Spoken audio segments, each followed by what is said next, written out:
Hello, hello, hello. How are we doing, ladies and gentlemen?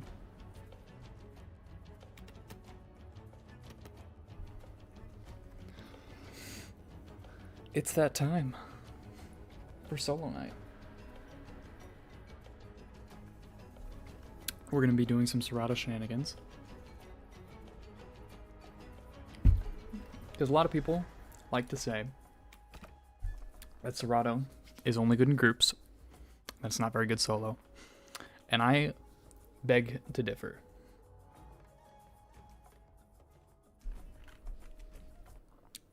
So, I'm going to be running something that's a little bit off meta as far as solo builds go. And y'all are going to have to forgive me. I'm going to explain it, though. Don't worry. I'm not going to leave you guys hanging. I have my reasons. Okay.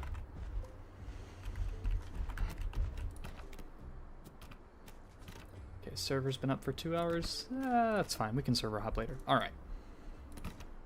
So, for our subspecies, we're running the 5% armor sub. And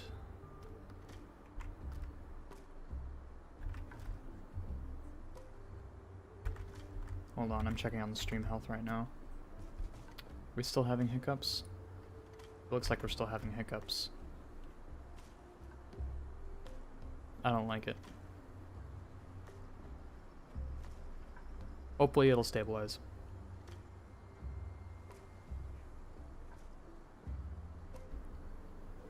Stream in general is a little quiet. Laughing, I think that's on you, because all of my sound levels on my end look fine.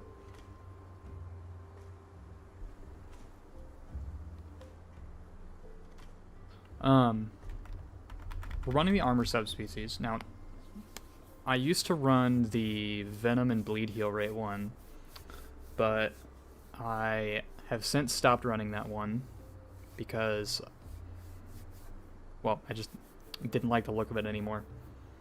I would use the Stamina Recovery if I was running Charge Bite, but I'm not going to be running Charge Bite.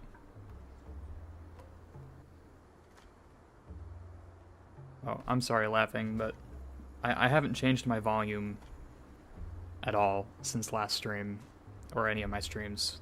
This is what you get.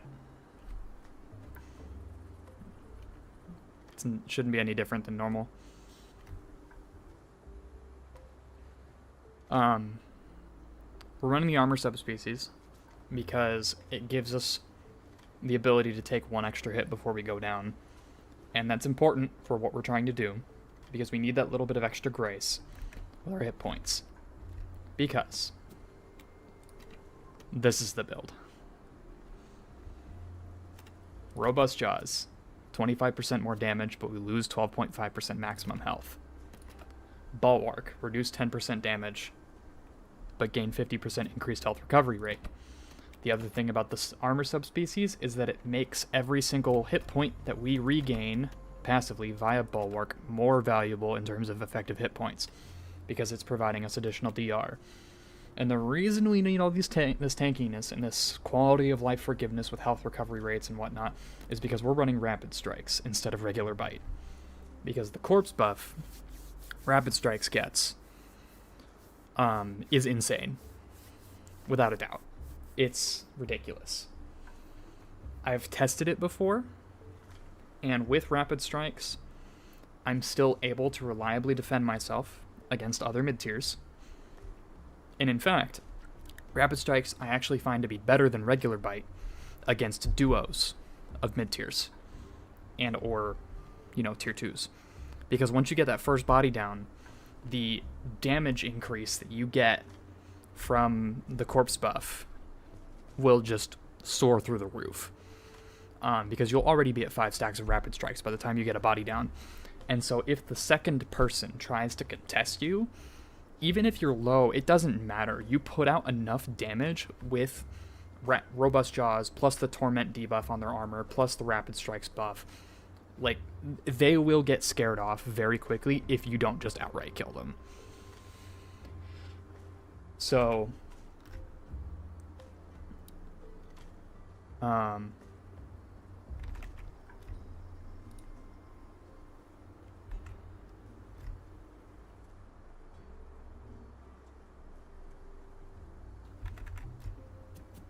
that's what we're going to be running. I'm running shove instead of lunge because I know we're trying to do things with the corpse buff, but shove is just too good of a mobility tool.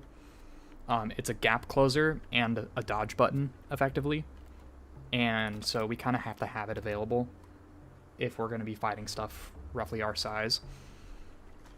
And then swerve, of course, is here because it gives us access to an immediately high damaging attack.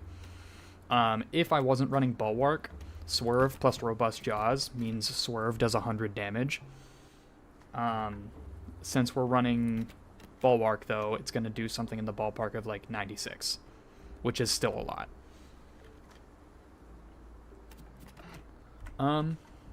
But yeah, if I was running this in a group with other Ceratos, this build, I would run this same build with 2 changes. I would drop bulwark and put on all for one, and then I'd drop robust jaws and put on carrion feeder.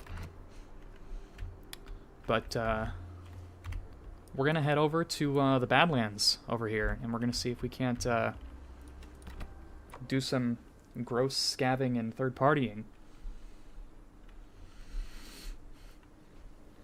Because that's what Cerato thrives at.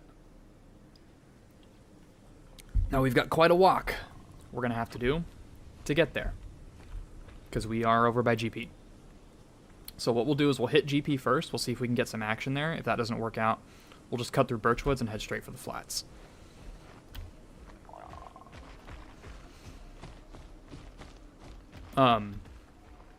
Also, if you're wondering why I'm running Bulwark instead of Berserk, because, you know, if the whole point of the build is damage, damage, damage, why would I be running a sense that lowers my damage? Well, the reason for that is because I'm running solo, and when you're running solo, you can't afford to run the quote-unquote meta setup, right? Just because Berserk would give me more optimal DPS, more optimal damage output, right, and make me, as a singular entity, overall more threatening, the fact of the matter is that when you're trying to survive, you can't neglect stats like health recovery. On my Spino, I run Streamlined Hide, even though I run a mostly land Apex dueling setup, and I do that because it lets me heal on the go. Being able to heal as fast, being able to heal at the rate that I would if I were laying down while I'm swimming on Spino, I cannot understate how valuable that is. And Bulwark does the same thing for Cerato. Only it doesn't have the condition that you be diving in the water. It's active all the time, hence the damage penalty. I did go to single player and use commands and a stopwatch to test the time difference recovering from 1 HP to full, with Robust Jaws equipped, of course, because Robust Jaws reducing your max health also effectively lowers the amount of time it takes your Cerato to heal to full. Since you have less hit points, you have to try and heal back. So you have even more uptime when you pair Bulwark with Robust Jaws. Without without Bulwark equipped, with Robust Jaws equipped, healing from 1 while standing and walking takes over 6 minutes. And laying down, it takes roughly 4 minutes and 3 seconds. With Bulwark equipped, standing and walking, it takes 4 minutes and 3 seconds, and laying down, it takes 2 minutes and 50 seconds. So you shave an entire minute of time off of your resting heal rate, and you shave 2 minutes off of your walking heal rate, just by having Bulwark equipped.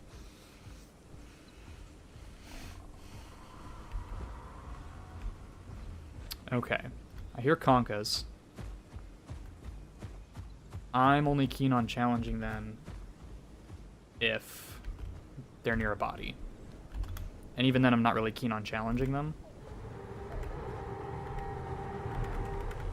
Just because they have bleed.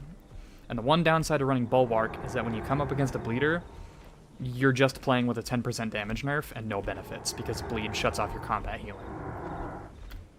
Lucky for us, there's a corpse nearby. So we may be able to pick off a kill here. Or we just get some free food and can move on, depending on what we find. Bars on one side of the river. Looks like the body's in the water. Is that a Meg? It's fucking up a pick now.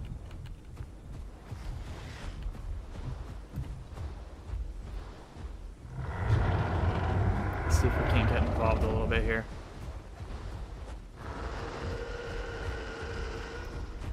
There's killibators, raptors. Yeah, this is kind of a nightmare scenario here. Ooh, that's a dead Suko.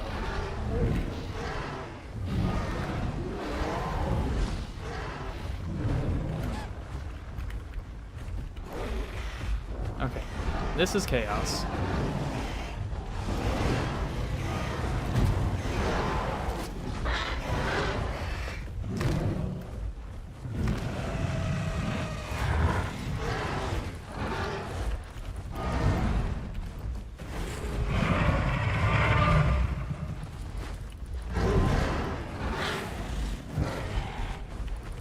Oh boy. That is some crazy lag right there.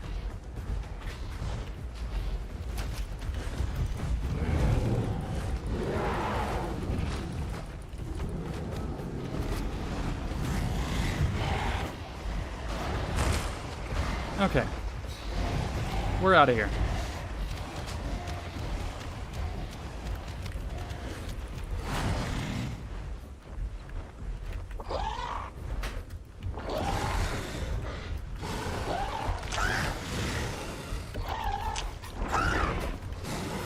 What was that?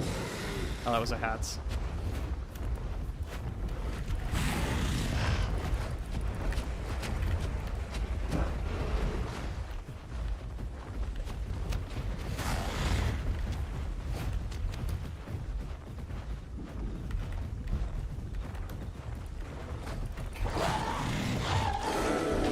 And we're down.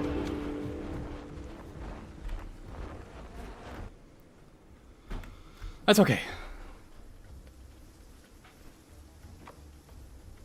That's okay.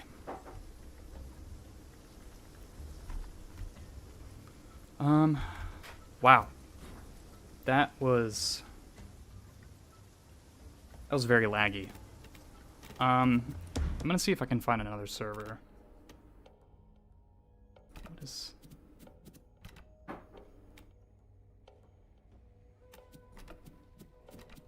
Huh, interesting. Oh, okay. Just hadn't loaded that.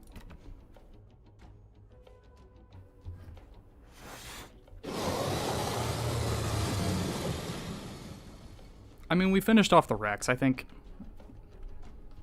Almost killed the Meg. Meg's a little bit short to get hit by Swerve, unfortunately. I don't think it works very well. I think if I'd juked there and tried to bite it in the head with a rapid strike, that might have gone better.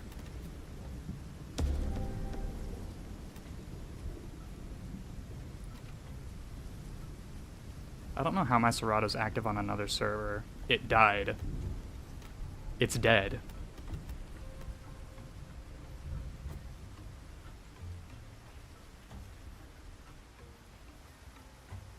Crazy.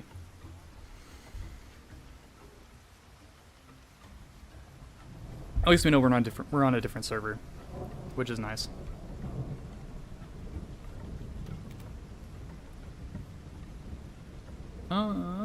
Boop, boop, boop. So I've got my aloe home caved and ready to go for whenever we decide to do that, as well as my ano and my stego. So I know it says subadult on ano, but just because last time I was playing on it, it died to a Rex. It's basically on the brink of full adult, so that's not going to be an issue.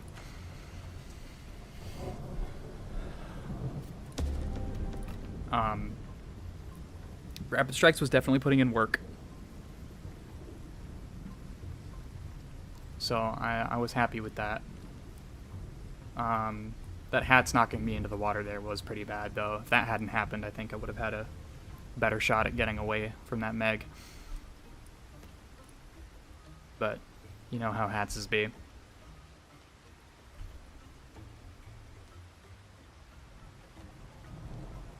Yeah, well, I mean, low-key, I was kind of okay at going in if I died, because I'd get a different spawn anyways, and maybe I'd end up over by salt flats anyways.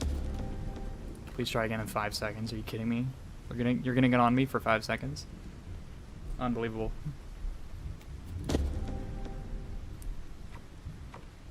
Oh, what is going on? Okay. Burn forest. Hey, look at that. We TP'd. Look at that, chat. My suspicions were correct.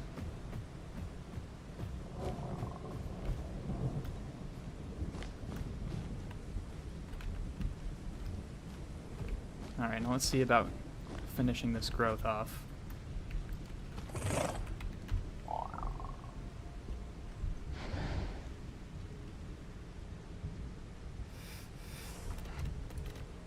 The server's also been up for 2 hours.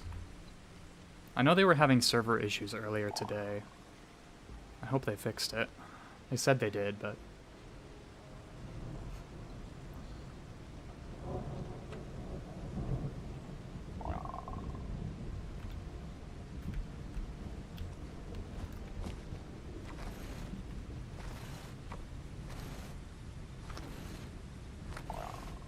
we can at least get down to the Sandy Caverns home cave. Like rotten eggs. Okay. I know there's a burrow around here. Yeah, here we go. Is it active? It is!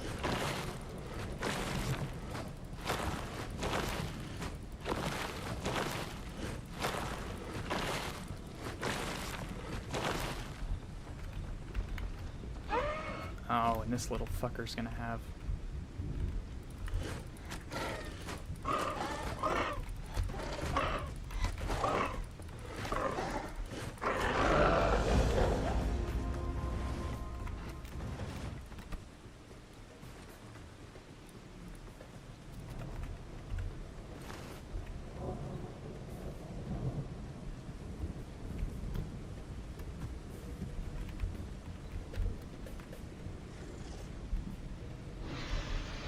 Considering the fact that critters don't really have HP, and they just have a number of hits they can take before they die, just because, from what I've understood, I guess the combat weight of critters gets, like, adjusted based on what they're attacking? I don't know.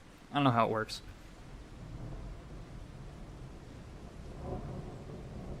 But, see, look how fast our health is regenerating. Okay? I do know that since critters seem to need to die on a number of hits check rather than a damage check, creatures with really fast cooldowns on their primary attacks often do better against critters.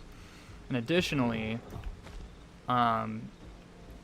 Cerato's scoots seem to help it resist damage from hives, like from the net, like the insect hives, as well as from critters. So when it comes to dealing with PvE content, Cerato is low-key the best mid-tier for dealing with that sort of thing. Which I think gives it a really unique secondary role, in addition to being like a really good scav when it comes to like bullying people off player corpses and such. What am I doing? Branches, that's right.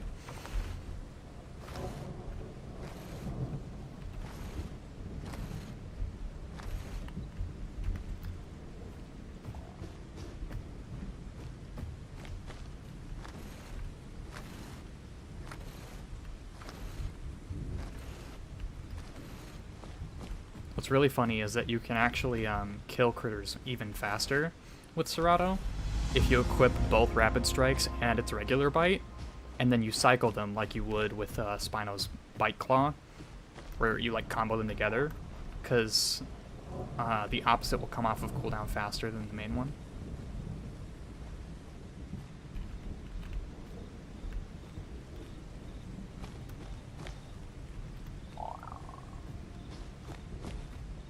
Amanitas. You know what? Let's just do this hunt critter. We'll find the Amanitas as we go.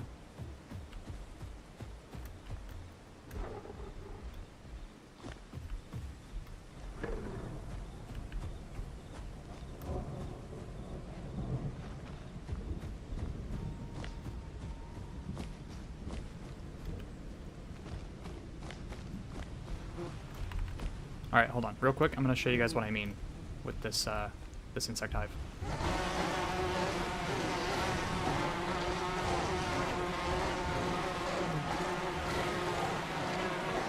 See that? I mean, Bulwark was also helping me power heal through it, but, like, I didn't even take a quarter of my health. And a lot of carnivores, they usually take, like, a third. Oh, here we go. Oh, it's this fucker. Alright, let's see if we can...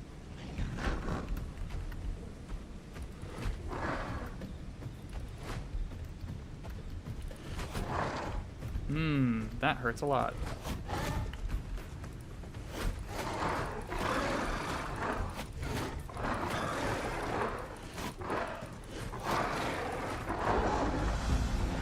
It's a lot of bleed. We'll heal it off quick.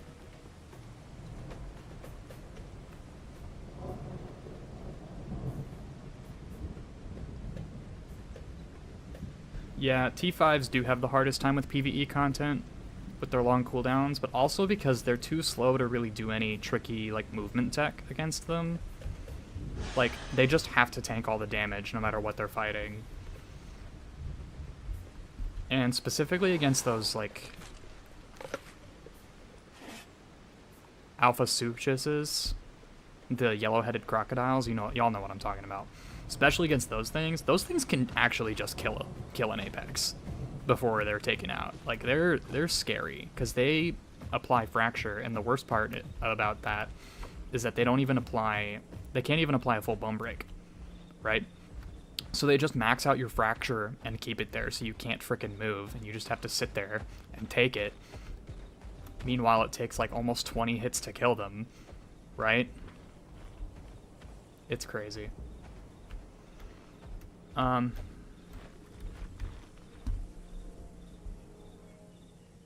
Yeah, we'll do it this way. We'll check Big Quill before we go to If there was a croc in there, we were gonna die regardless of whether or not we were at full health, so. Everybody knows Sarcos are a myth.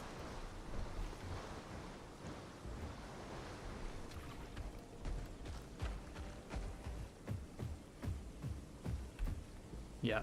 Having Bulwark on Cerato really lets you lean into that nomadic playstyle. I bet a lot of people are going to be like, oh, if you'd equipped Berserker, you would have been able to kill that Meg. Here's why I don't want to run Berserker while I'm solo, okay? Okay, chat? You want to know why I don't want to run Berserker while I'm solo? Because when you're running Robust Jaws, Berserker will only activate when you drop below 100 HP. Okay? Below 100 HP, which means that you're 1 or 2 hits away from death. 2 if you're lucky. Realistically, probably just 1. Right? You get glowing red eyes and smoke billowing out of your nose, okay? If you're that close to death, you're probably trying to bail out of the engagement, unless your opponent is close enough that you can just finish them off, right? Like, if they're close enough to death that the damage buff and the cooldown reduction from Berserker gives you that little extra bit that you're able to, like, clench the kill when you would otherwise die, that situation is so unbelievably rare. And if you're trying to get away from a situation like that, glowing red eyes and smoke coming out of your nose, like, hey, I'm over here and I'm almost dead, come kill me. Like, what? Dude, no. I don't want to tell everyone in the POI that they could one-tap me. Because they will. Because they'll see an easy kill, and they'll want to go for it. So running Bulwark, I don't have to deal with that. And All for One doesn't work when you're not in a group, as far as I understand. Otherwise, I would run that. 8% more damage and 10% health recovery? Yes, please. Like, yeah, I would run that by itself if it worked while I was not grouped. But as it stands, Bulwark's really kind of just the way to go. Rippy, what's up?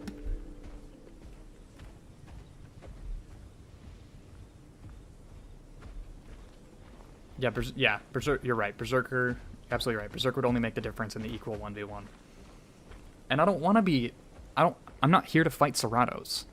I don't want to fight other Ceratos. Because they're going to debuff me. And they're going to be in groups. And they're going to be running Carrion Feeder. And all of my damage increases that I'm giving myself are going to be moot against them cutting my damage in half with 3 stacks of Carrion Feeder. I don't want to fight other Ceratos. I want to work with other Ceratos. If I come across them. But usually I'm just going to give them a wide berth. Because they're going to be wanting to kill everything in sight. They're corpse bullies. They're cannibals. Like, they're gonna do their thing, right?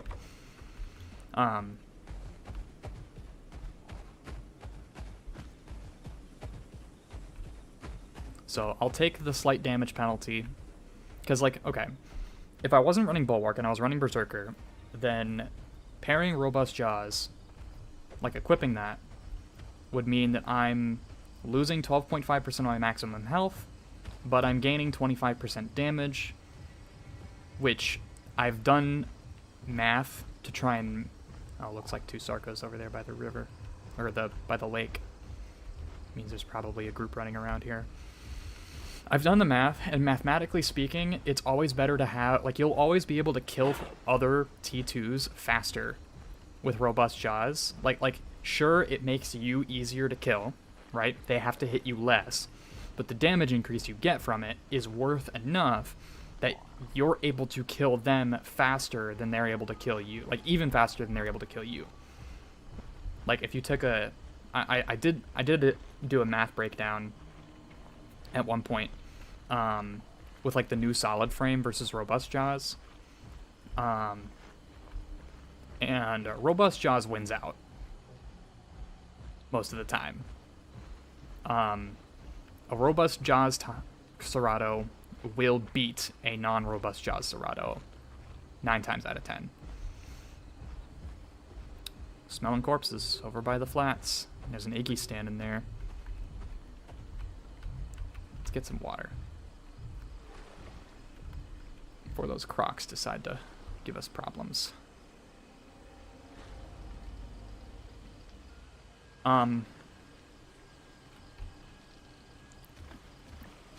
So, granted, running Bulwark turns that math into minus 12.5% max HP, plus 15% damage instead of 25, right? Because you got to take into account the 10% penalty from Bulwark. However, you get 50% more health recovery. That kind of bonus is very hard to come by. So when you really, like, lay it all out, Cerato kind of just, like, gets absolutely coked out stats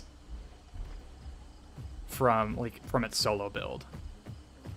And from its group build. Its group build goes crazy. What is this Icky doing? Brother. You're not running after me, are you? I would hope not. Yeah, okay, that's what I thought. Okay, so there's corpses over here, right? I think. Where are the bodies? I had the buff. They're close by. Oh, it's gone. It must have just despawned. I wonder.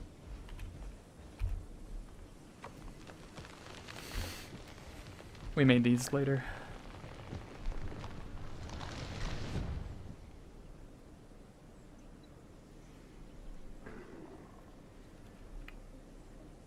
See, I understand wanting to be able to get away to get scoots again.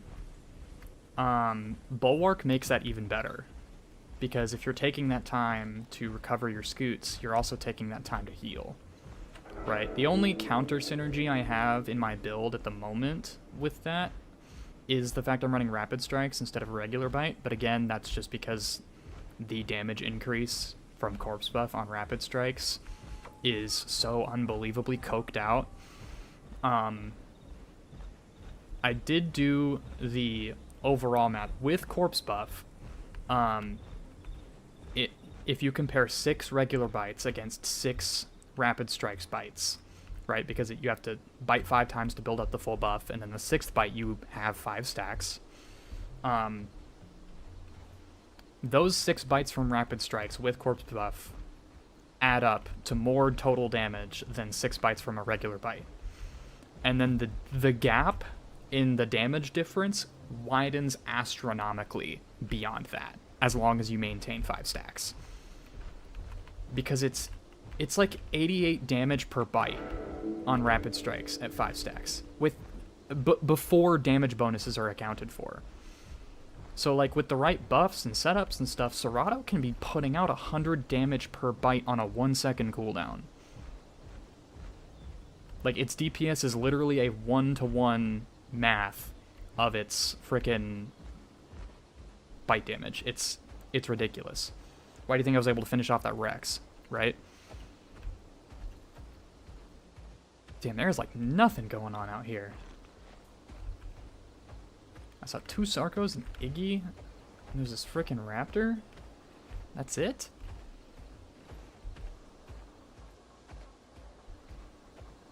That's crazy.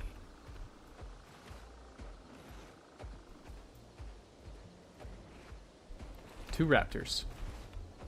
3 raptors. It's a Dainani. That other raptor looks kind of small. Looks like a Dainani as well.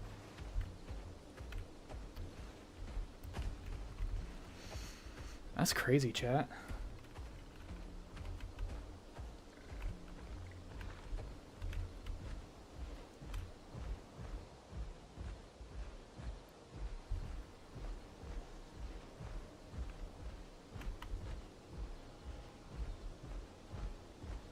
Also, with our current setup, Swerve is hitting for 96 damage.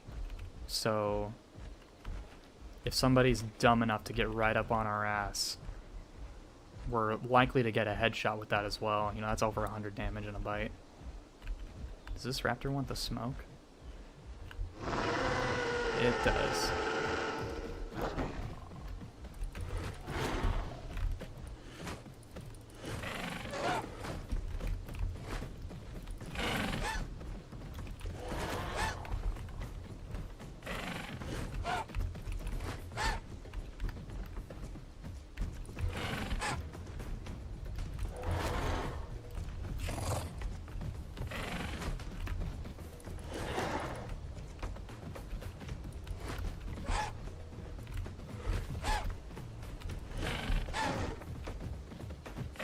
Yeah, it's almost dead. Look at it. Let's run it down.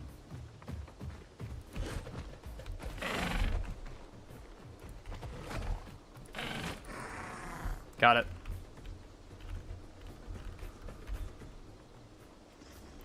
We're not going to eat it just yet, because I want to check if anybody else follows up.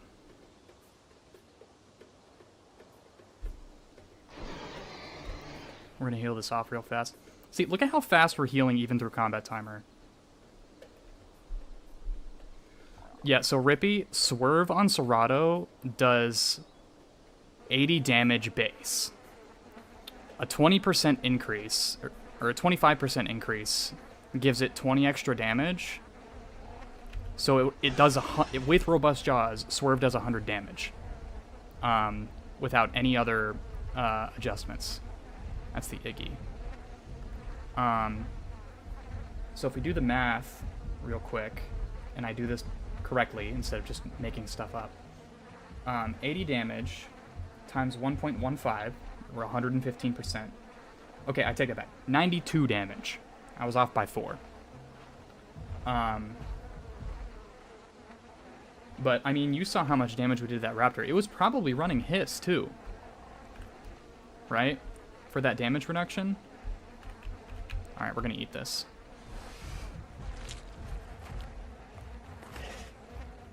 Because that Iggy's eyeballing me and I don't like it.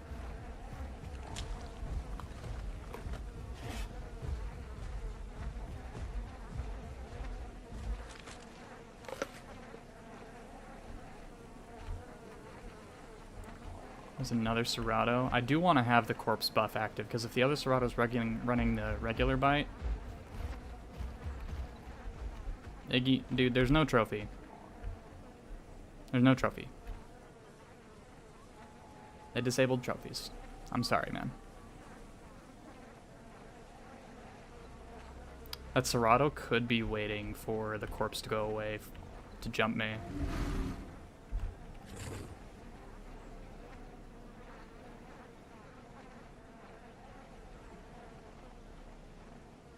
I'm waiting to see what's up. Alright, it's booking it for me.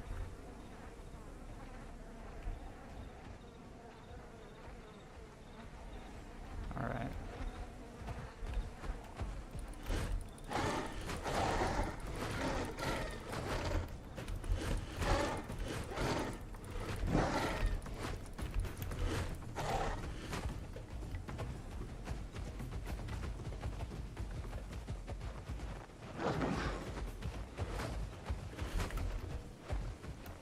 Yeah, that's right, home dog. Run away. I'll heal faster than you, dude. I'll heal way faster.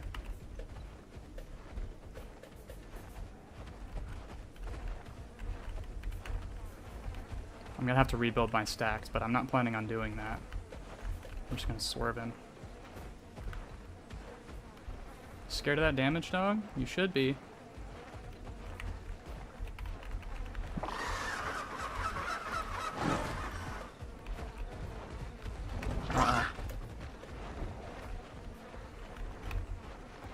Shove's only 20 damage, bro. You have to do better than that. I will sit here and I will just heal that all off. I do not care. Okay, corpse buff is gone. We're just going to pursue now.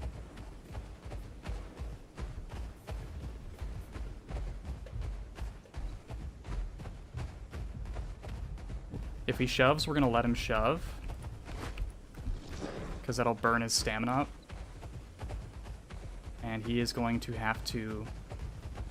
He's going to run out of stamina. We can run him down. Yeah, see? See what he's doing here? He's trying to fake us out. It's not going to work.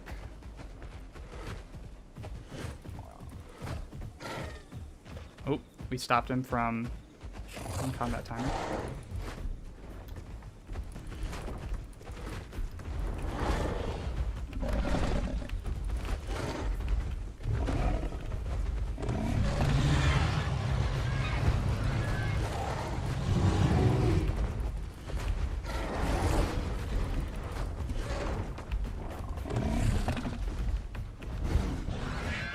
That Hats wants us dead.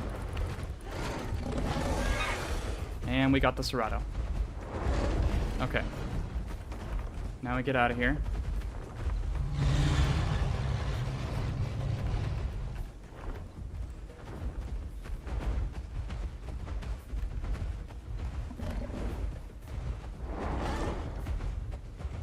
Okay. We're gonna stay by the Iggy because the Iggy seems to like us. So we're gonna let the...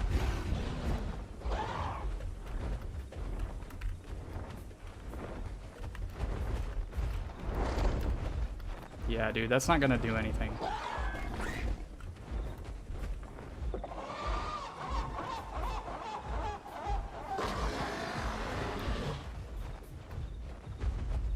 Brother, you are in for a bad time. We're gonna sit. You know, he's far enough away, we can... Oh, yeah, and he's dead. That Iggy's a G.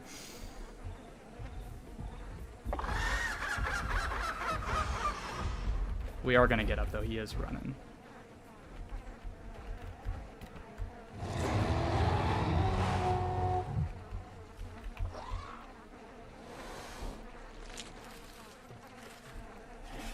That Hat's interrupting the honorable 1v1.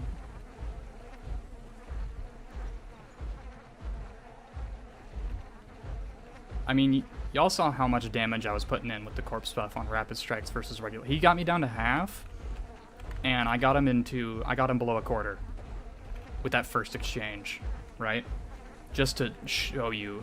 And I wasn't even fully ramped up. I had to start ramping up against him, right? I had to start getting stacks just to show you how much damage this can do, right? And there's no telling what hide he was running either, right? Like, he could have been running anything.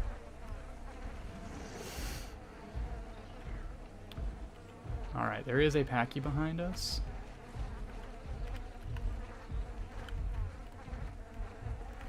I am gonna sit. Just because I know I can get up quickly. But yeah, Bulwark really put in work there. If this Packy comes for us, it's gonna be bad news bears for him.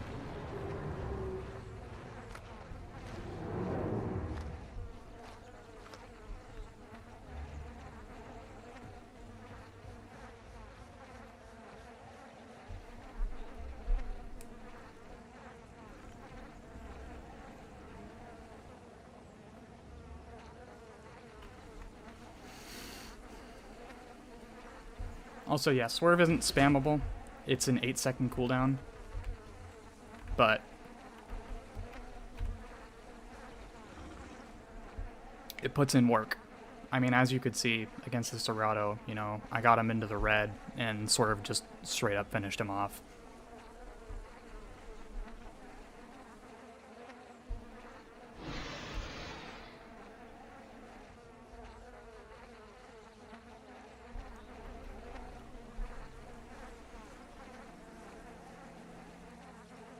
Alright, and then once we top off here, I think we're going to go up to Hoodoo for some water.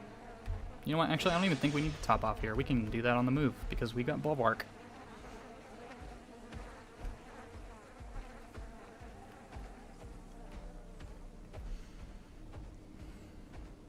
So that helps.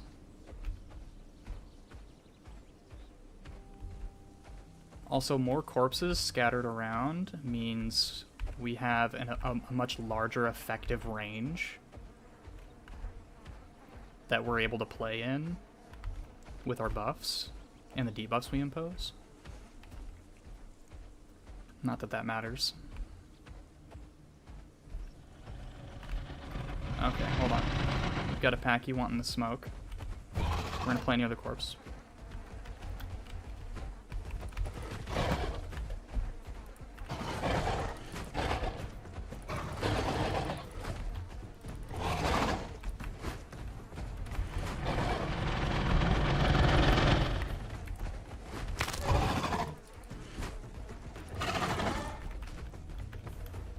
Go ahead and fracture me, dude. I do not care.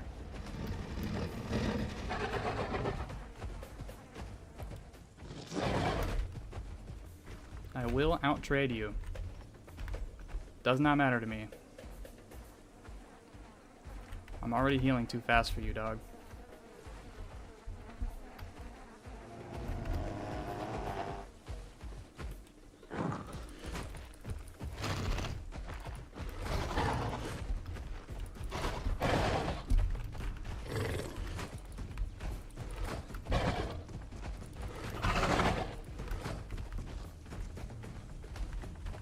Come on, Packy boy.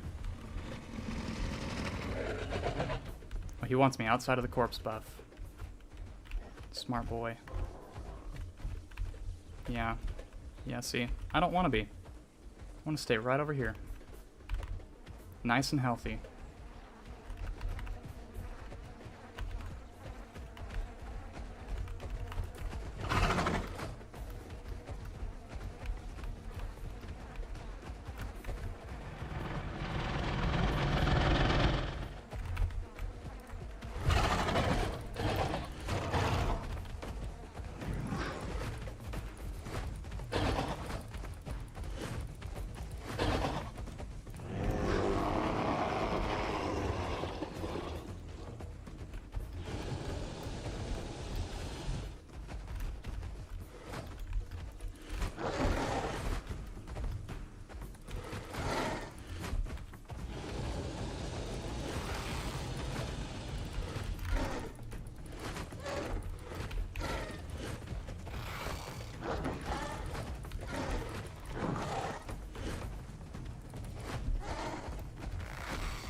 Fun fact, it's not technically a ranged attack with the wing beat.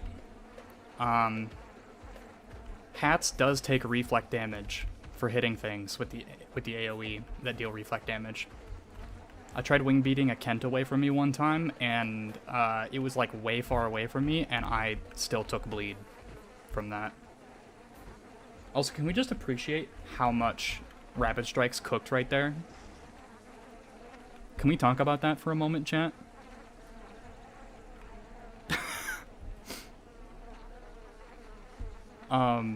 Down to Packy, Ceratosaurus came at me while I was low. It didn't matter. We still cooked him.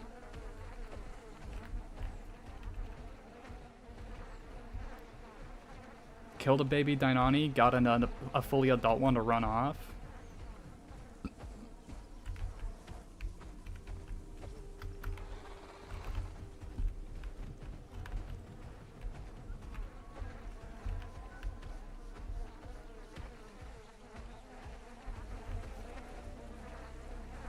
I feel like that's how the game is coded. Yeah, it probably is. Okay, Hat's body's gone. We've got this dead Packy that we're going to eat off of. We're going to leave the Ceratosaurus to just kind of rot naturally, just in case something else comes at us. Like this Deinani, for example.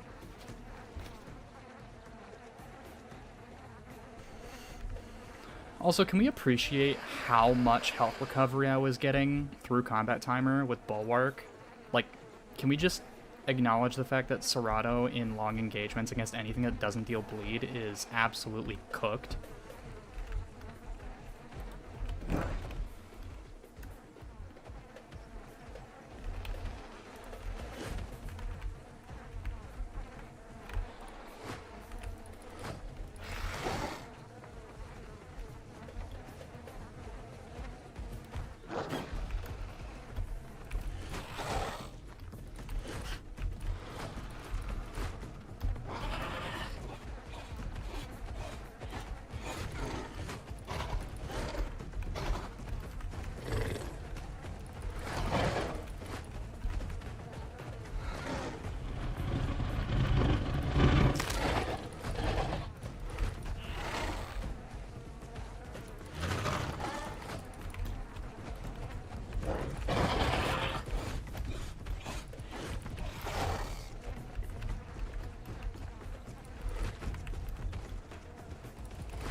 Got him.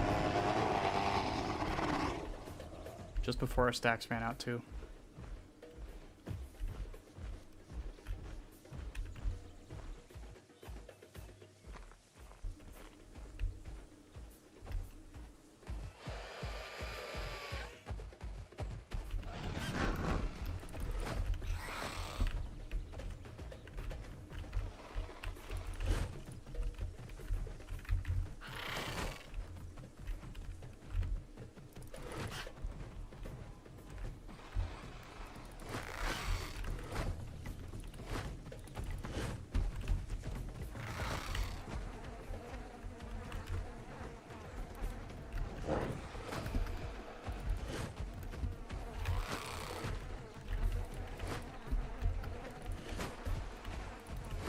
There goes Lucky Feathers.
I would be more than happy to advertise and explain the build. However, I'm worried people are going to start using it.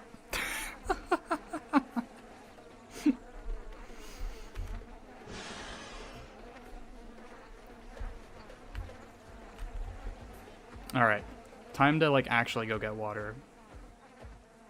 I think I think we can put the kill streak on pause.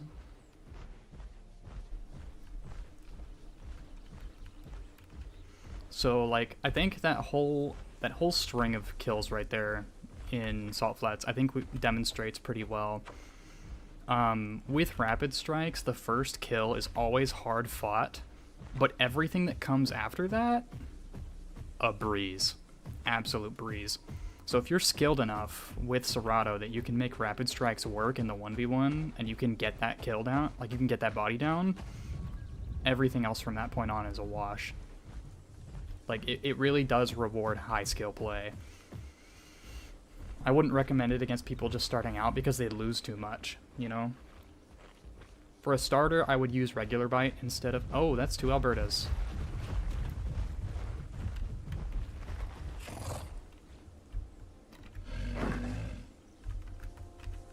I'm gonna be chill with them. I just need some water, dog. I'm gonna let them go do their thing.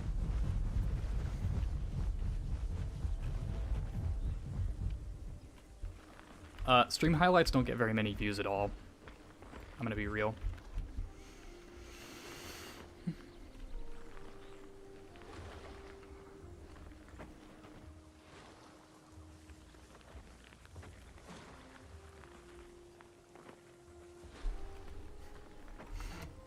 I would definitely suggest this setup.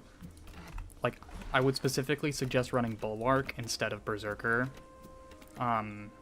For someone who's new to Cerato and just kind of starting out and going on their own.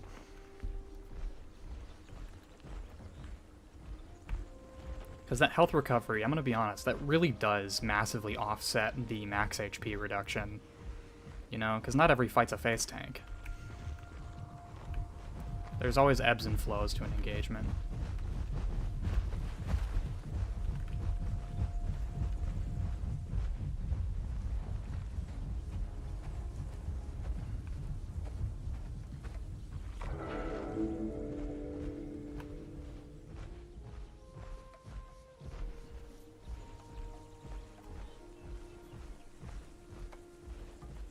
NV gun style?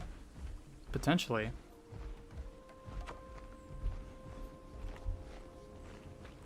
Ah, and we've already got some nice scarring from our Cerato cannibalism.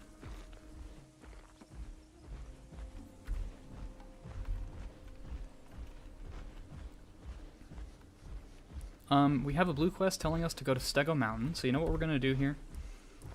We're going to transition down to Green Valley, because it's red down there. And we're going to see what's going on.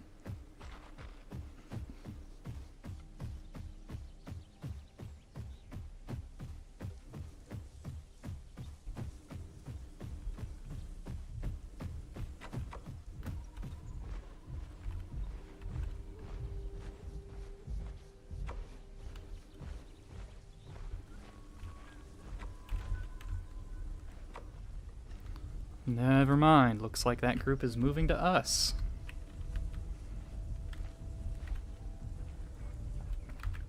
Or this particular group got flushed out of Green Valley and they're spilling out into Salt Flats.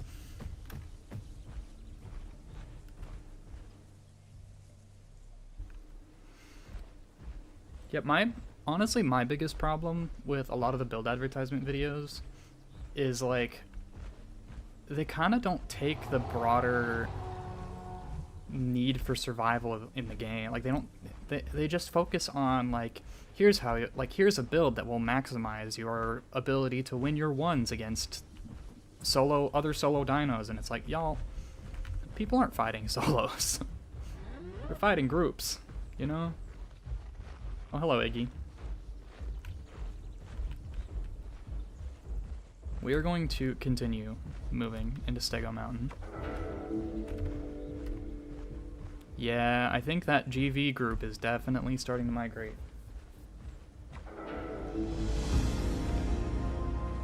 That second Cerато, I'm pretty sure it was the first one coming back to try and kill me again. Probably coming back for revenge. Because it looked like it had the same skin. But someone would have to rewind the stream and, like, take a microscope to it.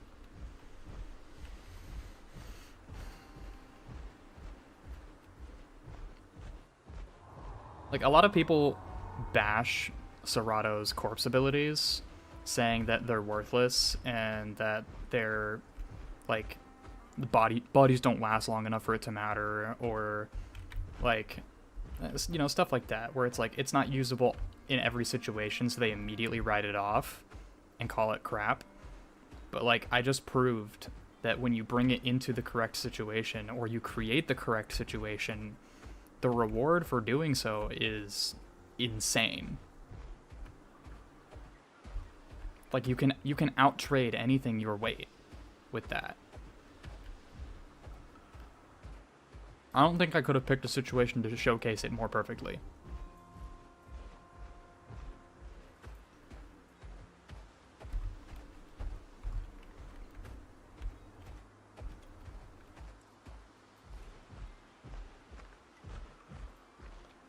What's up, Nostalgia? Welcome to the chat. Love playing Cerato, but I have a hard time playing solo. See, you picked the right stream to show up to, my man. You picked the right stream to show up to. Tips for solo. All right, I'm gonna sit down up here in this. I'm gonna sit down in this bush right here. All right. Okay. So, this is the build I'm running, Nostalgia. This right here. And this is the build I will always run solo, henceforth and forevermore, on Cerато. Robust Jaws, Bulwark. A lot of people run Robust Jaws with Berserker, and a lot of people are wrong. Berserker looks cool on paper, in execution is terrible. The uptime on it is too low, and you basically send out, like, you literally fire off a signal flare telling everybody in the POI you are 1 or 2 shots away from death, and they will come and kill you, and they will get a trophy off of you when they re-enable trophies. If you're solo, Bulwark will give you what 50% health recovery rate means, and I've said this before with Spino when I talked about why I run Streamlined Hide on it, but I will say it again with Cerато. 50% health recovery rate increase means that you will heal as fast walking with the buff as you would sleeping without the buff.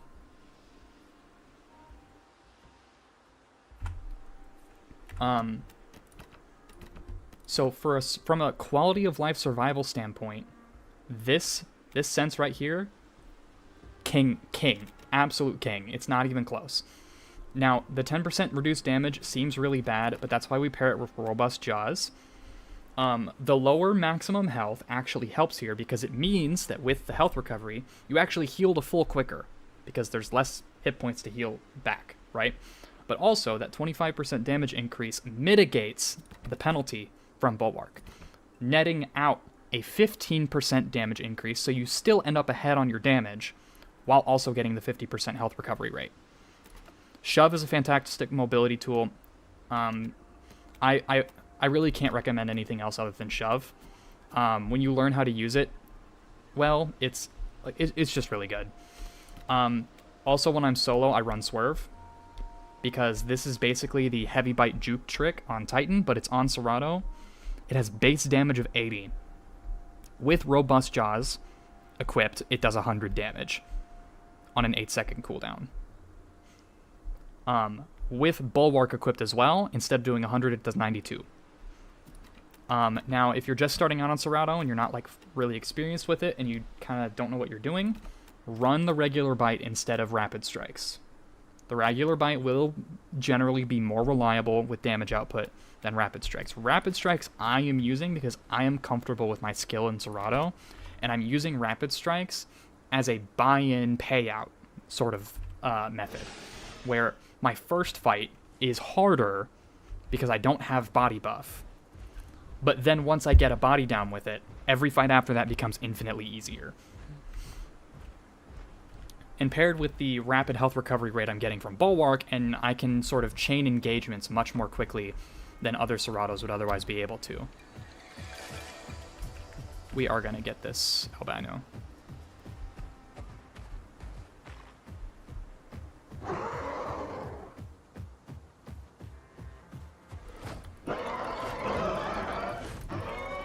Also, in case you don't know, as far as I'm concerned, Cerato is the single best playable for PvE content in the game. It has the easiest time with critters, because its scoot stacks will reduce the damage it takes from critters. Cerato, because of the scoots, also takes less damage from interacting with nest hives than other playables just in general do. And because its two primary bite attacks, being Bite and Rapid Strikes, both have only a 1-second cooldown, Cerato can also kill critters more quickly because critters don't have hit points in the sense of they have health, they have hit points in the sense of how many hits it takes to kill them. So the faster you can hit them, the faster you can kill them. A lot of people say Cerato's only good in groups, and those people are lying to you. Cerato is fantastic solo, you just need to know what you're doing.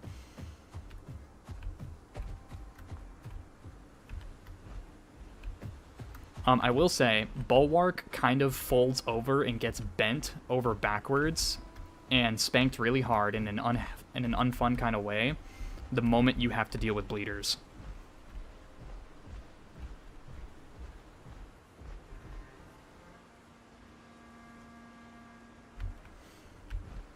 Yeah.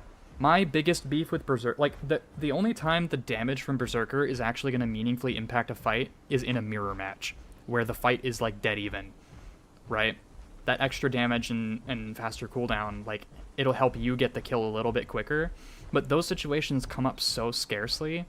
Like, by the time you're meatballed and low on health, you're either killing your opponent or you're dying, or you're running away. Now, here's the trick.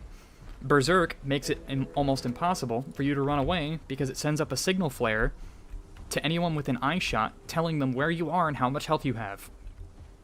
And that's bad.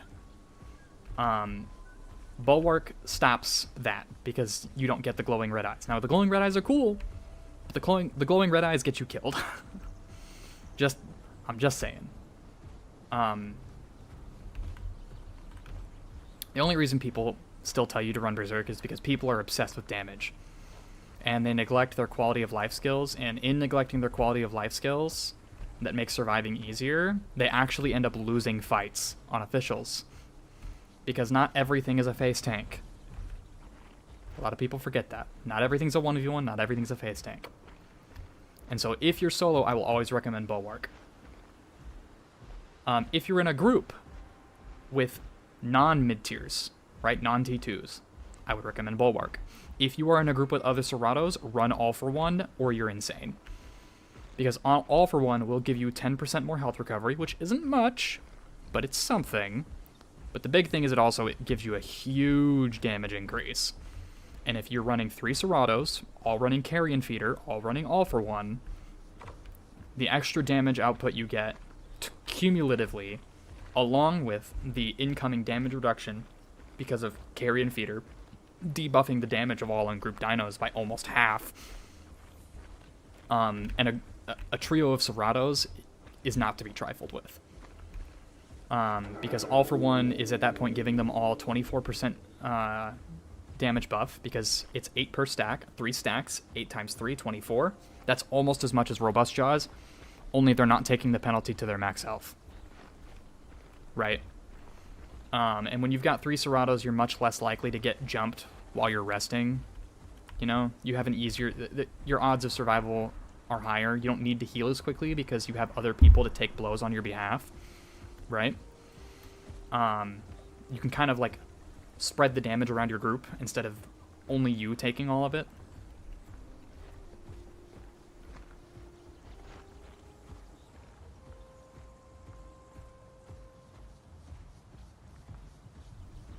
Albino critters don't give you health, they give you growth.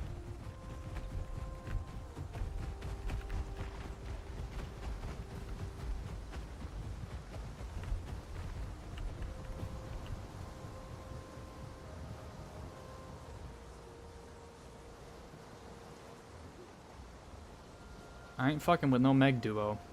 Not when I don't have corpse buff.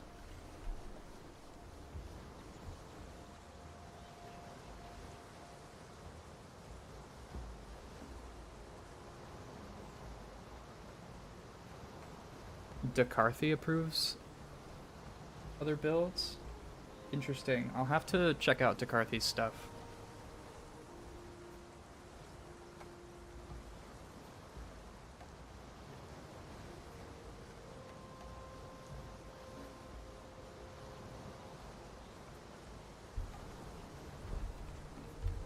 Yeah, people are less concerned about surviving and they're more concerned about winning fights, Rippy. That's the unfortunate fact. But people that focus on surviving usually end up performing better, I find.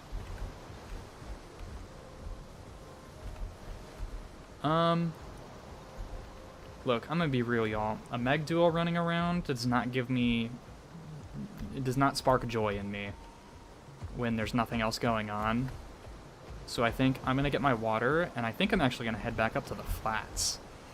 Because I have a larger visibility range. Oop, hold on. Dead body on the nostrils. We're gonna go check that out first.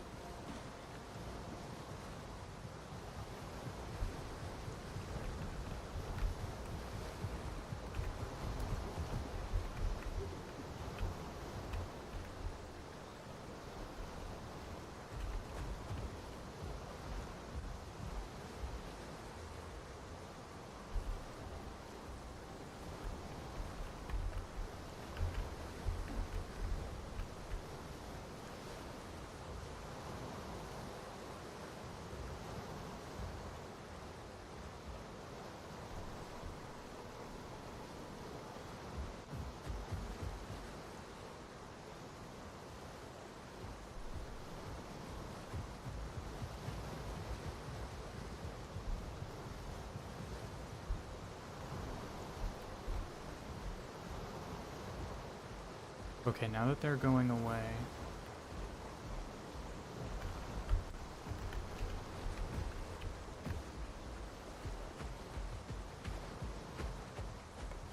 We can get a corpse buff, and they catch us. It's not a big deal, because we can fight them off. But it entirely depends on what the corpse is. Come on, Nose, don't fail me now. Oh. Oh, shit. Oh. Oh my god.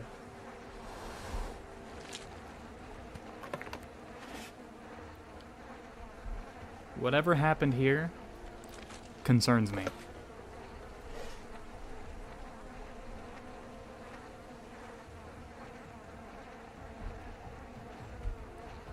Okay. I see a Meg.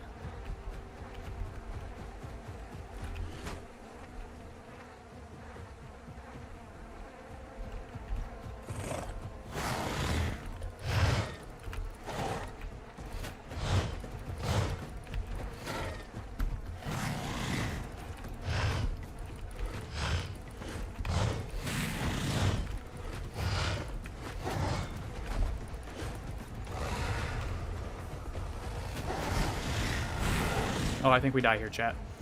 I think we're cooked.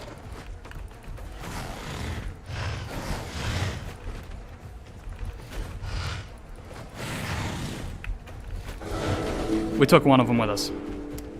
We took one of them with us. That's a dub. There was like 6 of them.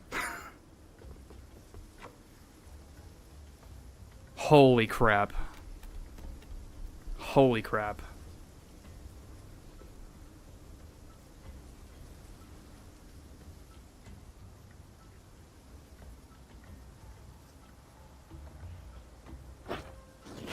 Yeah, when you've got that many Megs that can just like run in, get a heavy bite, and then leave, you just really can't do anything about that. Yeah, Nostalgia, that was way more than 3, dude. That was way more than 3.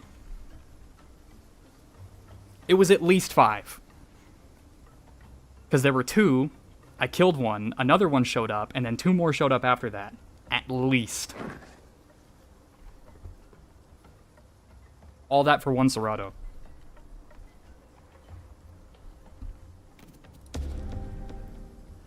I'm not gonna say L Megs, but I'm gonna say L Megs.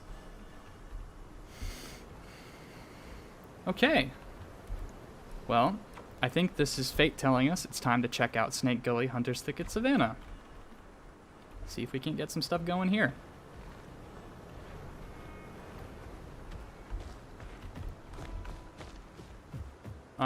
Yeah, being 100 with y'all, if I did not have Rapid Strikes, I don't think I would have secured that last Meg kill, or that one Meg kill that I got. But I know I got one of the other ones scarred. I know. I lost track of which one I'd been damaging in the bushes, and I just kind of had to bite whatever was in front of me, and hope that they friendly fired each other a bunch. But you win some, you lose some. The unfortunate fact is that Corpse Bully Cerrato is most in its element in hotspots where there's lots of corpses. So you kind of just have to accept the risk. You know? It's part of the game.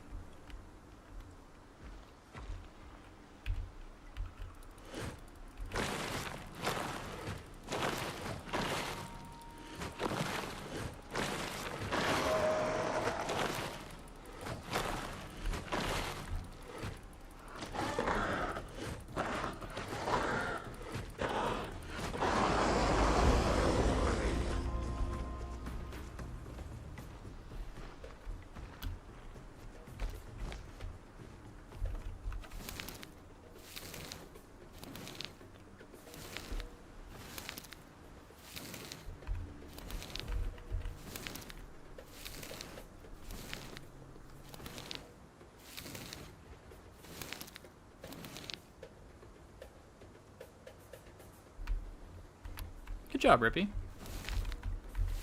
Glad to hear the Titan experience is going well.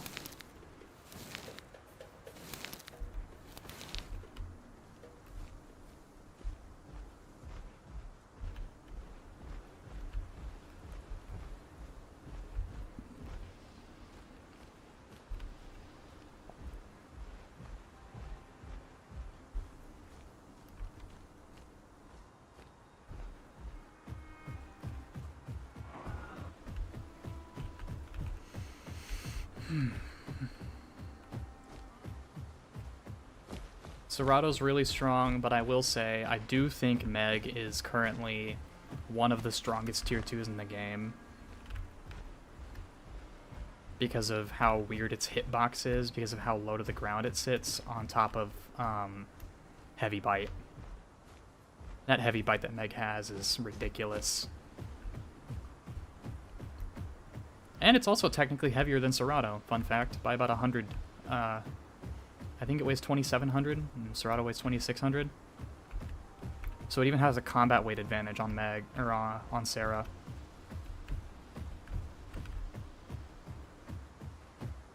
And when it's able to do hit and run nonsense like that, like, there's nothing you can do.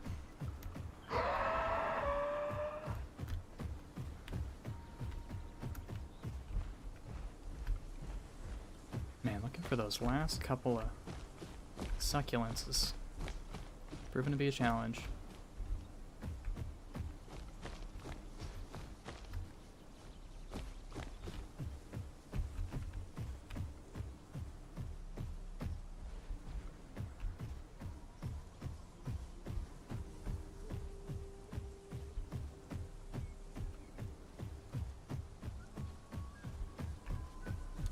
Also, admittedly, those weren't very good Megs.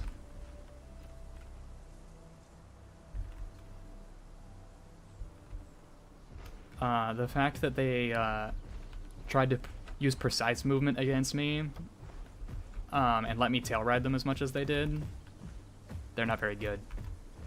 Oh, here's our succulents.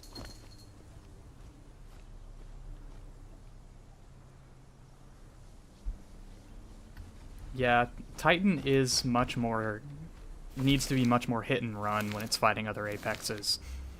It's not built to be a face tanker. Like, I've dueled some of the DKC crew in the T5 category, and let me tell you, it is so unbelievably easy for Titan to kill Spino if the Spino is forced to fight it to the death.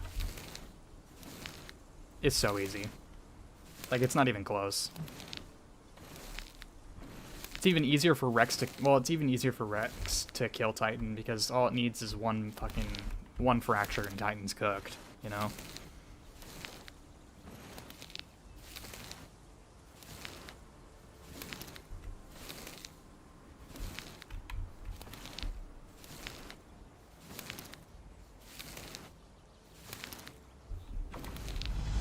Alright, I'm not gonna bother with any of those goddamn bloodstones because those things are so hard to find. So what we're gonna do instead is we're gonna move on.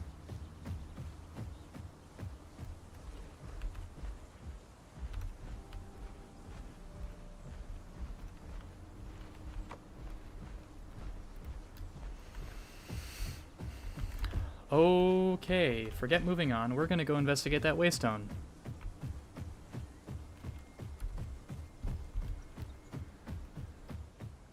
Because if the waystone got used, it means there's more than one thing. If there's more than one thing, maybe we get a kill, maybe we get to use some corpse buff to kill the other one.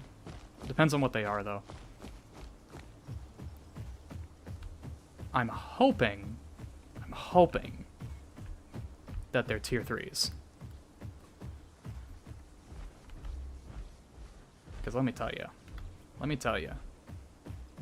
Cerato versus Dasp? It ain't close, y'all. Cerato can absolutely wreck a Despleto.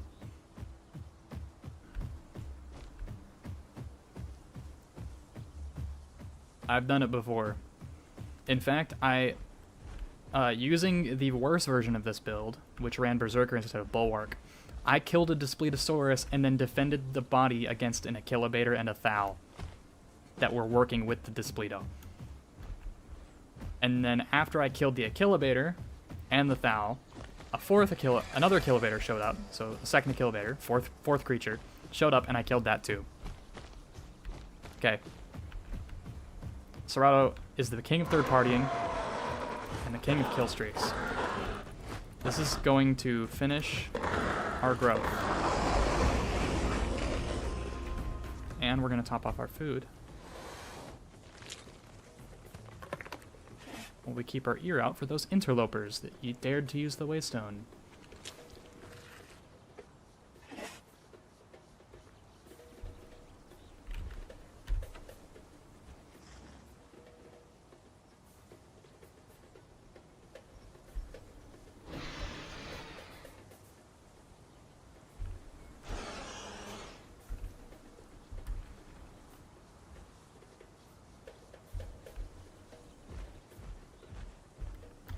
Heard stuff over here.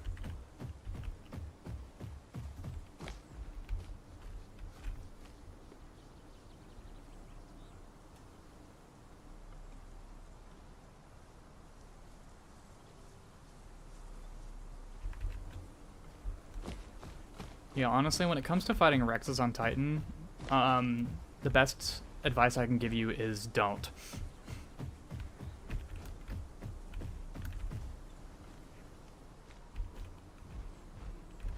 Unless you have somebody to help you. If you hear anybody tell you that Rex is not performing and needs buffs, it's cap. Don't listen to them. Rex is the strongest T5 carnivore right now. When it comes to, like, fighting the other T5 carnivores. I would say Titan is the superior playable. Just with how good it is overall. But Rex is arguably just as good. And also arguably better because it absolutely dumpsters on Titan.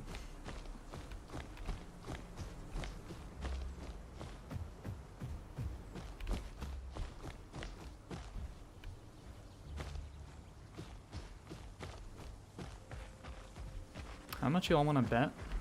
They went to the watering hole. That's right down here. I'm willing to bet that.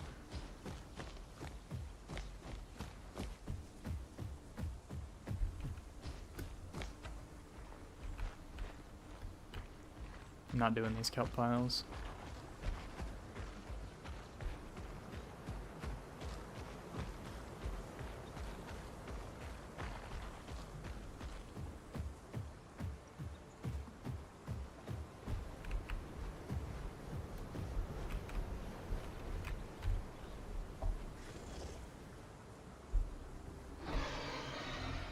Gonna top off our stam here.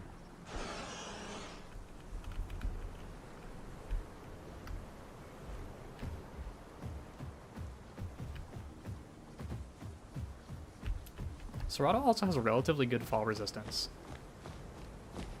which is super nice. I will say, when it comes to stats Ceratosaurus is severely lacking in, there's two that I can name. One is able to be mitigated fairly easily with ability usage, and that's its turn radius. But when you have access to swerve and juke, it's really not that big of a deal. The other is its swim speed. I really don't think there is a single terrestrial carnivore that swims slower than Ceratosaurus. Okay, this water's at 100, so if they did come for water, they weren't very big. It's more likely that they didn't come for water. Alright. Well, I think we're going to move out of Rainbow Hills now, and we're going to head over to Snake Gully.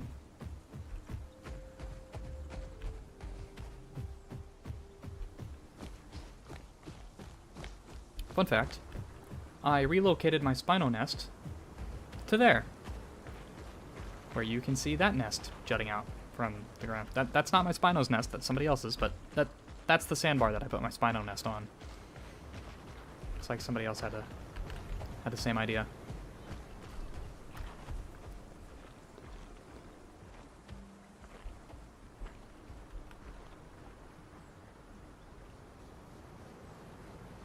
Well, you see, Rippy, a good Rex main knows not to immediately get the full bone break on the start of an engagement. What they'll do is they'll give you a bunch of fracture, but not fully bone break you, so they can milk that 20% extra damage for longer.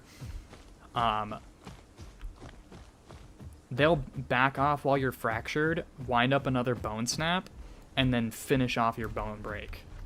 And then finish killing you, assuming they're able to do so safely. I'm sure you also know this already. Rex's bone snap, the only thing that increases the longer you charge it is the fracture. It will always do the same amount of damage as long as your Rex actually does the bite animation.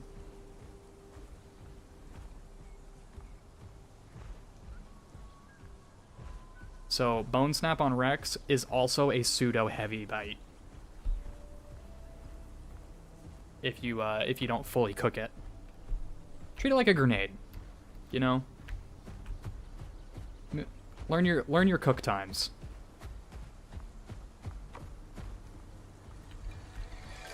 Seriously? Another albino? You've got to be kidding me. Alright, here's what we're gonna do. We're gonna get some stam. And assuming no one else goes after it, we'll go after it.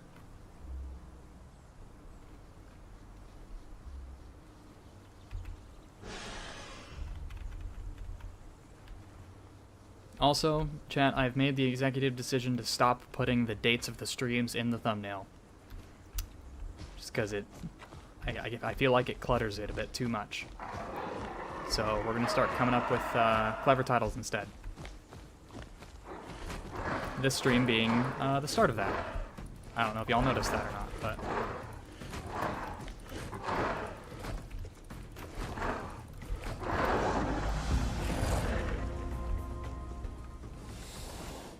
Alright, server's going to restart in 50 minutes. So we can do one of two things. We can check out Hunter's Thicket Savannah, but it's probable that the server population is going to start going down, which it already is. We're already at 70 people. So I think what we do here is we home cave and server swap.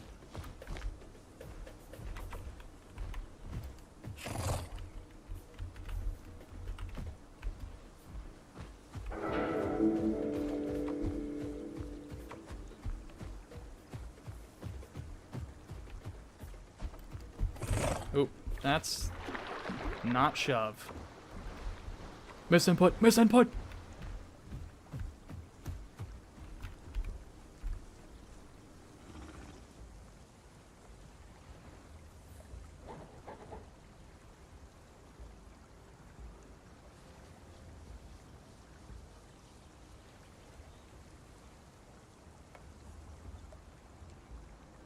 I want to see what this Danoni does. Ah, fuck it, never mind. We're just gonna go for it.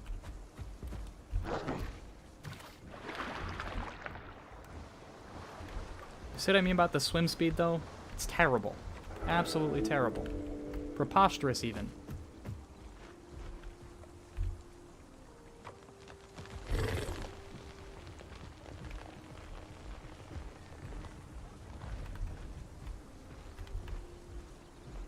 I'm not going to turn down an opportunity for some free marks, you know?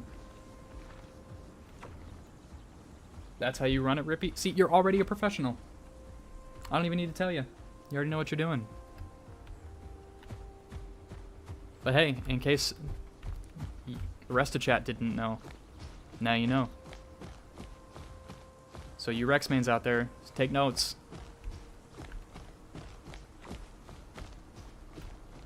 Yep. We're gonna home cave and server swap, y'all.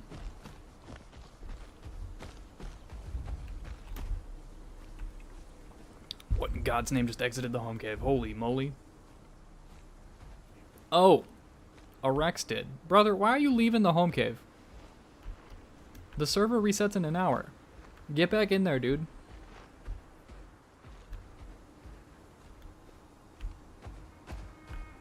Unbelievable. Some people. Oh, he's back. Brother.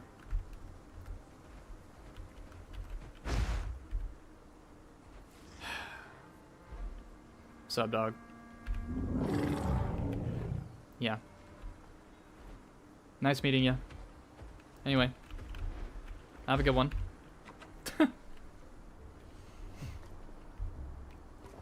Alright. Let's do this server hop.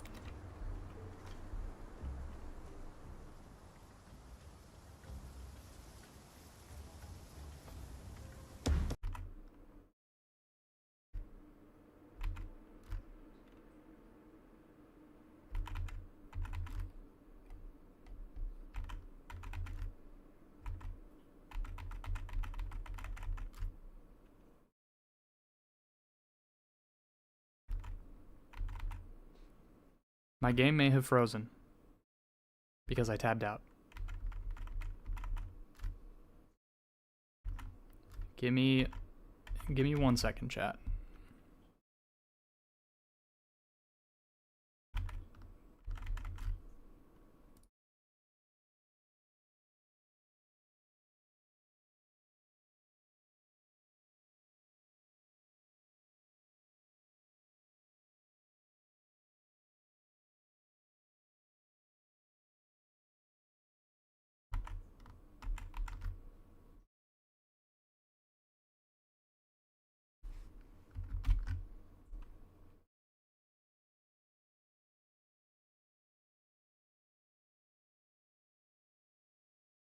All right.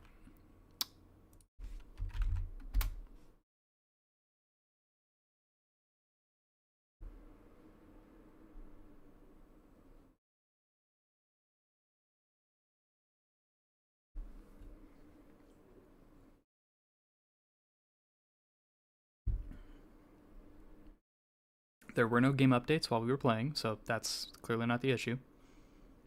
Just a little bit of a game freeze. But that's okay. We were already switching servers, so not a big deal.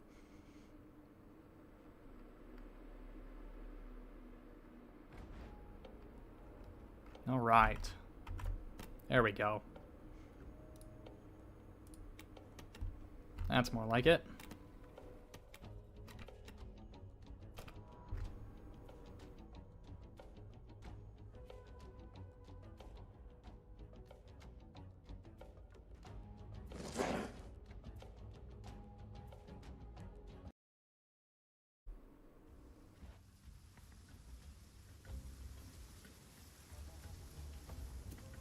All right.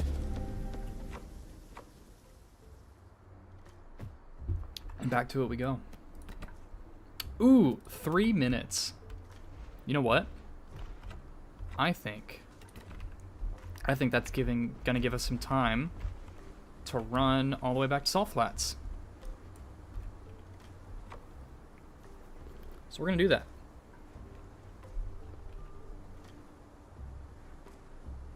It would be funny if there was an update. I would be super thrown off, man. Imagine they drop a TLC mid-frickin' stream. Dude. I wouldn't know whether to be mad or happy. I'm just waiting for this login debuff to wear off, and then we're gonna get moving. Oh, also, I do own the new skin from the bundle. Like I did get the bundle. However, I wanted to showcase this Ceratosaurus skin in particular because it's a little bit special to me. Because when the permadeath servers were were live, the solo permadeath servers, I grew a Ceratosaurus on solo permadeath. And my god, if it wasn't the most fun I've had playing solo on Path of Titans, I tell ya. So, I wear this skin on my Ceratosaurus to commemorate my boy. He didn't ever die. He lived the entire time the permadeath servers were live. I didn't drop a single stock, chat. He was a survivor. Love him. Miss him dearly.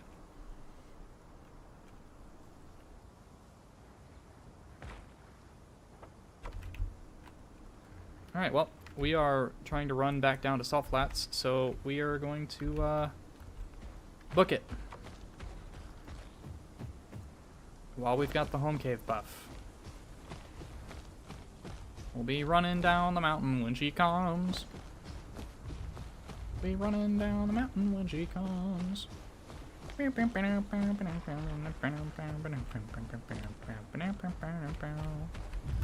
Oh, it's a stego. Holy crap. You don't see those often. Okay, I take that back. I actually see stegos quite often. I also see them die quite often, so, like, I don't know.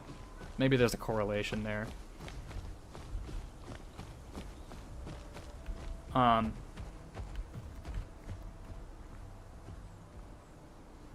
Living proof of solo permadeath being successful.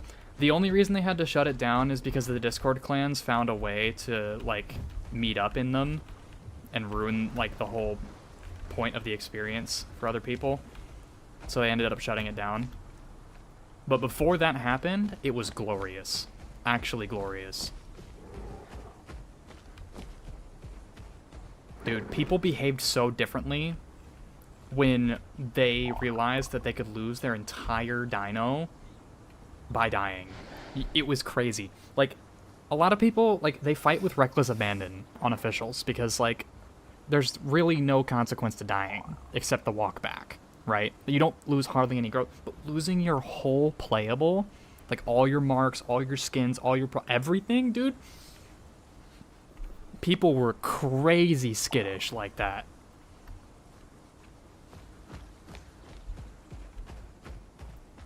It was beautiful. It made it so easy to bully people off of their... Like, fights actually had stakes, you know? Like, the adrenaline high was unlike anything else.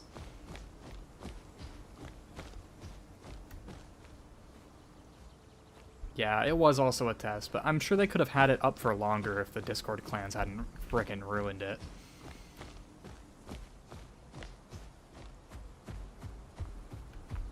I wonder, can I come up here? Oh, I can! Would you look at that, chat? Would you look at that? I got them packy feet.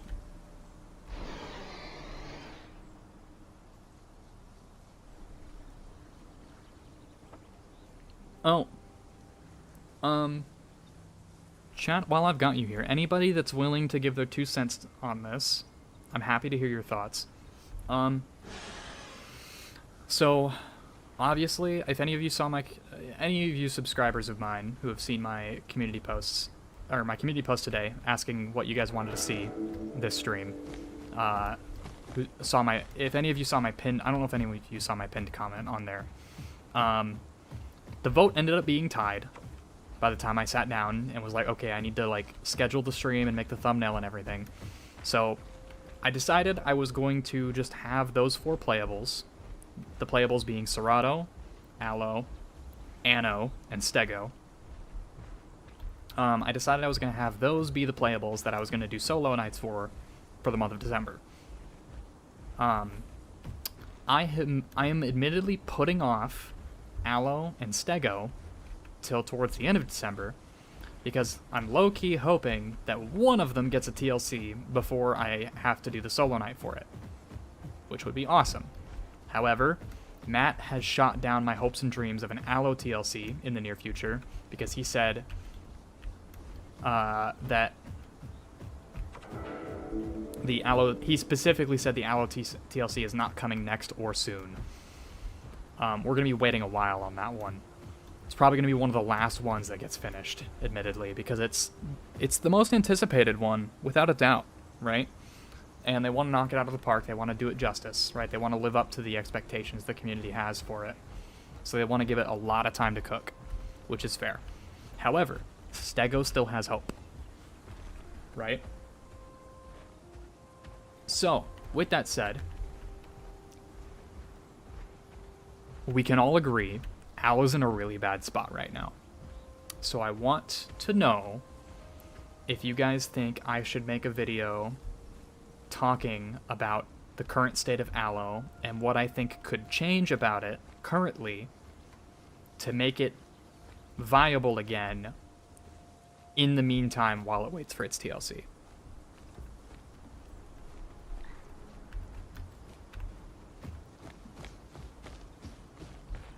I know I've already got a really long list of video ideas that y'all want me to do. Like, I know I still haven't commented on the modding situation, which I might just do that on stream. I don't think I have enough time to do a dedicated video for that. With the holidays and everything. I've been working so much, chat. But talking about Aloe is something I would be very passionate about, in the same way that I'm passionate about Spino, because my 2 favorite playables in the entire game, or sorry, I say 2. I have a top 3. My top 3 are Spino, Cerato, Aloe, in that order, right? I love Aloe, I really do, and I want better for it, truly. So I don't know. Y'all are gonna have to give me your thoughts. All right, we're gonna cross here.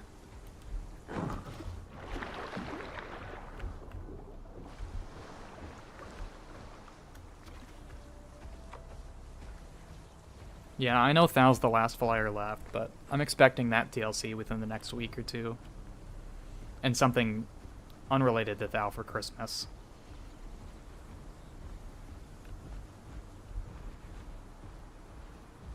Probably questing update part 2, but Matt did say it was something that we weren't going to expect, and nobody's been talking about a nesting update. So low-key, I kind of think it's going to be a nesting update, but that's just me. And that's me making that's me speculating based off of Matt's statements. In that, you know, I'm speculating off of nothing burgers, effectively. So you'll have to bear with me there. I could be entirely wrong, or I could be calling it out like a month in advance. If I end up being right, somebody clip this. And y'all can start calling me the frickin' fortune teller or something, I don't know.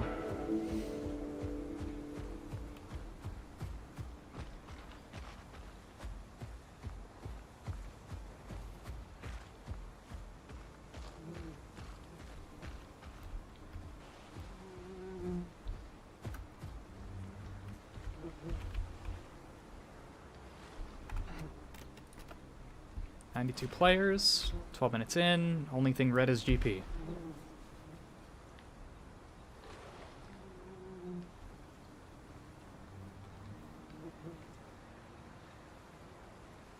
I don't think it's a must-have. I don't think a TLC is a must-happen soon for Aloe. You know what? Okay. All right. Rippy, you got me talking about Aloe now. We're going to talk about Aloe. Okay. So, the problem with Aloe right now, I would say, is twofold. One, they nerfed its combat weight. And brought it down to on level with Dasp and Picno and Alberta and other T3s, right? It was previously combat weight 4,000. Now, it had the stamina and the speed to reflect that higher combat weight. Allo cannot run down or trot down any of its counterparts. Okay? It's slow. The only thing it can chase down is stuff that's bigger than it. Ironically. And that's kind of because, despite the fact they want Allo to be a generalist, the reality is Allo is a big game hunter. Okay? When they nerfed its combat weight, they didn't change its footstep audio. They didn't change its stamina. They didn't change its speed. Nothing. So it lumbers around with the the mass, like the model size, and the volume of a T4. But it has the stat line of a bad T3, right? Bad in the sense that, like, yeah, it's got good health. Yeah, its base attack on it, like its damage on its base attacks are respectable, but that's all it's got, right? It's pretty agile. It's got good turning. It's got a big tail, you know, that wide tail attack. It can do some fun things with that. But those are like technicalities, really, okay? The other problem is it doesn't have a second head slot, right? So it has to pick between bite or hatchet bite, which is tough. Because bite is really good for helping Allo fight off smaller mid-tiers, but because the only thing it's able to catch is stuff that's bigger than it, it needs hatchet bite to be able to hunt the stuff it's able to actually run down. So that's why it's in a tough spot.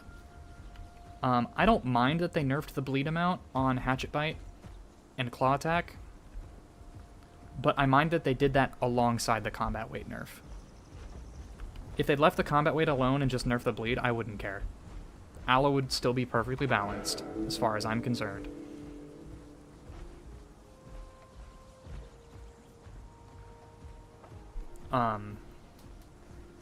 I think its combat weight being pushed back to 4,000 and it being given a second head slot while it waits for a TLC, those two changes, you don't need to do anything else to it. Okay? It would be phenomenal all by itself, just like that.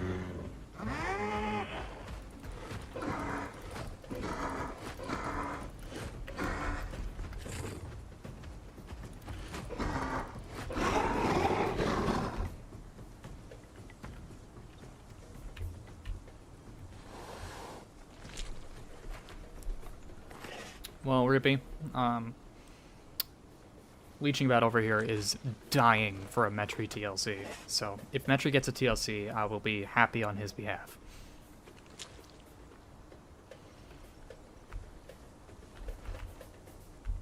Alright, well, since I said I didn't have time to make a video on it, I should probably talk about the modding situation. In that I should preface, I don't like a lot of the mods in Path of Titans. I don't think they're very well balanced. I love the combat in this game. I love discussing game balance for it. And I love theory crafting builds and stuff. And so when I see modded dinos that are objectively better than the official roster because they just have like way too many ability, like they have like a bajillion slots and like 7 abilities they can equip at once, and like it's just cancer, right? It's a balancing nightmare. That doesn't mean we should be sending death threats to mods. It doesn't mean we should be telling them to leave Path of Titans and that they suck. We shouldn't be engaging in any ad hominem or personal attacks. I think that the modding community has always been a net positive for this game, and anybody who gets that toxic over something that they're allowed to opt out of participating in, guys, come on. Like, if my demographic analytics are say anything about who plays this game, it's male adults over the age of 25. And frankly, people that age should know better. You know? That's my feelings on it. Ooh, ooh, okay, these hurt. These hurt a lot.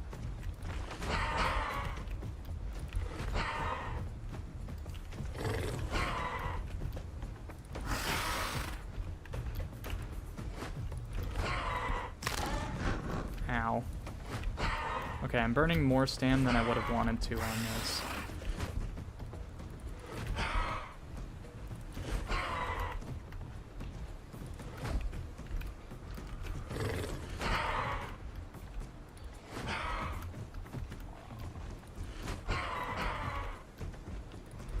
I'm only doing it because this area hasn't been, like, swarmed by mid-tiers yet. So I can kind of get away with this.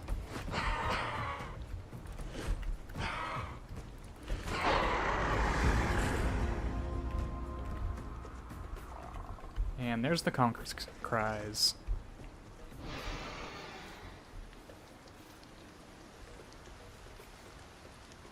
Anyway, that's how I feel about the mod situation.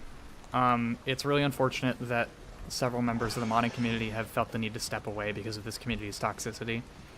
But if I know anything about the toxicity of this community, or if anything about how I play this game speaks to the toxicity of the community, it's the fact that every time I'm streaming, I have chat disabled. There is a reason for that. I tell myself I'm not gonna look at it, and then I look at it, and then I get triggered because I looked at it. And oh, there's a Sarco in that water. There's a dead body in that water. What? Crazy. Maybe the dead body isn't in the water, but there's definitely a crocodile in there. I can hear it chewing. So we're gonna get our water while it's eating, and we're gonna move the frick on. There's no way there's already a corpse in Salt Flats. Oh my god, that's insane. Okay. Chat, we're about to be cooking hard. Oh, it's a sty. What's dead? What died? What in the frick? Oh. This died a while ago. I bet the poor bastard logged here. I could be wrong though. Alright, well. I ain't fucking with a sty. I mean, I could, but it would have to challenge me. I could win the face tank on that super easily. Fun fact, if you're on Cerado and you're up against a sty and it's by itself, just face tank it, you'll win. They might be scary, but they're only scary when you let them do their hit and run tactics. Oh, the bars is up here.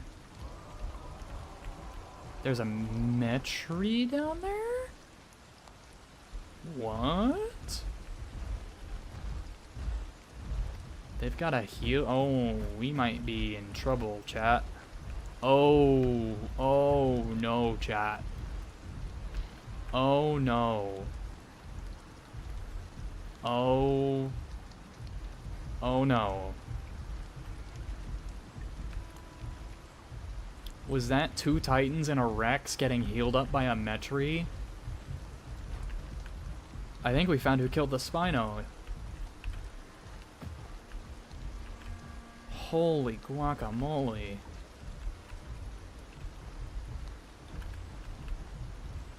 I'm not terribly excited about taking on a Metry on my Cerado because of that poison debuff hurting my health recovery, but at the same time, I feel like Bulwark offsets it enough that I really don't need to worry about it because I'll still be healing faster than I normally would. Look at them crouching around trying to be quiet. This is crazy. Oh, man. I can't wait for groups like this to just stop existing.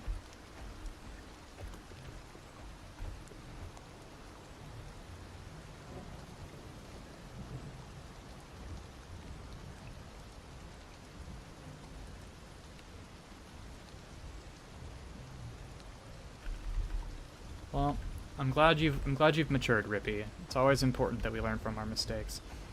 Yeah, see, that Metri, I could maybe kill it. Maybe. Not when it's got its Titans supporting it. Not with it hiding behind them, because it can out-heal me. Definitively. I don't know why they're looking at me. Dude, y'all ain't gonna catch me. I'm gonna run away through that little, like, narrow crevice. The Metri's gonna be the only thing that can follow me. I'm gonna kill the Metri, and then what are you gonna do? What are you gonna do? Come on, man. Be smarter than that. Be smarter than that.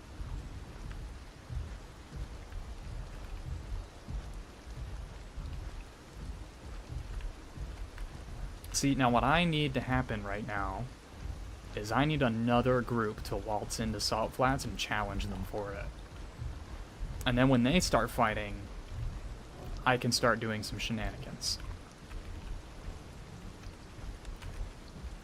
I do want to live up to the whole third-party king that I put in the thumbnail at some point tonight. But unfortunately, it looks like they're not... Oh. Footsteps coming from up top. 3 Pycnos, so help me God.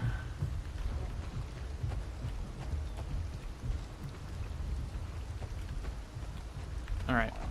I'm gonna get a high vantage point. Because if those 3 go after me, I'm cooked. But if those Pycnos are with those Apexes, I don't see the chances of another group taking this over to be very good. I'd say the chances are pretty slim to none, actually. Somebody already knocked the tree over, that's cool.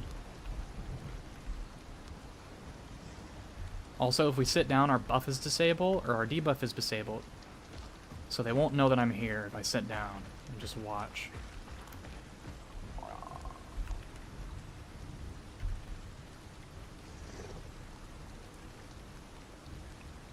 Okay, there's a couple of Conkas. I'm gonna lay down fully here. Now those conks are gonna be a problem if they find me. That bleed's gonna completely disable Bulwark, and I'm gonna be regretting equipping it if that happens. So here's what we're gonna do.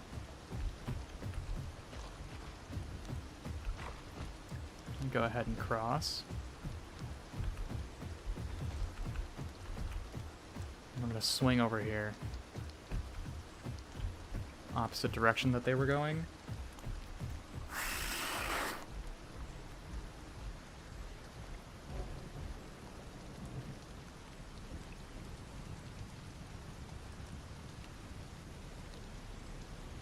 Reminds you of old IC? Yeah. It's pretty similar. It's more open. More opportunities to, like, kind of sit on the edges and watch. You know, you don't actually have to go into the Thunder Bowl. There's more escape routes, too.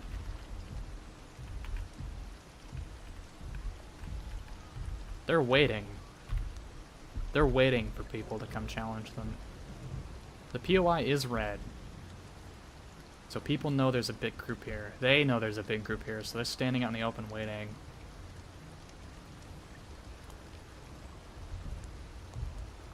Looks like 2 Rexes, 1 Titan. Oh, there's the Pycnos.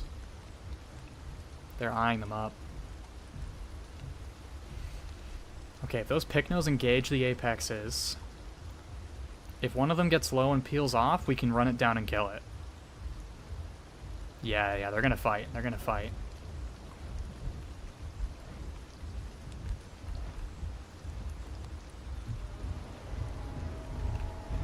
This is what I was waiting for, chat. This right here.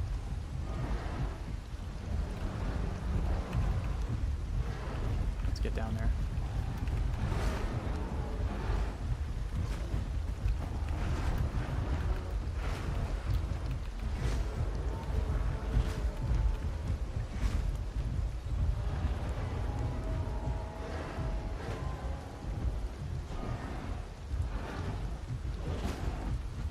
Okay, that one's bleeding.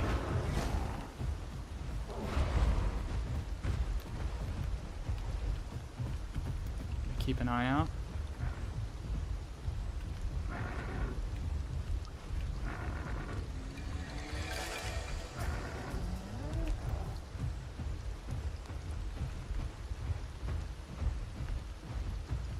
If I run to those apexes for help, if the Pycnos come after me, I don't imagine it going very well. So here's what I'm gonna do instead.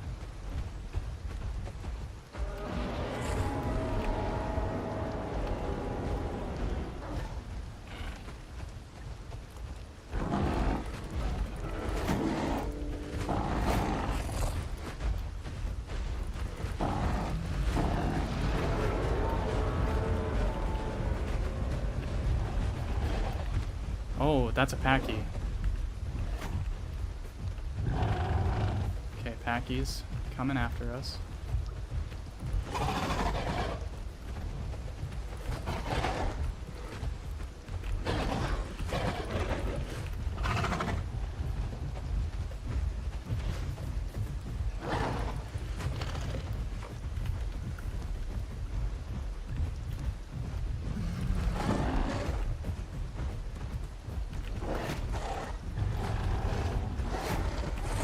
Okay, that's not so fun.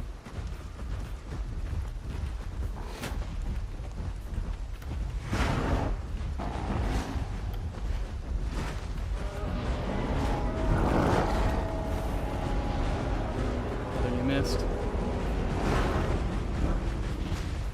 Oh, the conchs are here. We are leaving.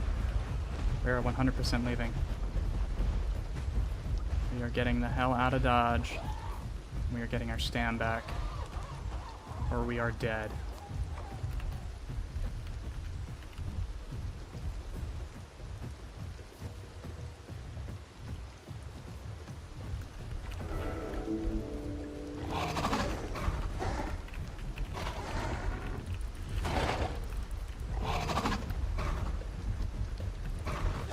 Never mind. Packy was waiting.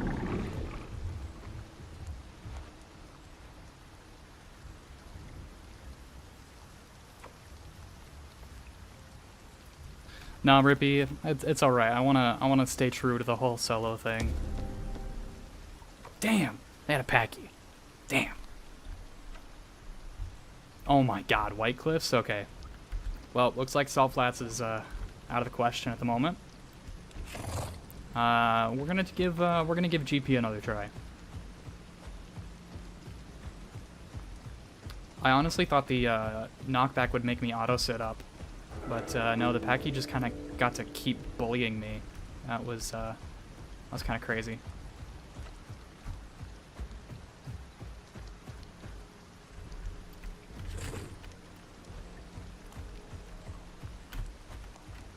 That actually jump scared you? Yeah, it jump scared me a little bit too, because I didn't even hear it coming, dude. Which is nuts. Like, I would have thought that I would have heard it running up to me. Unless I happened to go try and get stand back where it was like trying to heal. Insane.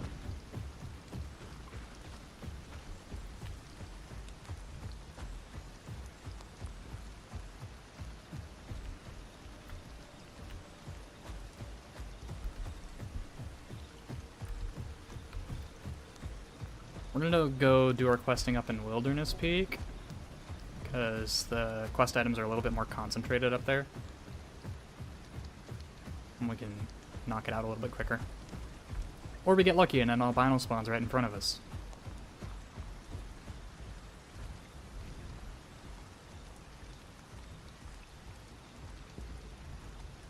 It wasn't even a bad run, it was just an unlucky situation. If there was less fog, I probably would have had a more heads up on the Packy.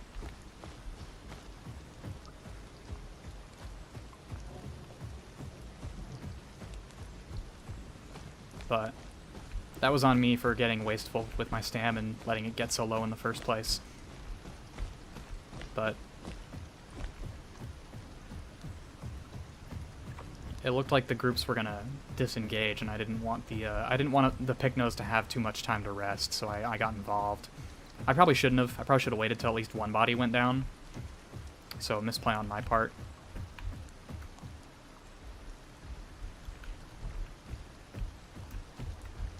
Speaking of stam.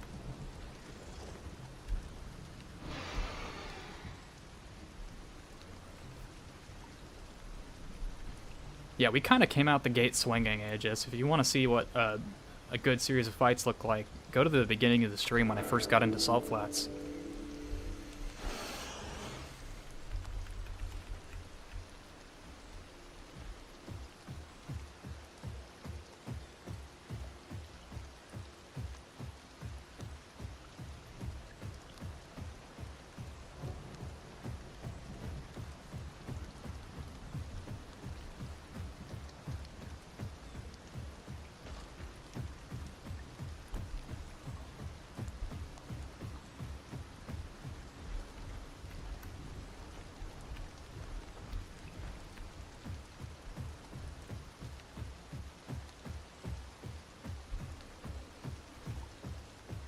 Sit up here and wait for my quest timer. Will I get some stam back? Trophies are currently disabled, Aegis, so nobody gets trophies.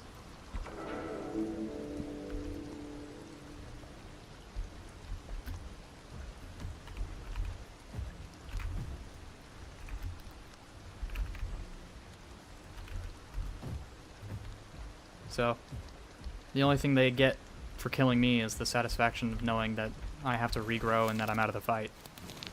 But at the same time, they don't really get anything for killing me.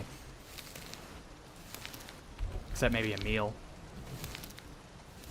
I was the only Cerато there, so there was no one else there dependent on body buffs. There weren't any dasps or hats, so...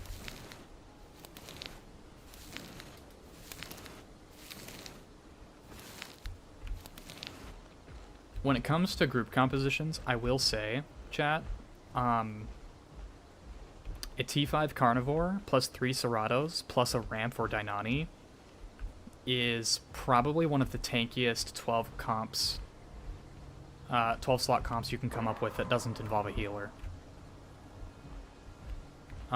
Because carrion feeder on Cerato is not a armor increase for the Cerato. It debuffs the damage of all nearby ungrouped dinos, which means that technically, based on the damage formulas, it's actually better than armor. Because armor, you get diminishing returns on how much damage it mitigates once you get past 15% extra armor, right?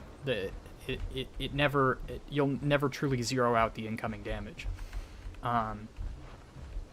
But using damage reducers like carrion feeder, that's true DR.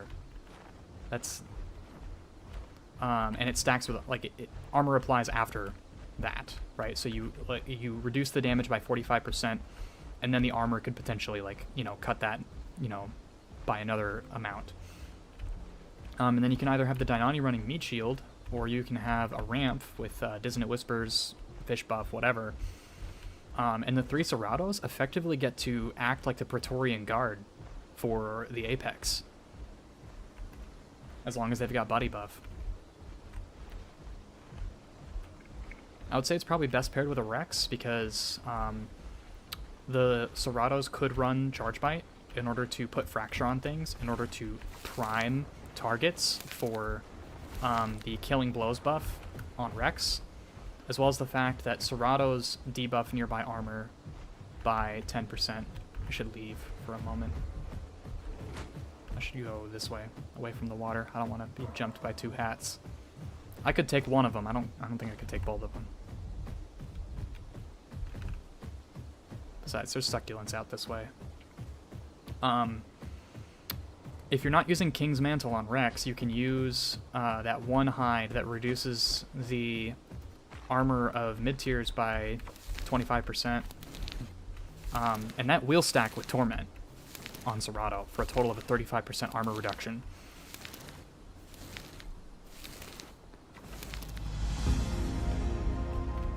Yeah, they're basically little T-Rex anyway. Yeah, basically. So 3 Ceratos, a Rex, and then, you know, like a Deinonychus or a frickin' or Ramp. Probably a Ramp. I think the fish buffs are that, and the Dissonant Whispers for increasing attack. I think that's more valuable than whatever Deinonychus can provide. Paired with the fact that the Ramp can also like do plague and stuff.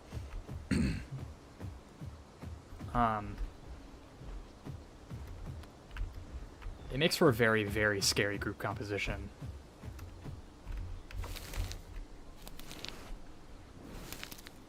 I recommend trying it out sometime if you get a chance.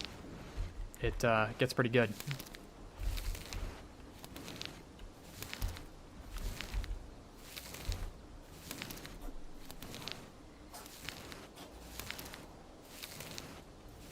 Don't mind the sneezing cat.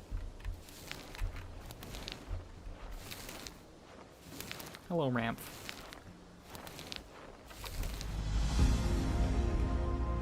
Branches.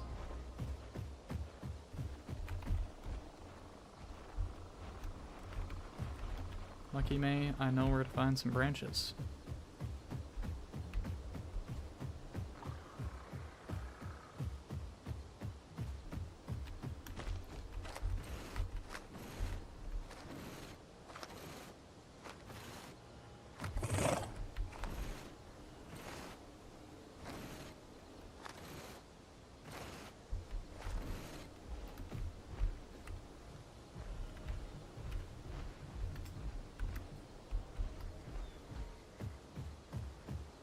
Alright, I need 2 more piles.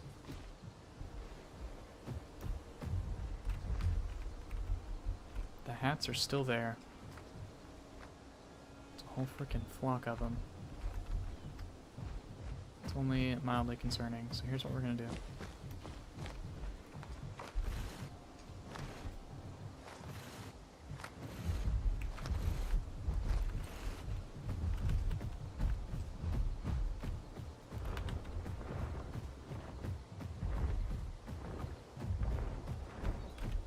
They're gonna come after me.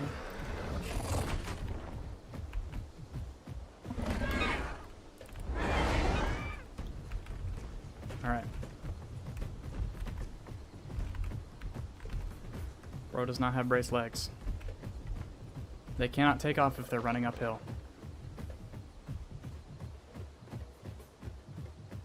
Bro doesn't realize I'm too big to be grabbed.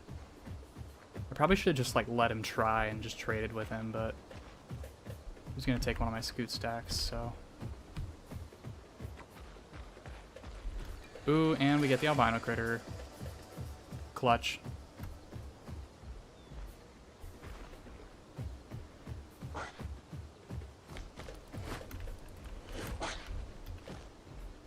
What is this hacky nonsense that it's doing right now?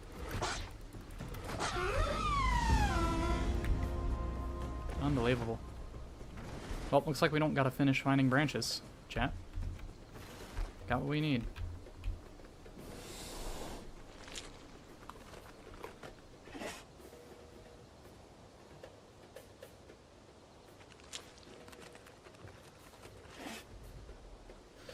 They don't need to increase the fish spawns, Aegis. You just need to know where to look for them.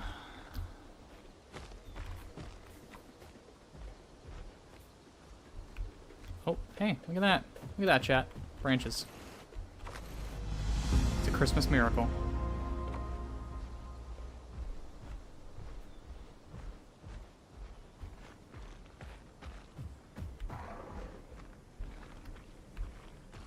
I mean, I could collect rocks, but why would I? I'm full grown. Ready to get into the fight.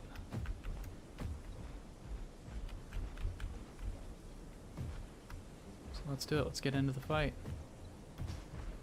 Let's see if we can cause some chaos here in GP.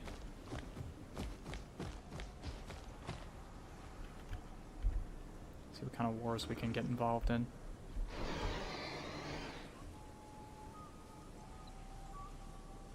They could do to sprinkle a few more spawns around, yeah. Instead of just concentrating all the spawns in specific spots of the map.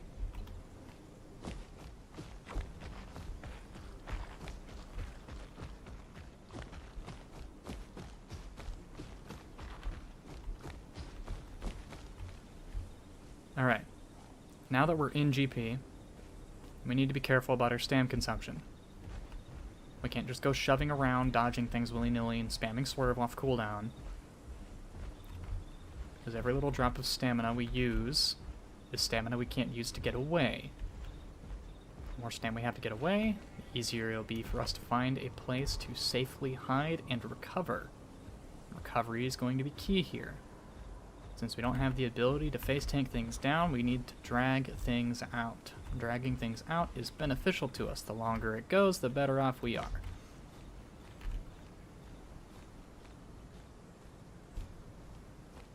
Unless, of course, we get hit with bleed, in which case we're boned, but, you know. Tit for tat.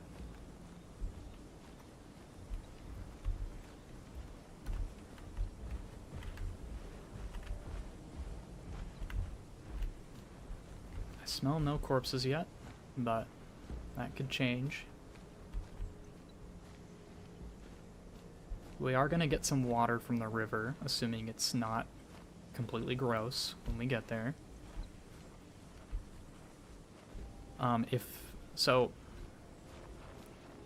Little tip, if you decide to wander into hotspots on a mid-tier, let's say you wander in on a tier 2 or a tier 3, and you're solo, okay, here's the deal. If there is a large concentration of things your size or slightly smaller, you need to leave. Because they can and will run you down and dogpile you, and there will be no chance you have of fighting back. The fact that I died to 6 megas in Green Valley should be proof of that.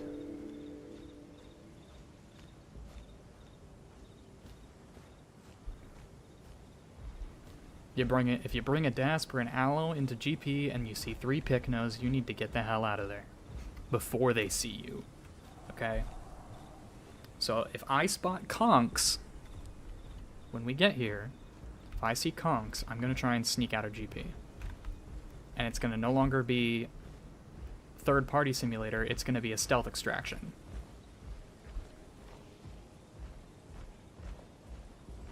Y'all feel me?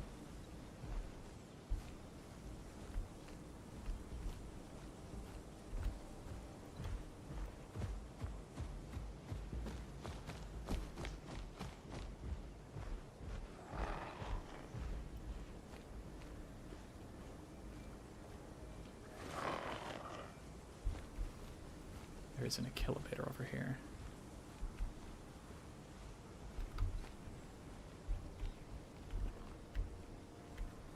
Oh my god.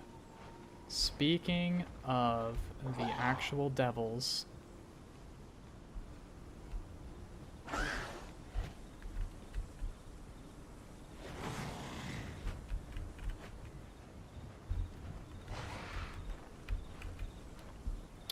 forget GP.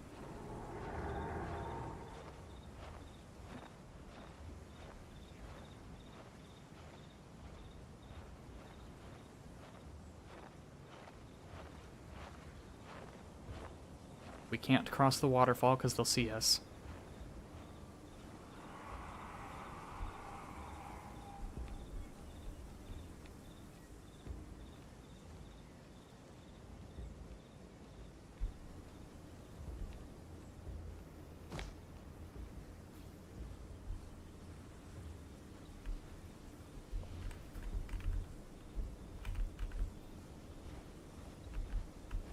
Make as little noise as possible.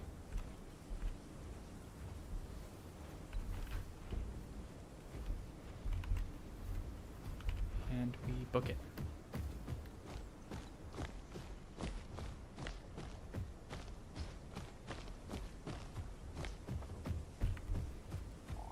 Use the tree line to break visibility.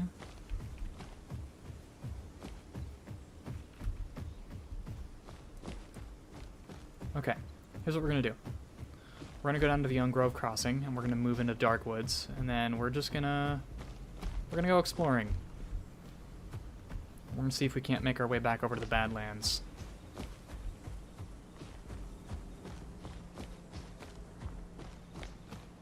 We'll get water in Dark Woods.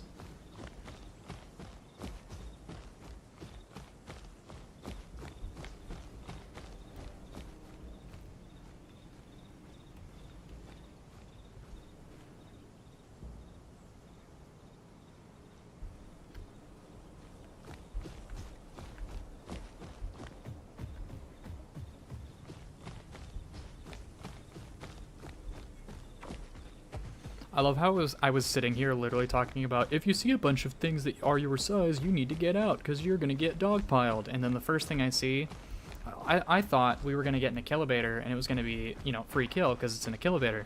And then I saw 2 conks and a meg with it. We would have been so dead. Oh my god, so unbelievably dead.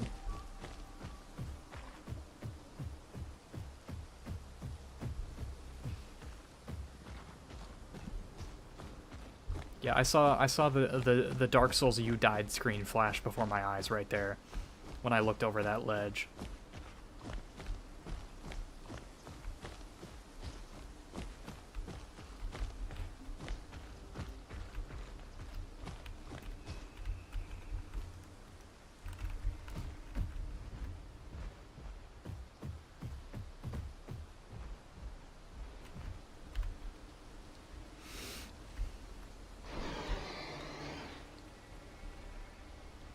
Also, shout out to chat. We are at 15 concurrent viewers.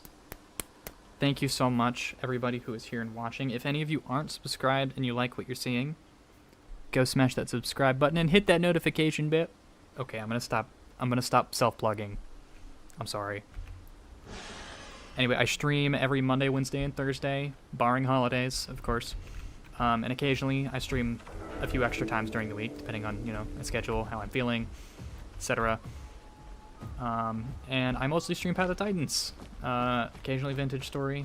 I was streaming Dragonhold for a little bit, but I don't know the viability of continuing to do that at the moment. So Dragonhold is on hold. Haha. Dad joke.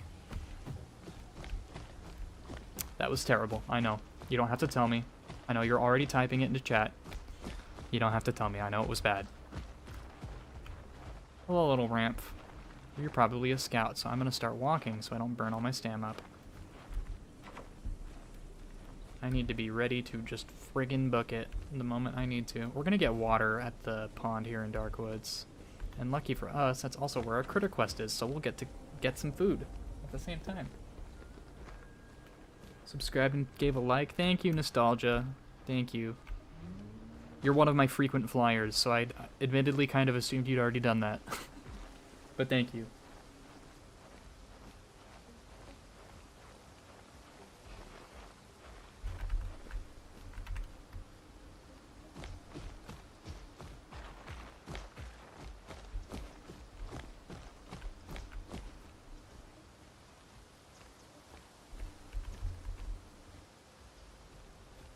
Is this ramp still trying to follow me? That would be crazy. I'd be mad impressed if it was able to track me through these trees. I gotta be real, Darkwoods would be my least favorite place to get jumped by a big group. This is where you get horror movie clips.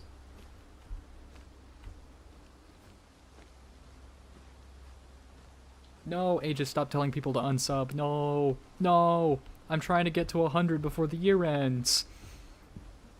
It would be super cool if we could hit 100 subscribers before the new year. That would be dope.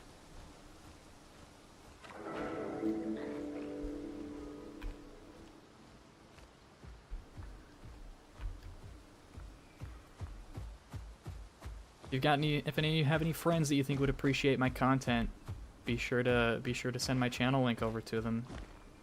Tell them to check me out.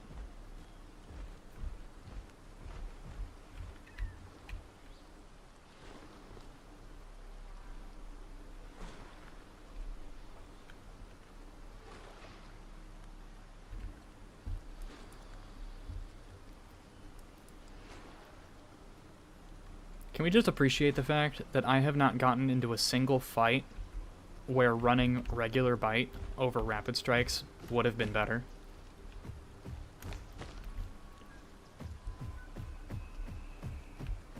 Because I think that's incredible. Useless corpse abilities. They don't even know what they're talking about, chat. Okay. These things are bastards. You can't really dance with them. They kind of just hit you regardless, so face tanking is really your only option here. We are just lucky, incredibly lucky, that we are a Bulwark Cerato, and so we can just kind of eat this. We can eat the damage, eat the corpse, eat all this toxin and venom. All we gotta do is go sit down.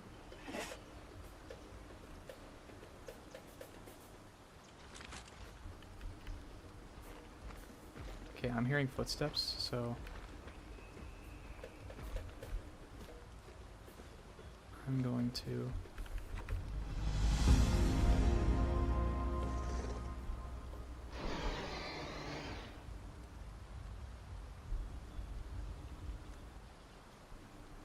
lay down. See how fast that health is ticking up, chat?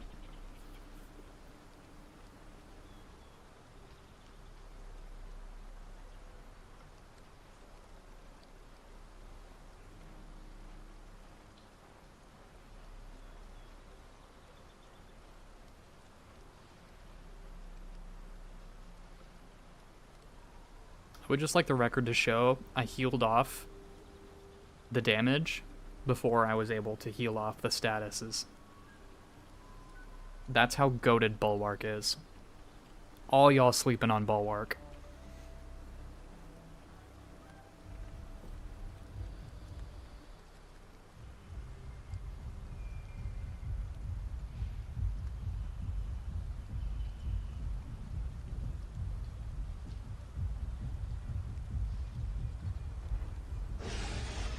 Okay, those big footsteps, I'm willing to bet, are in a marg.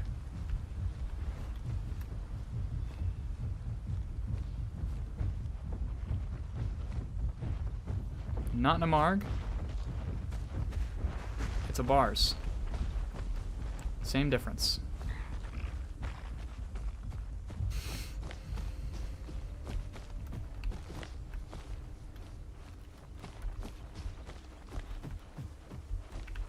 The ramp is still following us. Very curious. Very curious. Okay, so we're trying to make our way to the Big Quill. I'm thinking we go the Whispering Columns Green Hills route. Ow. No, whatever. Oh, that's a hive. Whatever. Ooh. I didn't realize there were so many salt rocks down here. It's kind of crazy. Jesus, how the fuck do people get out of this? What a dumb little trench. Oh, there's raptors. Alright, we're gonna keep moving. We're gonna keep on moving.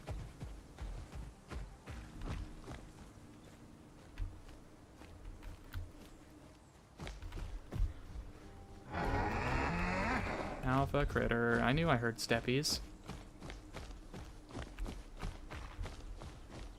Keep this bus moving.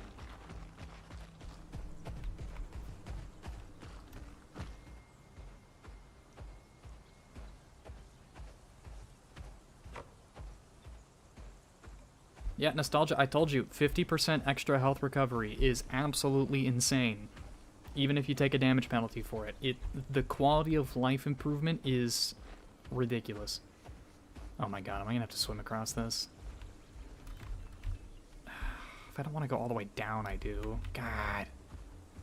If there's a Sarco in this river, I'm cooked. But as we all know, Sarcos are a myth.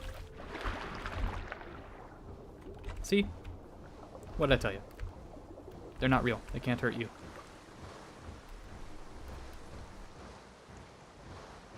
Another dangerous critter quest? Are you freaking kidding me?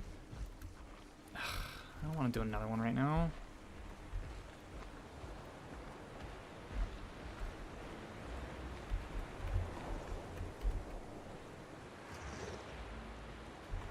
Do I have a rotten egg quest right now?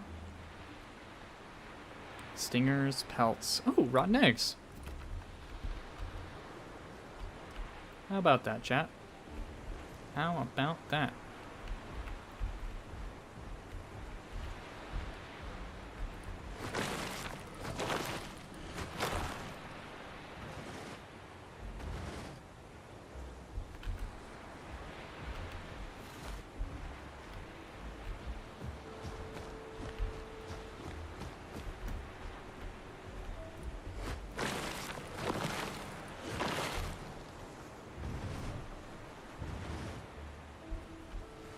I gotta be real with y'all. Cerato is hands down my favorite mid-tier in Path of Titans. Like, I probably said that already when I ranked it above Aloe, but like, as the game currently sits, I love Cerato.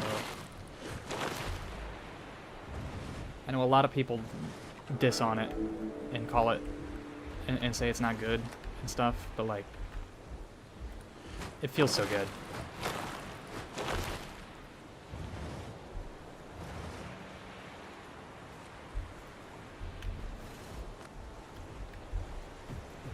I love playing Cerato.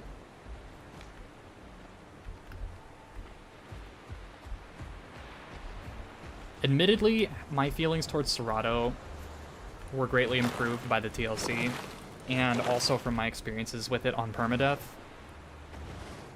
So, my opinion about it might be, you know, just that, an opinion.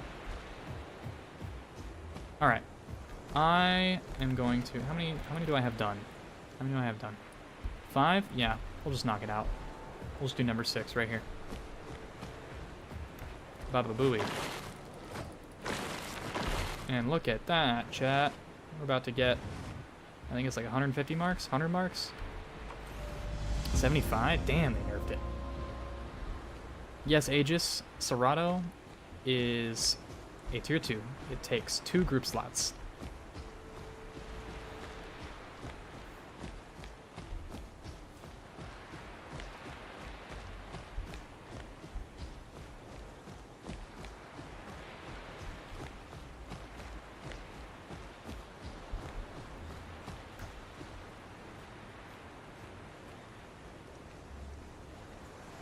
And if y'all think laying down and sleeping with Bulwark heals you quickly, y'all have not seen Cerato sitting in mineral water with Bulwark yet.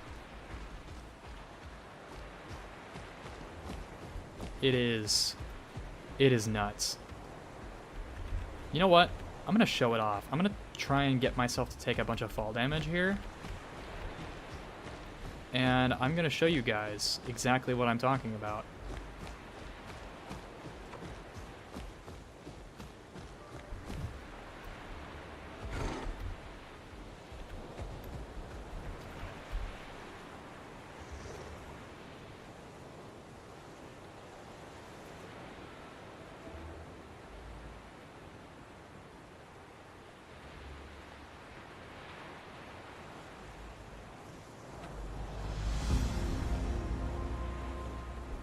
Yeah. So anyway, Bulwark is goated with the sauce.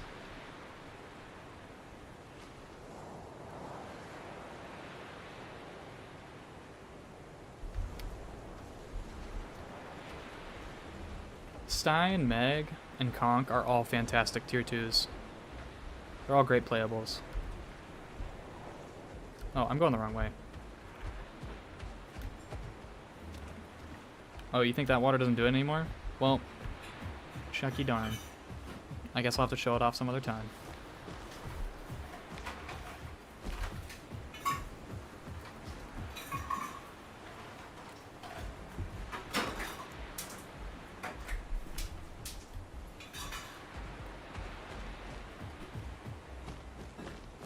In the meantime, we continue our path back towards Big Quill. We're gonna play our cards a little bit closer to the chest this time. We're gonna be a little bit smarter about this. I was kind of riding my high from earlier this stream.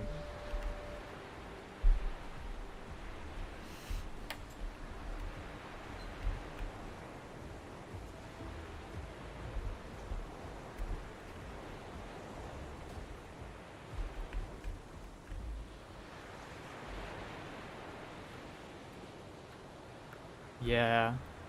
Well, my wife was getting some ice for her water bottle. See, Rippy, that's the fun part, is if you want to take the tanky Cerato approach without having to rely on body buff, you can run like 1 or 2 Ceratos with a Metri, and what you do is you run Bulwark with regeneration. Eh? Eh? Yeah.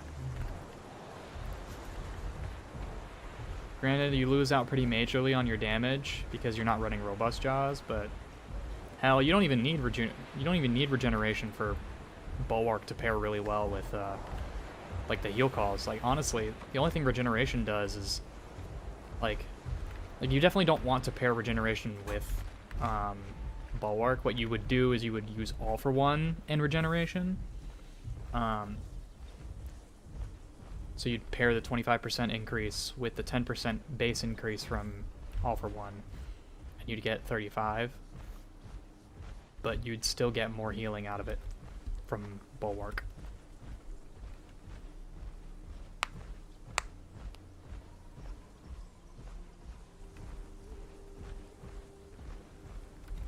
Hey, Blue Quester Green Hills. Wouldn't you know it?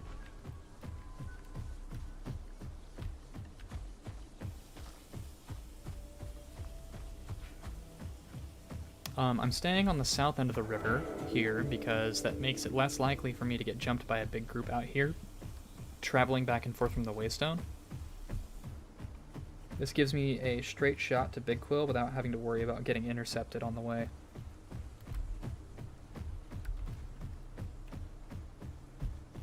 And if I do run into somebody, it'll probably be another solo, which I might actually be able to fight.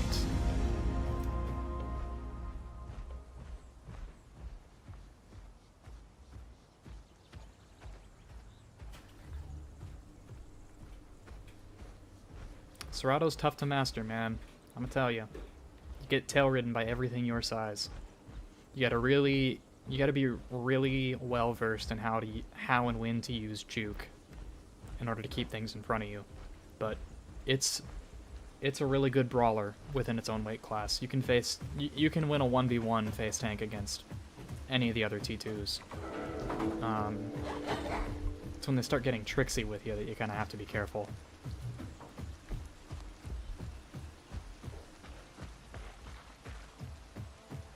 I will say, Rapid Strikes falls off a little bit. Like, if you don't have body buff, Rapid Strikes is really bad for dealing with bleeders in your own tier. Because they can wait, like, if they know you're using Rapid Strikes, Rapid Strikes only last as long as combat timer. So, they can use that as a reference to know when your Rapid Strikes goes away.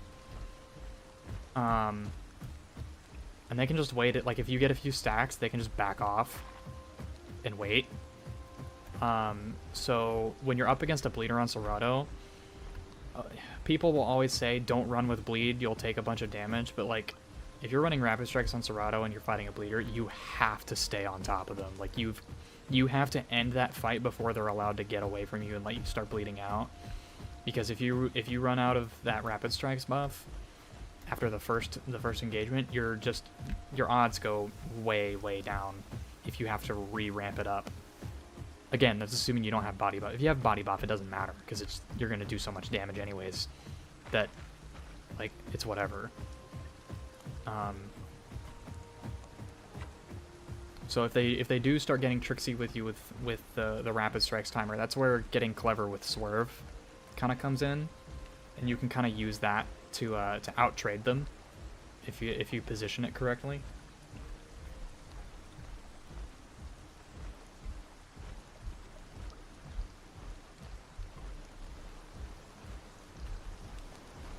So that's something you got to be aware of if you're going to run Rapid Strikes. If you run the regular bite, which I will stress, I recommend people who are new to Cerato just run the regular bite. Right? The only reason I'm running Rapid Strikes is because I'm specifically going to dangerous places where I can make the most use out of it. Alright? If you're just playing solo, wandering around the map, avoiding hot spots, you know, kind of living your solo life, just run regular bite. You really don't have to, like, the extra work from Rapid Strikes isn't always going to be worth it when you're out doing that. I personally still run Rapid Strikes because I appreciate the challenge, and I like forcing myself to adapt, and, you know, I like a good challenge, you know, so I still run it anyway. And also, admittedly, there is a bit of a psychological effect to Rapid Strikes where you can kind of lull your opponent into a sense of safety, because the first couple bites they won't be taking a lot of damage, And so subconsciously they're thinking, oh, I can stay dug in, I can stay dug in, I can keep trading hits, I can keep trading hits, and then all of a sudden they're taking way more damage than they thought they were. And they freak out and they panic and they go, oh, I cannot keep trading hits, I cannot keep trading hits. And they panic and they make poor decisions, and then you can kill them.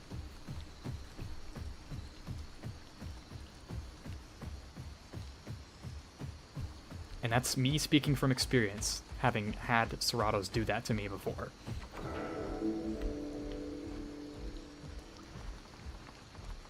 You can definitely bait people into a false sense of safety. Especially if you're, like, going for rear torso bites.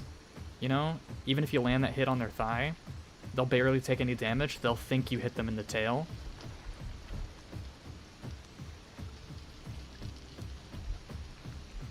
Stuff like that.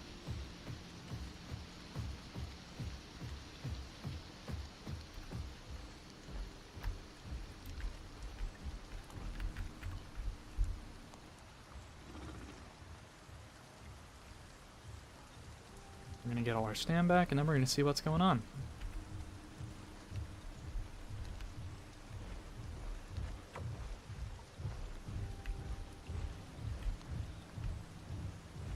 Uh-oh.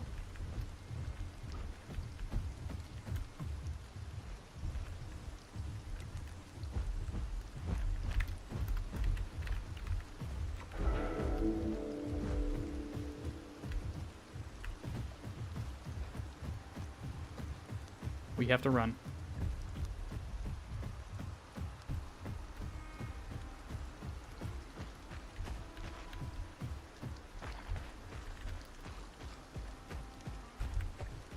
Salt flats was not worth it. The Pycnos have stayed the arbiters of this forbidden land.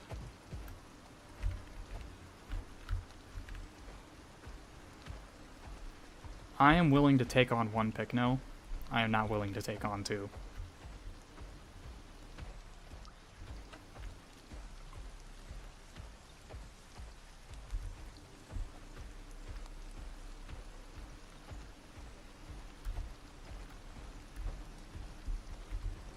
I know I'm technically going in the same direction they were here, but I can sort of, I can put distance here. So we go a little bit into Stego Mountain to try and make them think I left, and then we're going to loop back around, and we're going to hit Hoodoo, and then we're going to see if we can get an angle on things from that side, where the Pycnos might not have a good ability to track me, because of all the obstacles and stuff that I can weave and bob through. And who knows, maybe we run into something else while we're in there.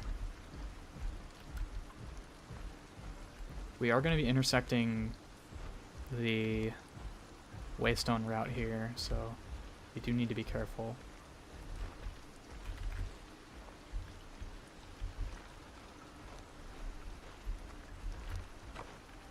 What's up, Goose? Welcome to chat. Welcome to the stream.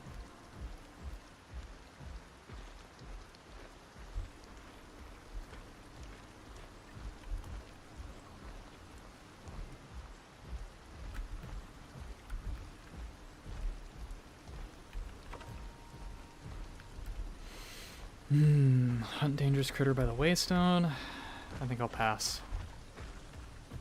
If I get desperate for food on the way to the water source, then I'll double back for it, just so I can eat something, but... pro tip, everybody, in case you didn't already know, your health recovery is affected by how hungry and thirsty you are. Your health recovery rate will decrease if you fall below half on one or both of them. So, it's important that you stay topped up if you want to be in good fighting shape.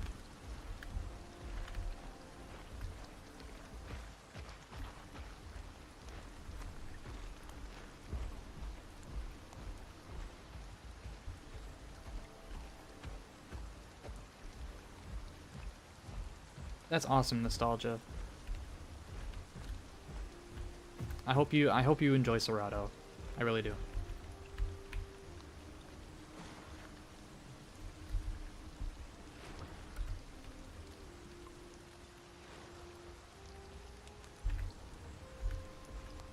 Yeah, big group's definitely been around. Water's only at 20.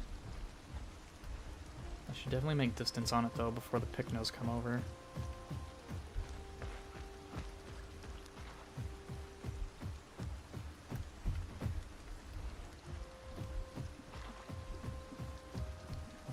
Lucky for me, Pycno footsteps can be heard from actual miles away, so...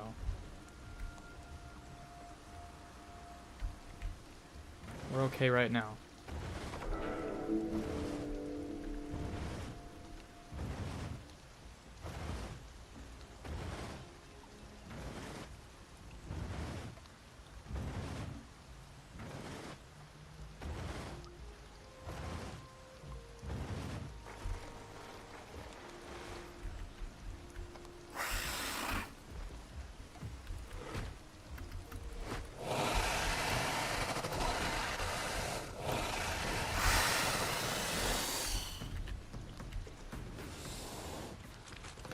Of the critters, the Paleosaniwa are definitely one of the loudest ones when it comes to their, like, sounds they make when they get hurt or die. So as soon as we're done topping off our food, we need to head in a very different direction very quickly. So I'm thinking what we're going to do is we're going to loop around through this path and we're going to get up onto these cliffs. Because then if the Pycnos want to come after us, they have to either loop over here this way, at which point we can jump down and get out of here that way. Or, if they come up this way, obviously we have a route southeast that we can take. But first, I want to get a good look into here. Oh dear.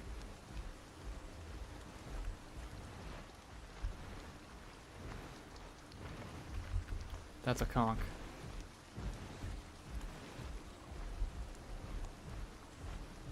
It's questing. Could be by itself.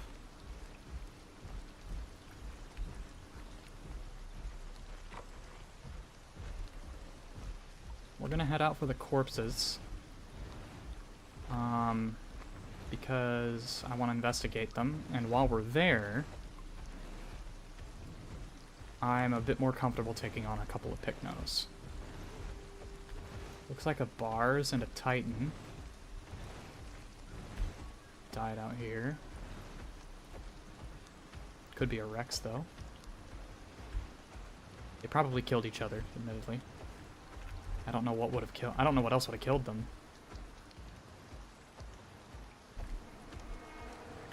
Where are the bodies at? Titan, yep. 64. Bars, 65.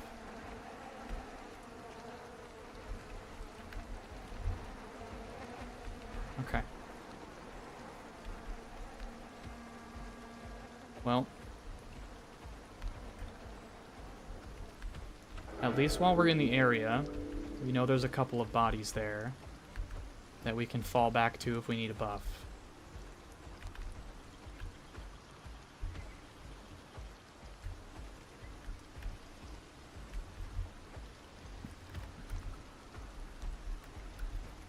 But admittedly, I'm not super confident in the chances of another group coming and another group fight happening.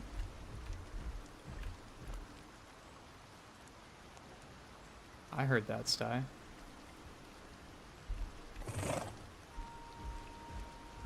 Sty knows what's up.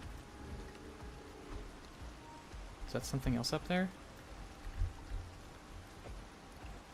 Looks like there's something else up there with it. Could be just bush.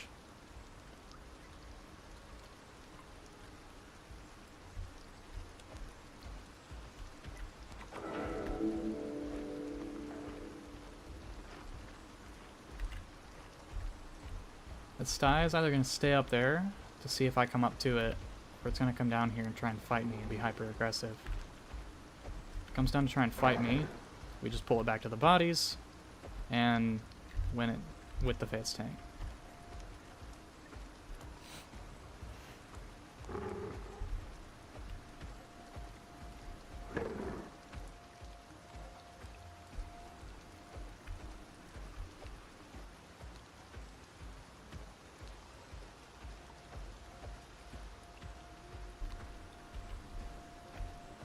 again, I'm fairly comfortable sitting out here. Oh, there's a sty.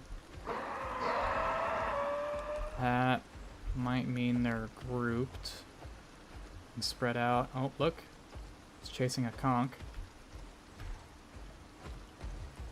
Okay, let's see if we can pull this one into a fight.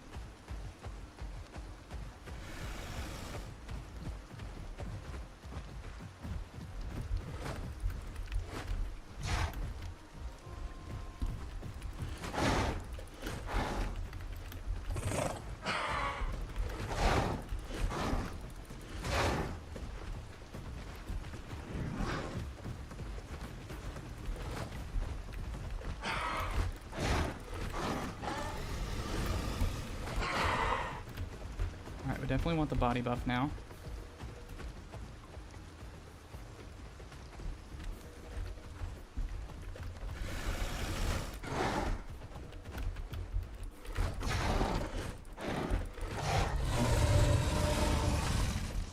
Just like that.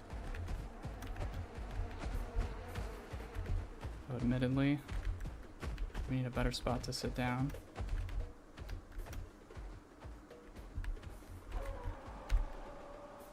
Get this bleed off of us. The sooner we get this bleed off, the sooner we start healing. And the sooner we start healing, the better. Yeah, fog's leaving. We're gonna be exposed.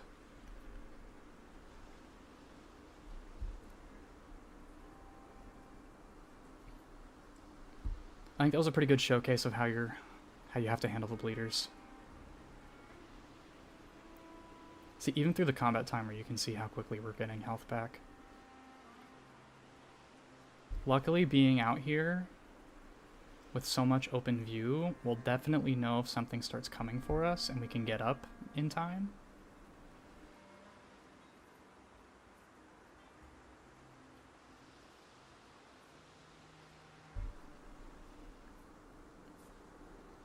I was side riding that sty instead of trying to bite it on the face because I wanted to avoid taking reflect damage, and I didn't want to give it the opportunity to land headshots on me.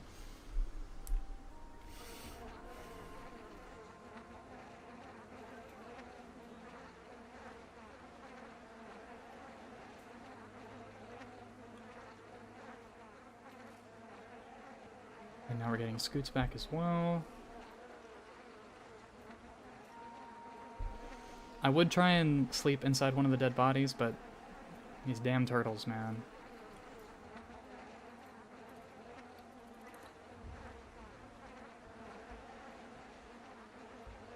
And also, where the bodies lay down is client side, so they could be laying in a different way, or different direction, or a different spot on somebody else's screen and wouldn't actually be concealing me. So while I may look hidden on my end, I would be exposed on theirs.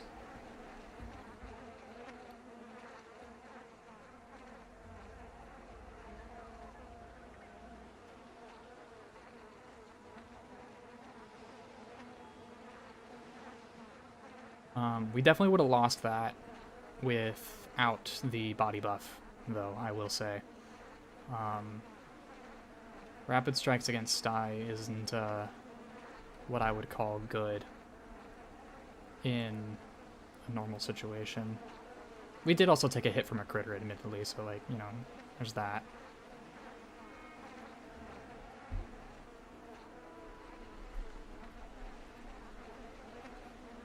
Maybe we got hit by it twice. I don't actually remember. But yeah, another point for Bulwark. If you're going to be visiting dangerous areas like that, the less time it takes for you to get back into fighting shape, the better. Okay, that's down to 76. What are these down to? 45, 44. These are probably going to decay slower than the sty. But I still want to leave the sty body, so I'm going to nibble off of whichever one of these is most deteriorated. Because I only really need one. They're kind of in the same spot. But we got to get rid of this fucking turtle first.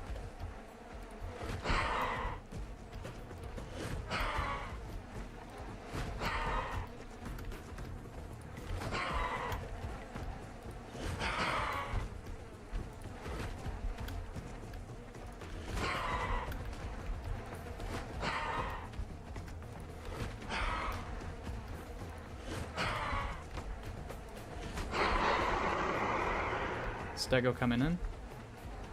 42, 42. Alright. We need off the Titan. The conch is here.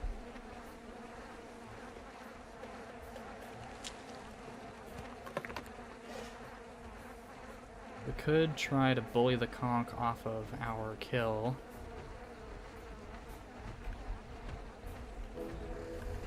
But it wants to group. Unfortunately, I do not want to group.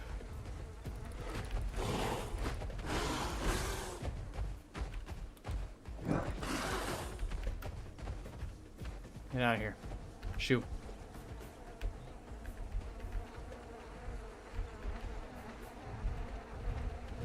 Suko coming in.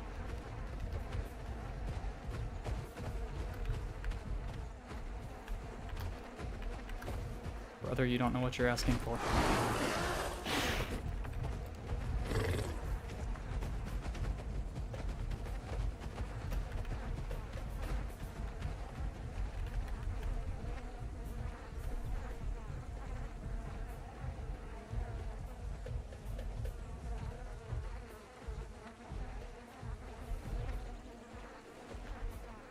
No, are we willing to bully the Are we willing to bully the Suko? I am willing to try.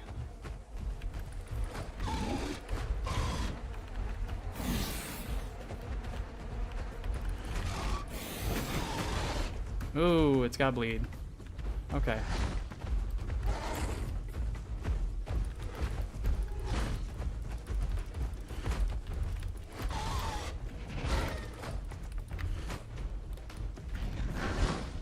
Okay. Slick dodge. Once we get this bleed off, we'll be healing back up.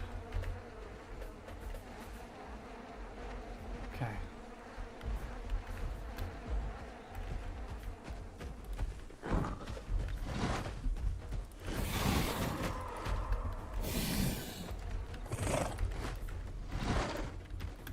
Tail hit.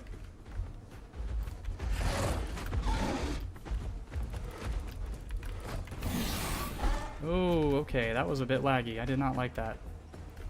I did not like that.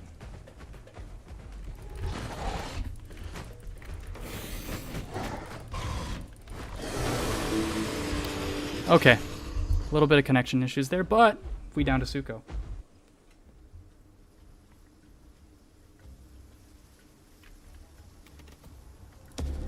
In case you were wondering how good Rapid Strikes is with body buff, now you know.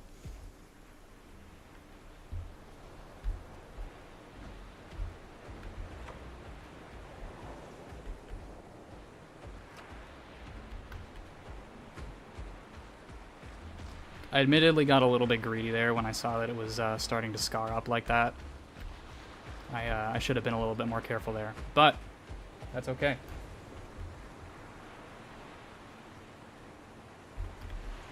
Yeah, see, some of those hits feel like they should have hit me, and then some of them definitely shouldn't have. That Suko was on something. Was on something for sure. But luckily, we didn't spawn too far away. It's pretty straightforward route to get there, so we're gonna head back because we're seeing some success.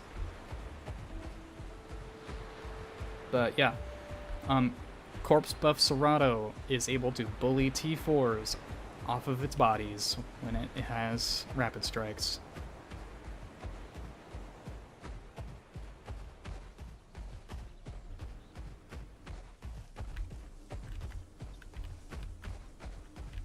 All that Suko had to do was just leave.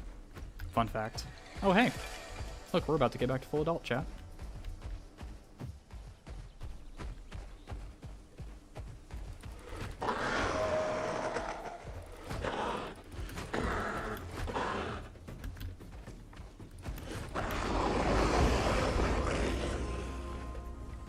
Voila.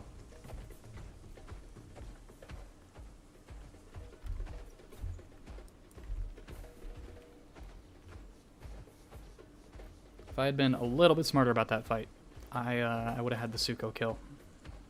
But live and learn.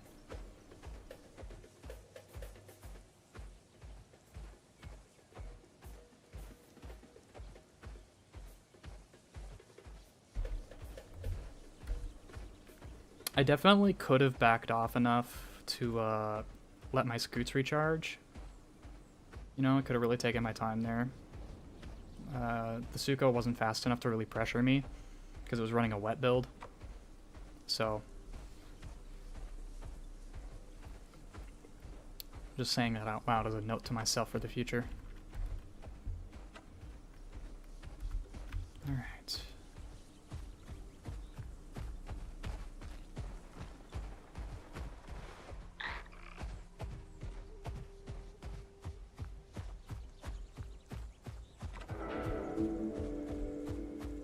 Decided to go the Dried Lake route just in case there were more Megs in Green Valley. Didn't want to risk running into that group.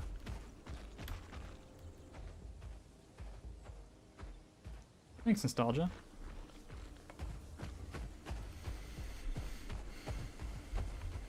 We've gotten kind of lucky today.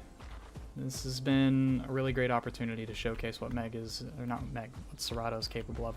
Also, I should mention that Suko's really stupid because it wasn't using its tail attack. It really should have been. Granted, it was using its precise movement well enough that it probably didn't have to, because it was still able to like turn well enough to land hits on me, even when I was trying to like stick a side ride. Just because I guess Suko's precise movement is that good, you know? Something I didn't know, that now I know. Why did I go to the middle of salt flats with a wet build? I don't know. I also don't know why I decided to fight a Cerато with a wet build, or Cerато with a body buff. I really don't. I don't know what that guy was cooking.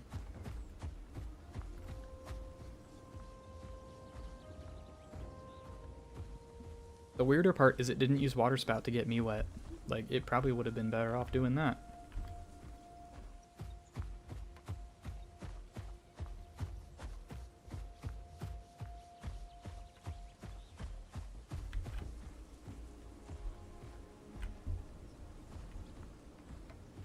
Oh, alright. Just because I need your pelt.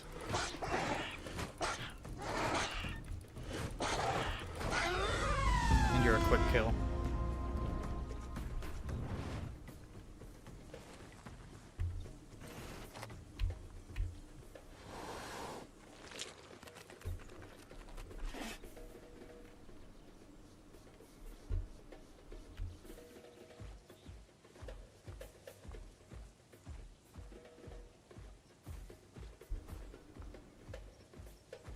Alright, moment of truth. We must now venture through Green Valley. Part of it, at least.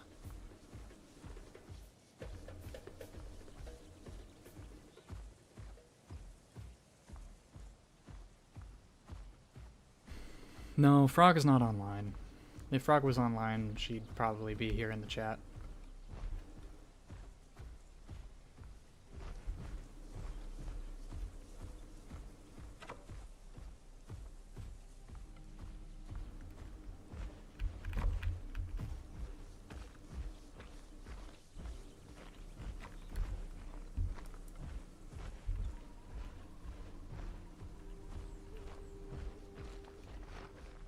Back to the flats we go.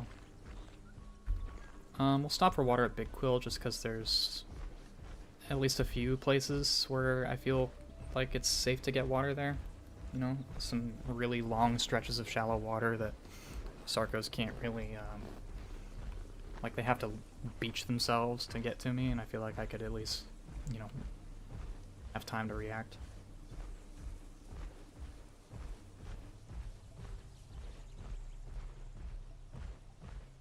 I don't think Frog would even dare to bother trying to challenge my Cerато with her Achillo. Achillo does not have a good matchup against Cerато.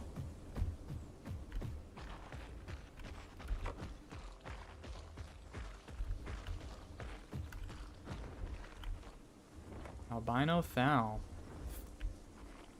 Booking it for the flats.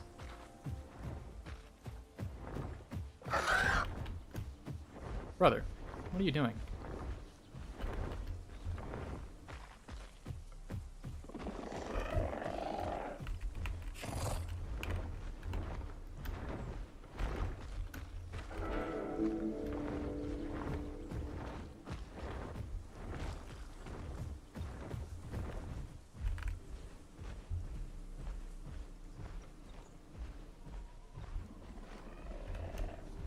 Bro, you better not be thinking about coming to try and fight me.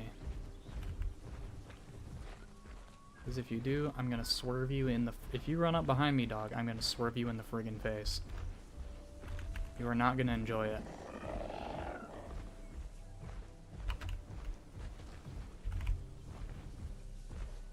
Getting headshot for over 100 damage is not gonna feel good.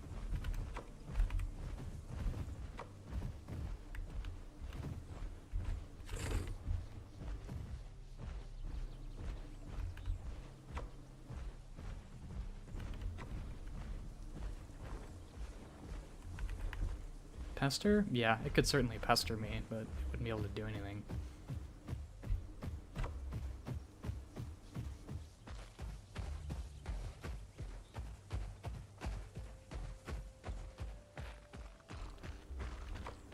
That was a pretty short run back, chat.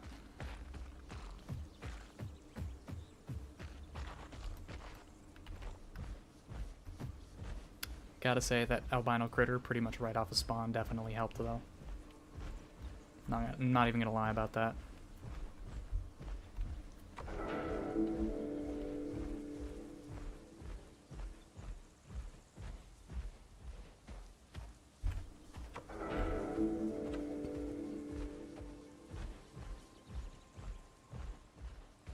Alright, this is one of those really big shallow stretches I was talking about. Right here. So you can get right up to the water. And you'll see anything coming from a mile away.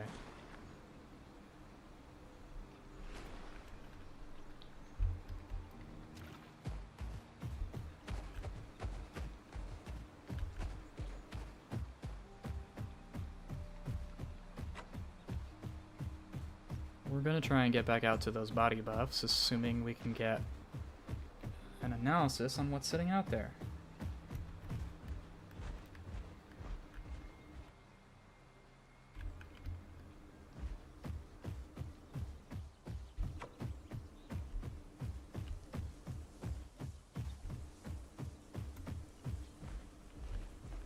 Alright. Time to be a little bit more responsible with our stam. I will say, I still am very new to, like, fighting inside of these huge mega pack hotspots. And I'm still learning specifics and such. Damn, I can't believe we got the kill on that Suka. That's so funny.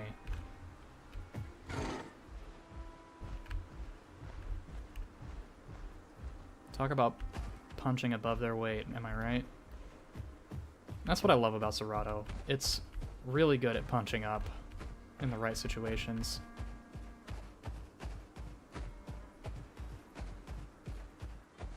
That is an alpha critter sleeping on the ground. I'm going to avoid it.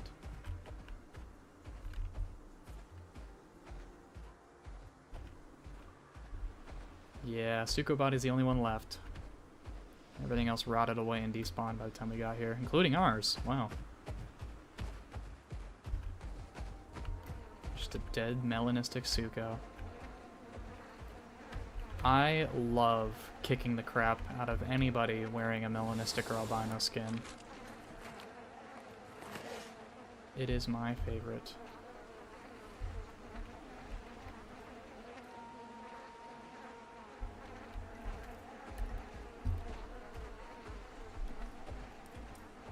You know, it's kind of looking like people got bored of salt flats.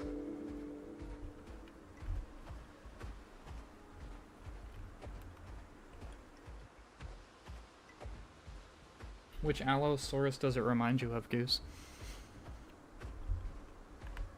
A hats. Wants to challenge me for the body? Good sir?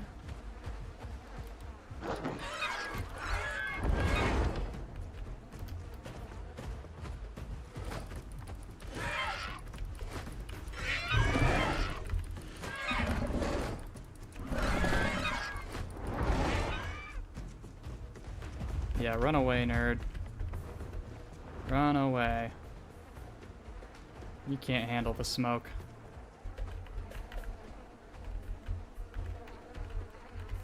It's my body.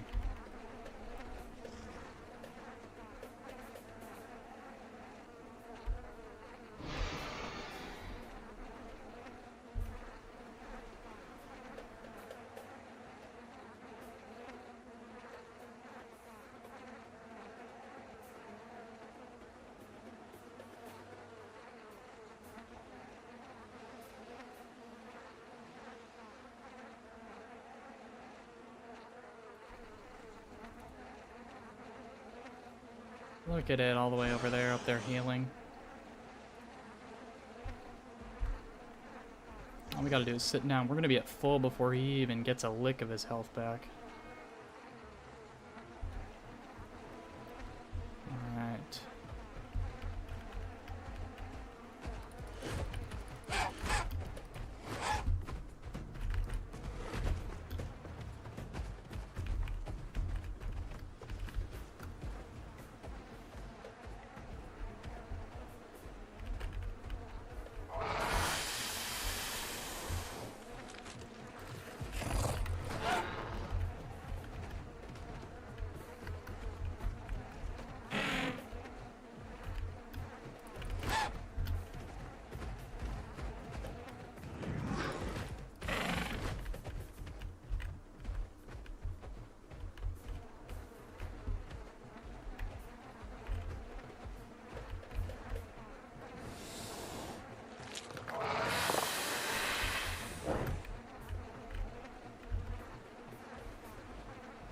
My corpse, nerd.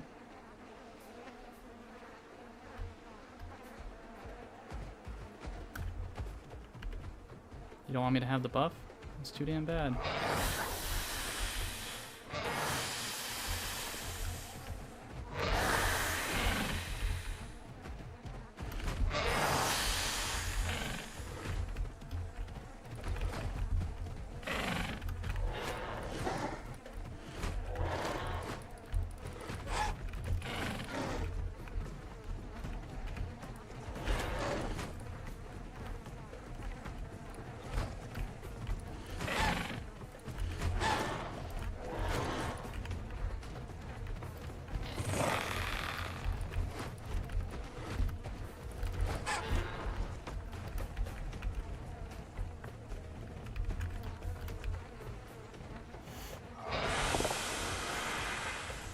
There's another Ceratosaurus here. Shitballs.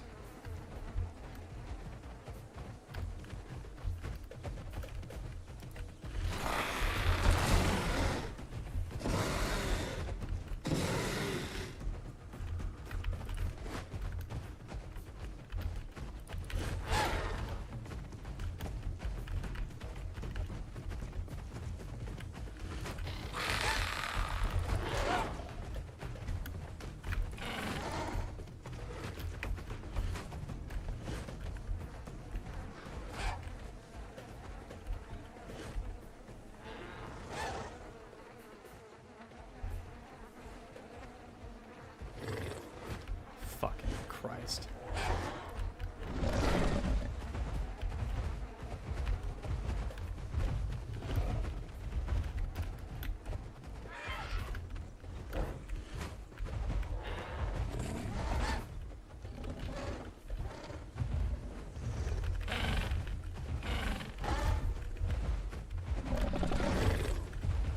That's gonna cost me.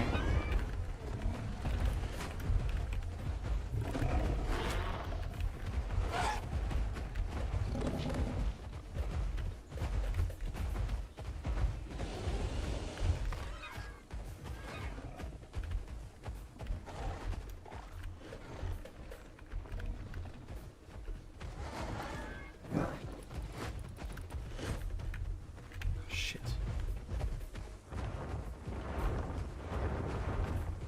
I need that body buff.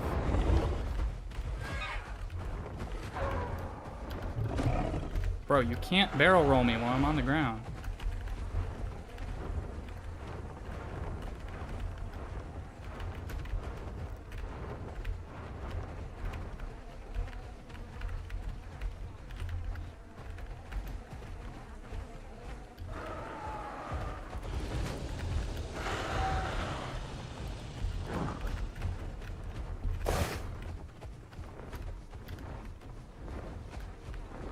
Just need this damn bleed to wear off.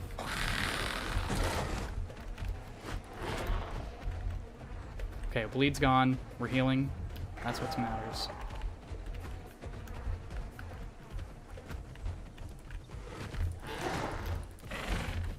Fuck.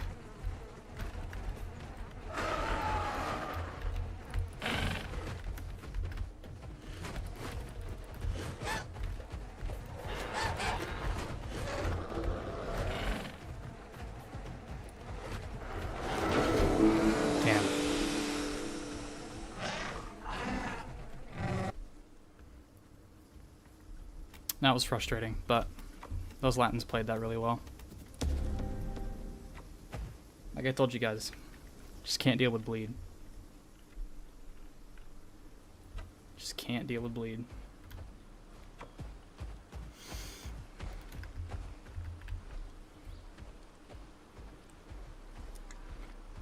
That hat's coming back certainly did not help things.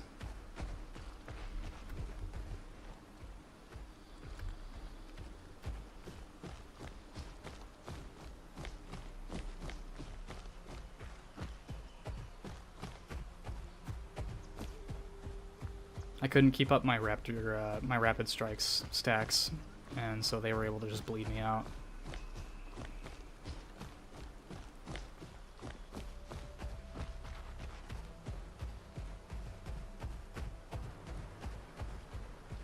Admittedly, that other Cerato didn't help, because it gave me that armor penalty. It was more getting in my way than anything.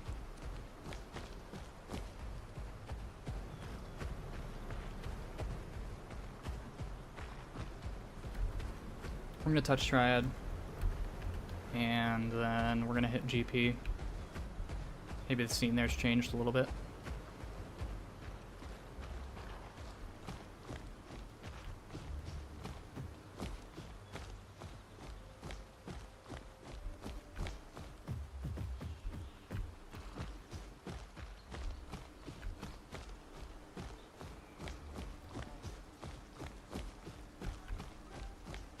I probably shouldn't have sat down either. That definitely hurt me a lot. Got a free hit with bonus damage on me. I wasn't able to force it to trade. That Latin that was pouncing me to apply puncture and getting off right after was definitely doing the smart thing, because it was able to maintain a lot of stamina while still punishing my bleed heal rate. Oh, motherfucker, get away from me. I don't want to deal with you.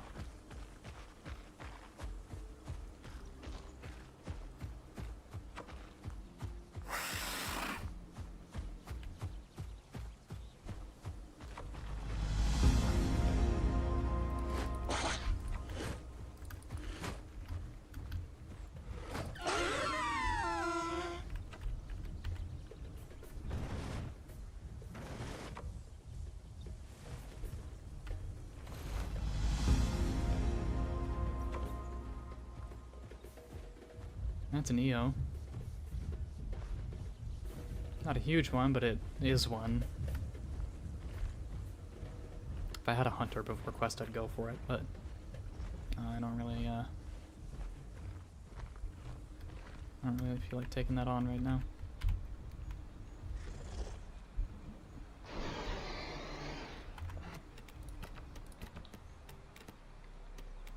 Yep. Latins are definitely a bad matchup for the Cerato setup. But a good pair of Latins can take down pretty much anything, admittedly.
I knew it was going to spawn somewhere up here.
Yeah, I really don't know.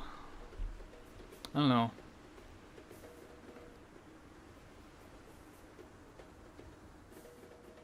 I don't know what to do about it either.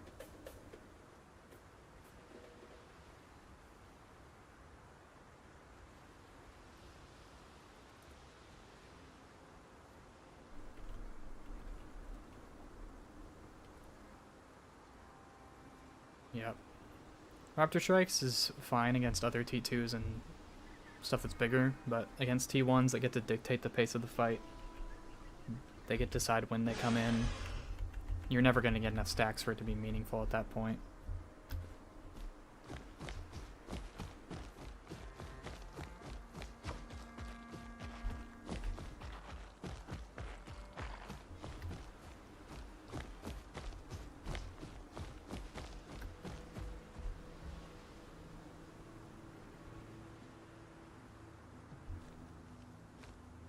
Is that a conch?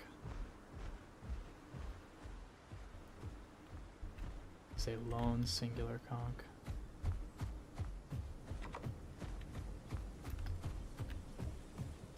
Not even a fully grown one.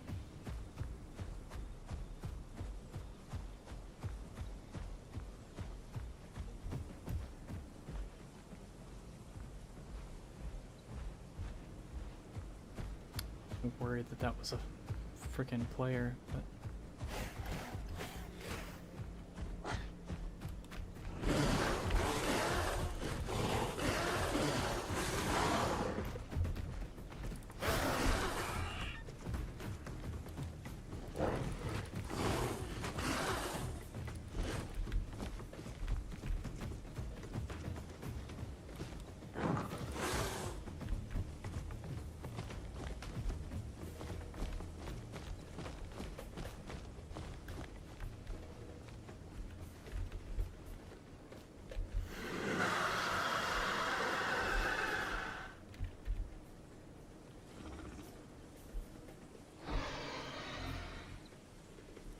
and away he goes.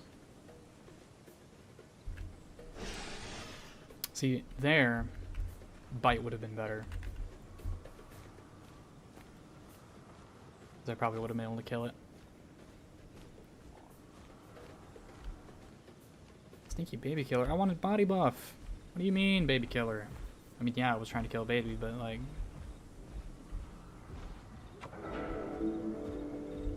What do you expect from me? Ooh. I wonder. Spinos. Alright, there's a lot of shit going on down there. We're gonna go investigate. After we do this. Maybe it gives me growth marks. Maybe it doesn't. We're gonna find out.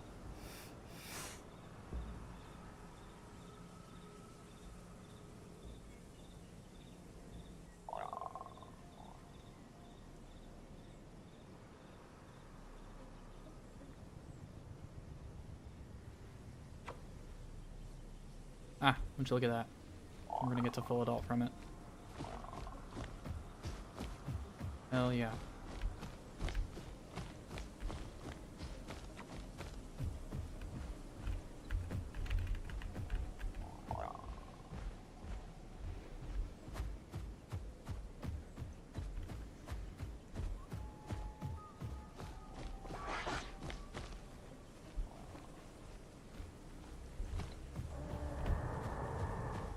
Spino's pretty far onto land, I think.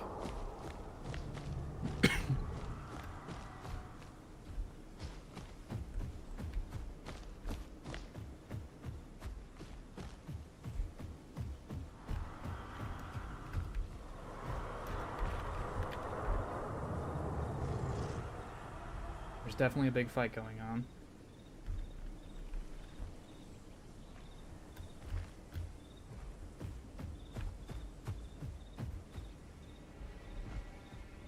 Alright, time to be responsible with their stamina.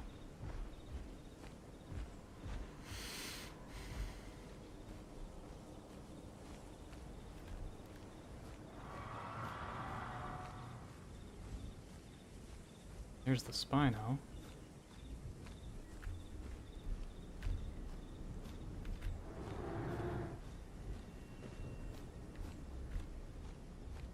Campto? That's a Campto.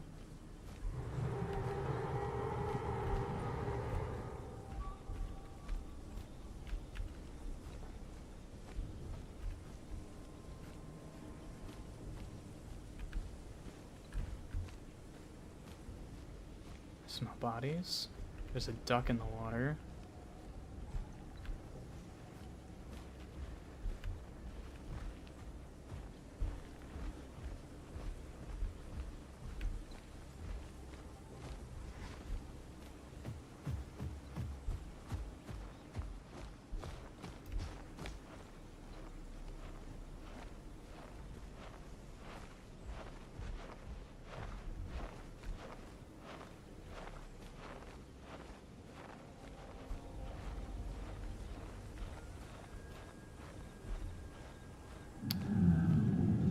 Dead body's close.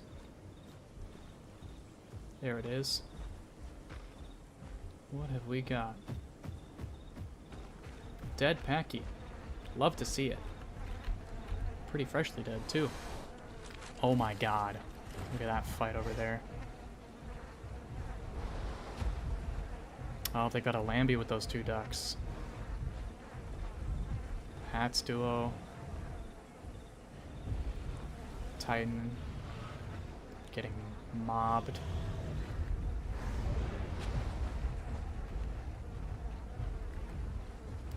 I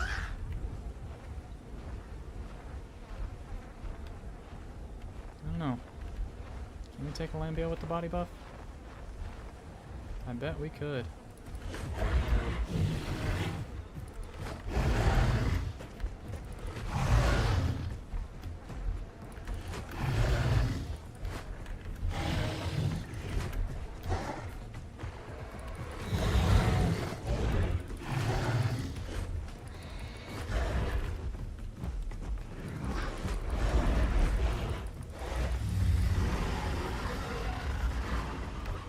I bet we could.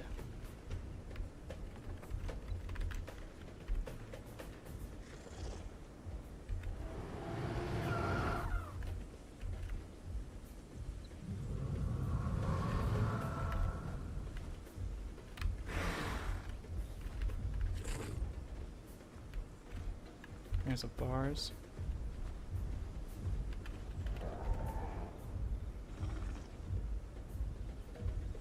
There's another Packy.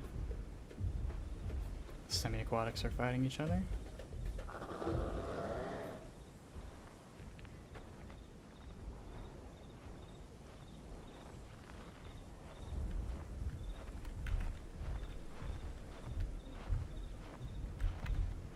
Oh. Got a big steppa coming up. Let's get that health topped off.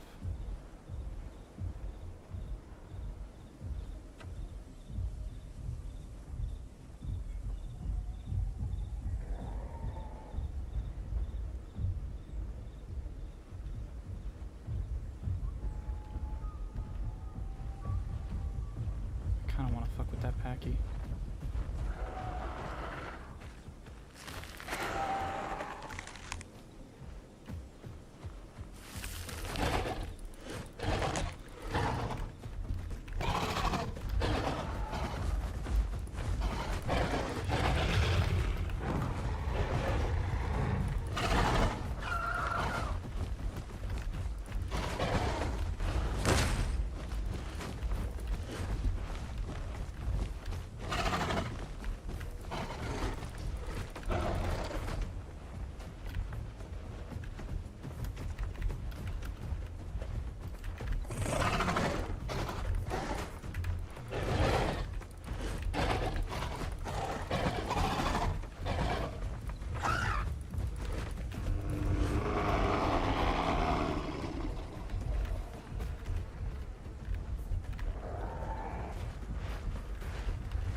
Alright. I'll back off. Jesus, brother.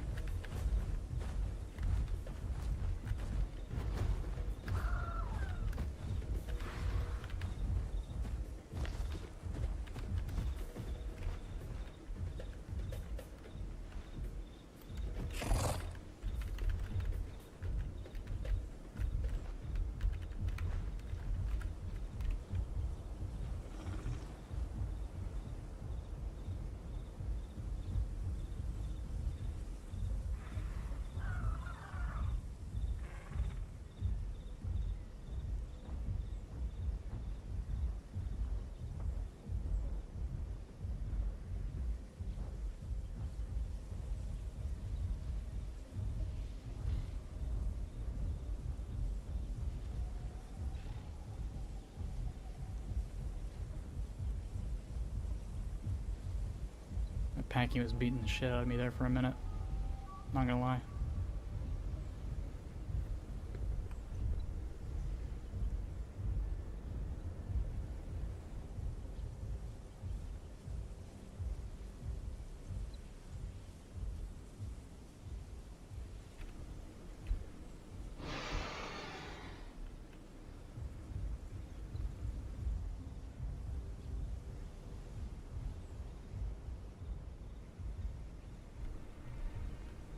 I was worried that Latin was gonna jump me. I was afraid of mixed packers, but it seemed chill enough. Glad I didn't bite it. I didn't want to provoke it.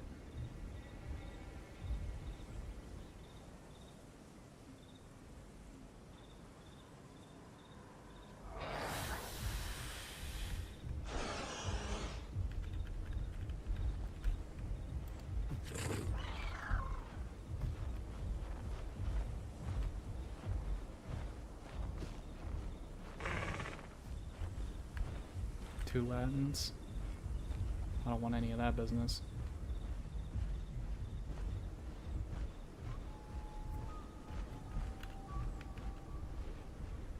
Pretty sure those are the same too. And salt flats. So what I'm gonna do is I'm gonna see if I can get out of here.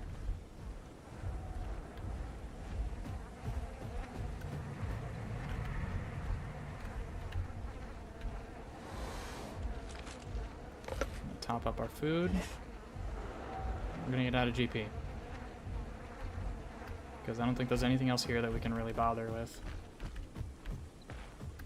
Never mind, Latins are crossing there.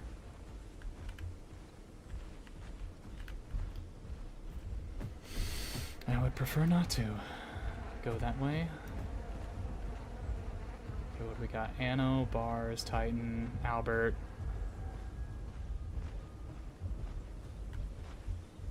Ramp. It's quite the ruckus. There goes the other Latin.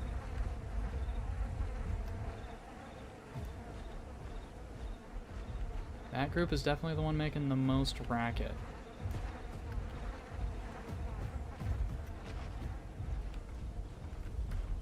Alright. I think we go... could go this route. That's assuming we even want to leave. I mean, nothing here seems small enough to chase us right now, so we're probably pretty safe here.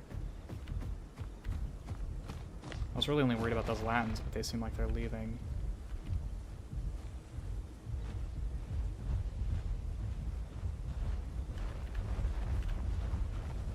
Nothing else here is able to chase me down, really.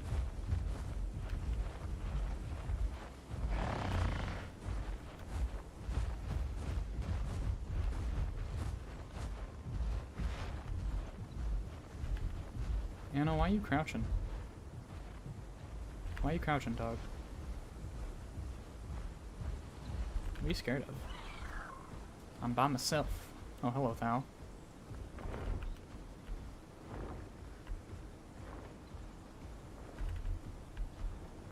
I'm gonna go down to one of the safer spots to get a drink.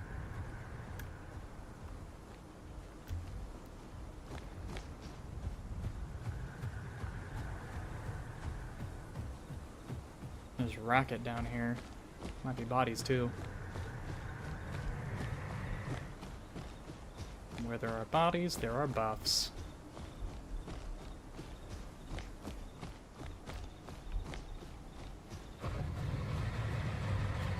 Fucking crocodiles, are you serious?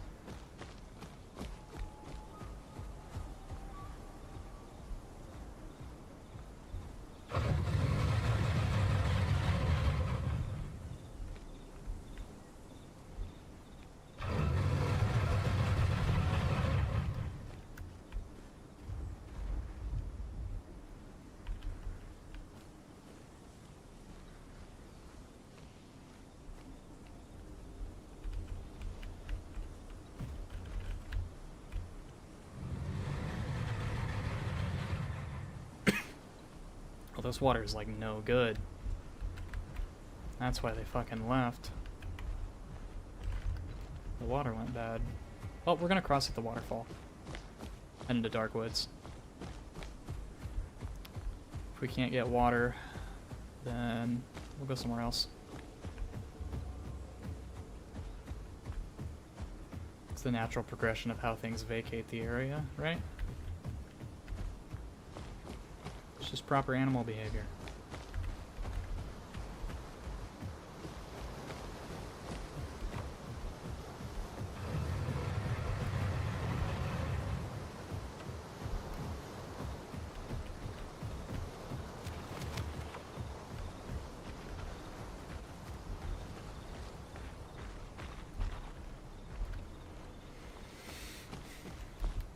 Yeah, we're gonna go for this freshwater right here, because I think it's not using the same source as the Titan's Pass, but I could be wrong. We'll find out.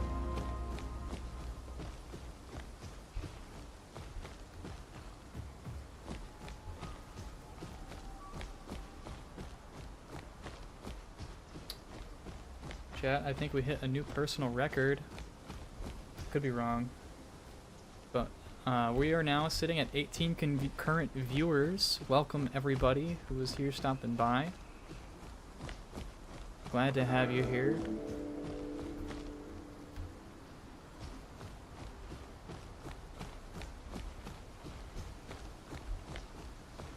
I know there's not much action going on in the stream right now, but there are definitely plenty of parts of tonight's stream where we got some good action in.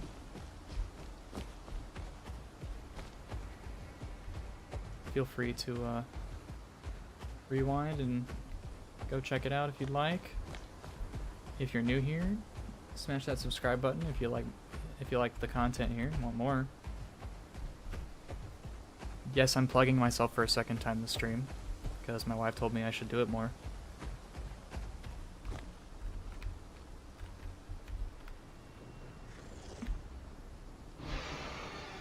So yeah. Excuse me.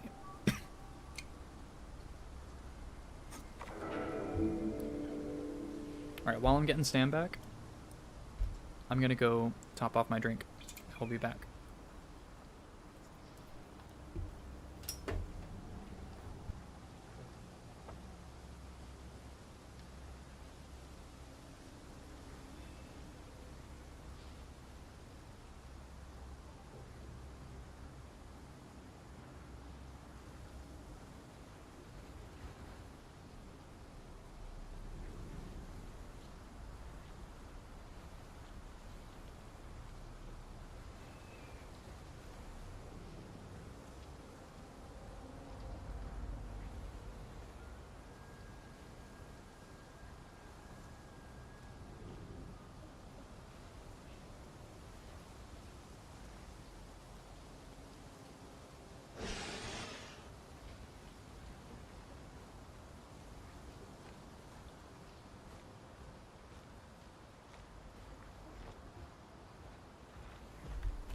And I am back.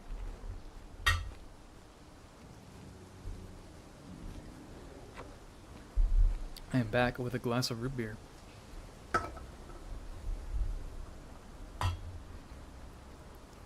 And some dino nuggies.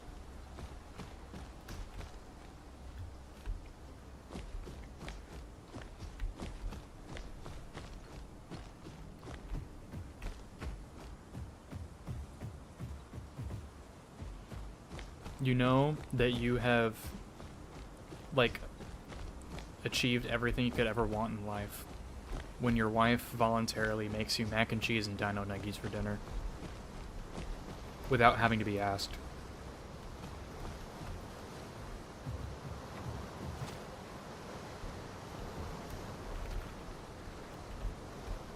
Oh yeah. Water over here is clean as can be.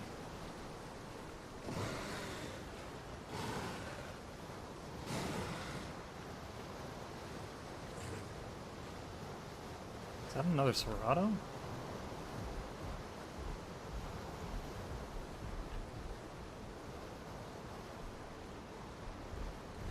It is, and it has a raptor buddy.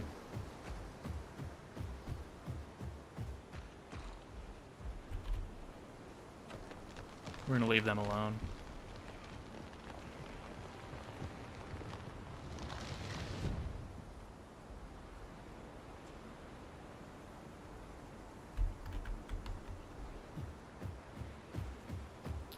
Is it bad that I don't know who William Afton is?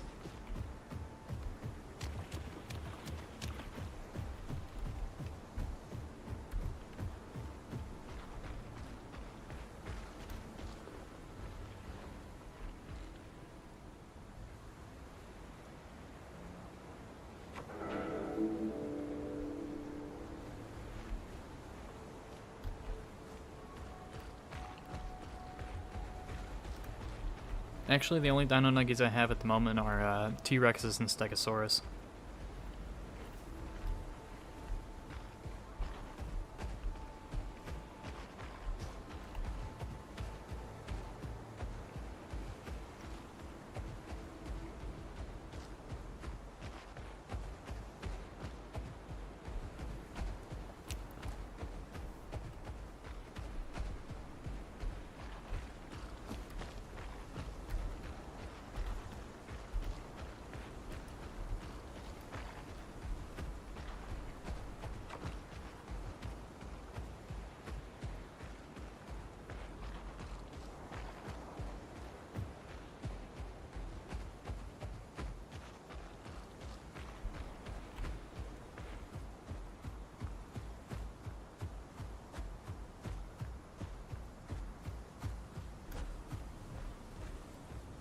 No, I don't know anything about Five Nights at Freddy's, as a matter of fact.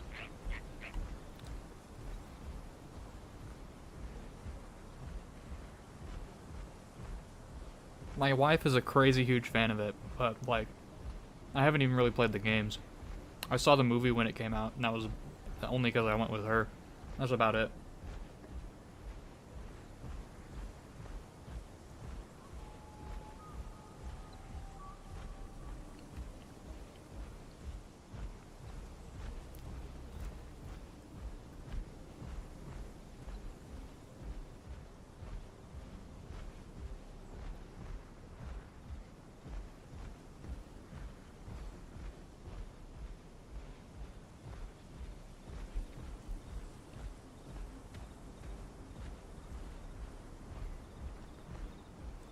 Hey, the mac and cheese, though, it's homemade.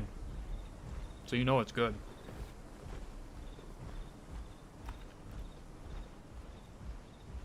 Oh, she's already told me she's dragging me to the sequel.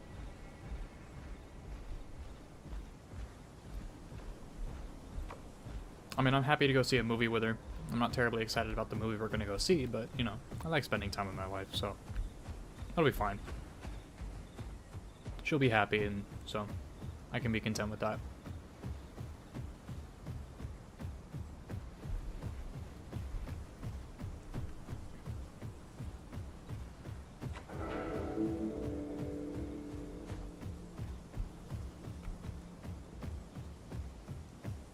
And once again, we are taking the road less traveled on our way to Big Quill.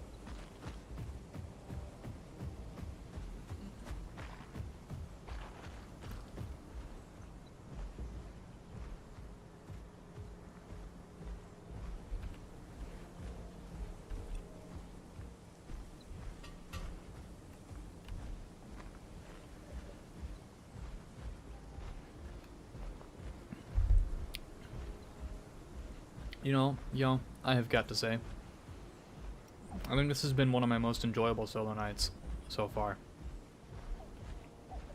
Like, I had a good time on my Spinal when I did solo night for that, but this takes the cake, honestly.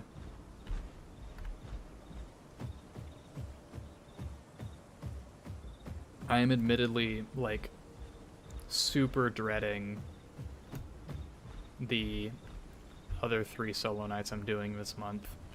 I don't think they're gonna go very well.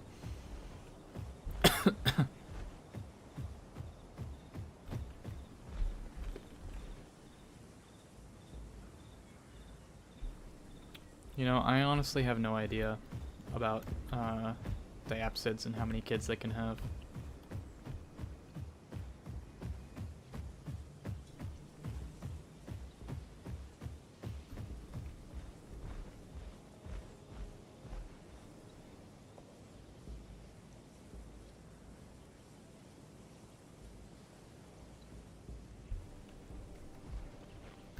Yeah, Rippy, unfortunately, there's lots of people in the world that will believe crazy things just because they want to. And they will treat science fact like it's science fantasy.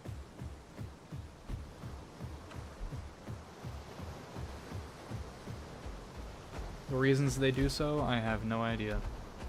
I don't know, but they do it, so. Alright, Big Quill's water level is going to be a big indicator of how active this area is. Salt Flats has not been red. In fact, GP isn't even red at the moment. I'm hearing heavy footsteps on the other side of the lake. 78. Okay, so it's relatively active here. About what you would expect of a hotspot.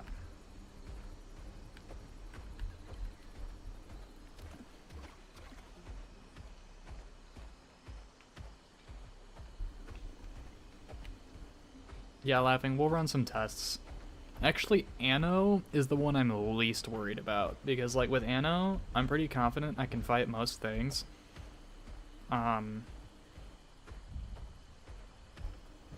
Except for Titan and Rex. I mean, I'm more confident in my ability to take on Titan than I am in my ability to take on Rex on Anno. Just because of, you know, the fact that Titan can't frickin' bone break me. But I'm worried that the Anno gameplay is going to amount to me being left alone until something that can very definitively kill me shows up, and then I die, and then that's going to be the stream, like, over and over again. And I'm worried that that's going to be the same situation with Stego, just because of, you know, defensive herbivores. The only people that are going to attack you are going to be people that think they can win, you know? And usually they pretty likely to.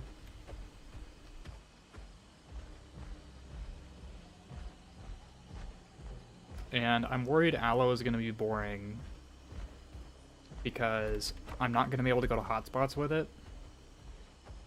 Because the only thing Aloe is really able to do at the moment, you and I have talked about this,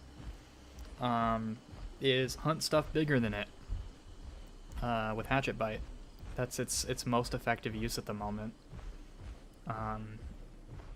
Because, like, yeah, it can handle other mid-tiers one-on-one, but unfortunately it's too slow to get away from big groups of other mid-tiers, and it can get run down by them. So why even bother trying to fight them, you know? And I mean, I've dueled enough T3s with my Aloe while I was running Hatchet Bite and won to, like, know how to do it. You just can't let them force you to face tank. You gotta dance around them, you know, make it a circle fight, try and tail ride them, stuff like that. You gotta get a little bit more tricksy with it, you know what I mean? But it's doable in the right hands. But no, the problem is I'm gonna have to find T4s and T5s that are running around by themselves, you know? Because anything smaller than that, they're gonna get away from me. Anything, and if there's multiple of those big things, like, there's no fucking way I'm gonna be able to beat them. It's gonna be too dangerous. Are those fucking raptors still here?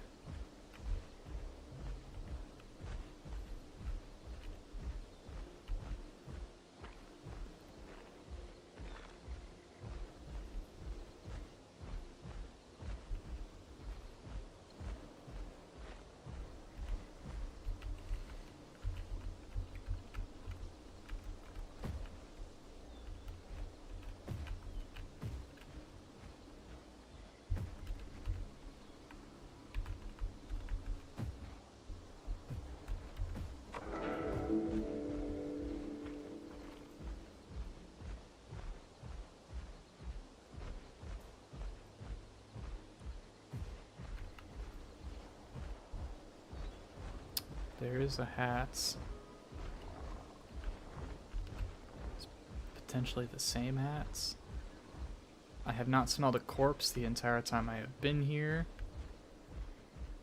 which is concerning.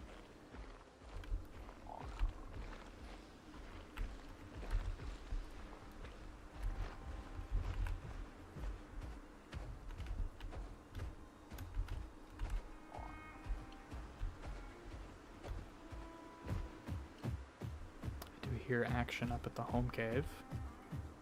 We could have something coming down. Unless that was the Hat's landing up there. Nope, that's a Titan.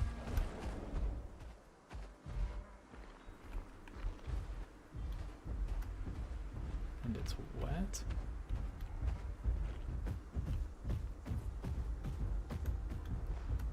What's bro doing? What is bro doing?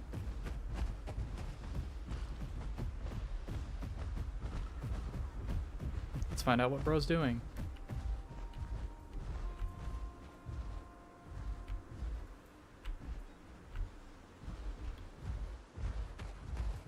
Watch me bait out this juke.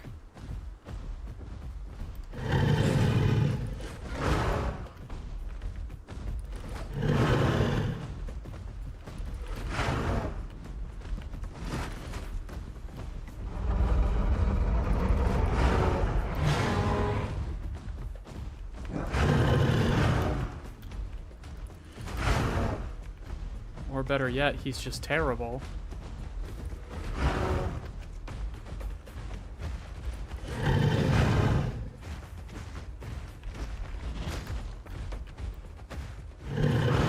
Bro, do you even have to?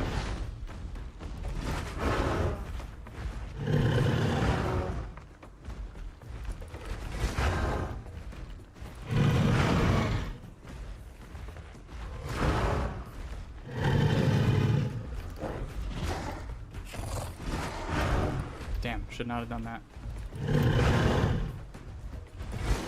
Damn.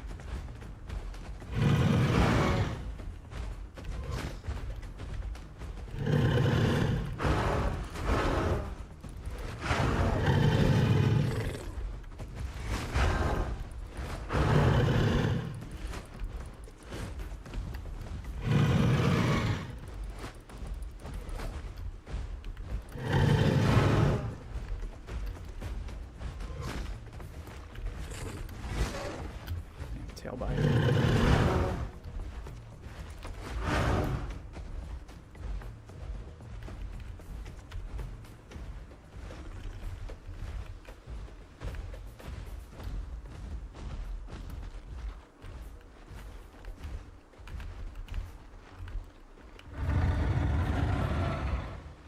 Two. One.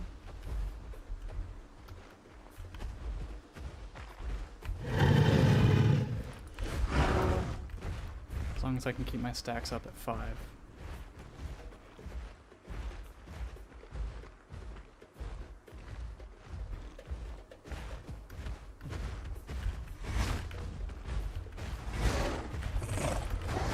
Damn it!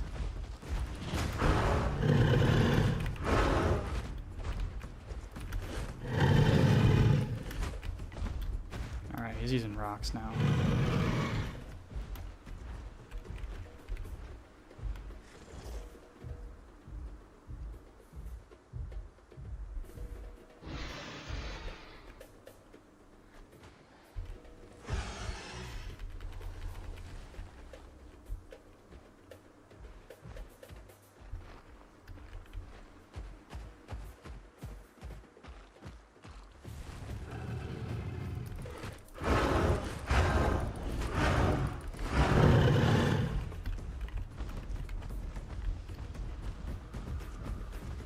Bro, you literally asked for that. Oh, he's running dash?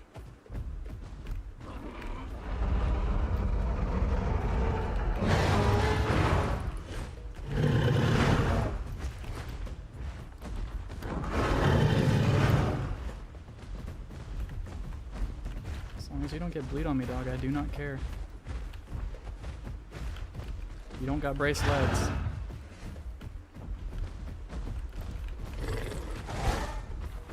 God damn, from a tail bite too? That's insane.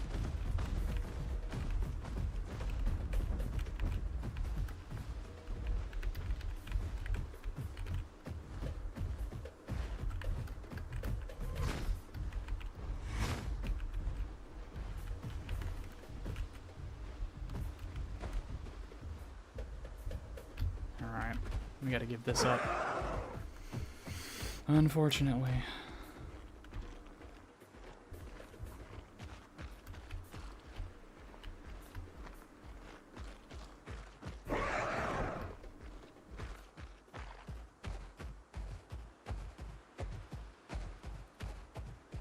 Damn, the fact that he puts that much bleed on me from a tail bite is kind of crazy.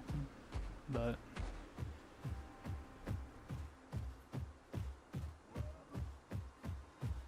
we're good. We'll be topped up in no time.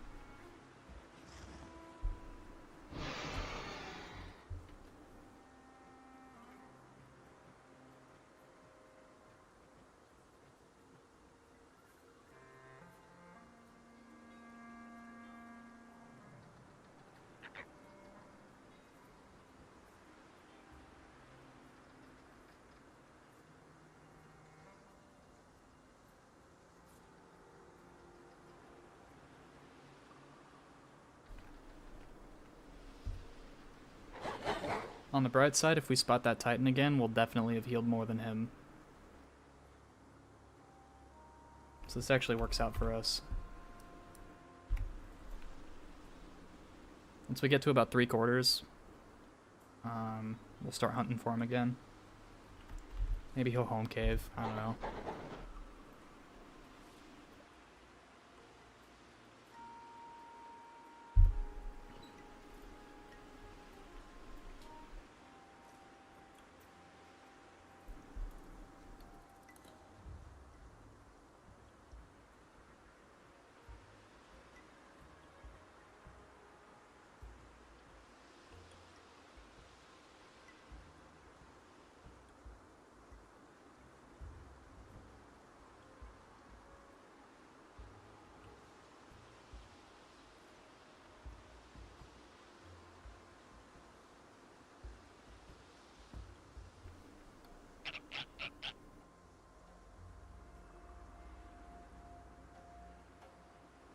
Albedo uploaded a DASP video. I may have to check it out. And Salt Flats is just fucking empty, dude. It's crazy. Alright, I think our hunger's getting a little bit low. So we are going to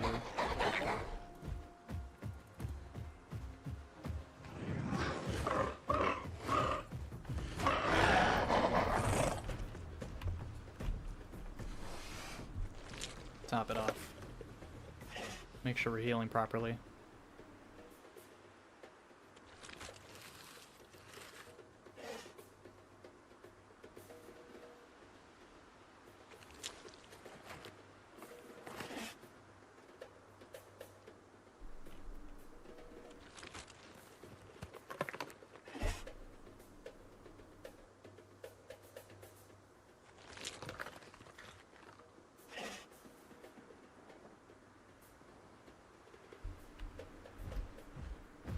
Alright, we'll get some water from Hoodoo. And maybe while we're out and about, we'll hear some stuff. Because I'm gonna be real, we ain't gonna see shit in all this fog.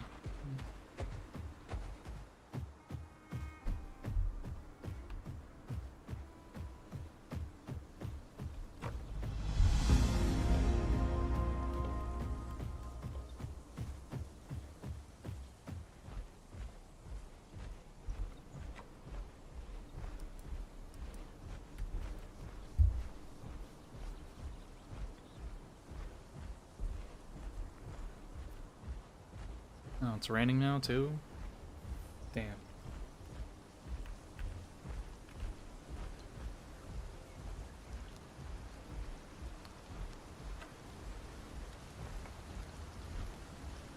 You're right, Goose. It's either completely empty or filled with violence.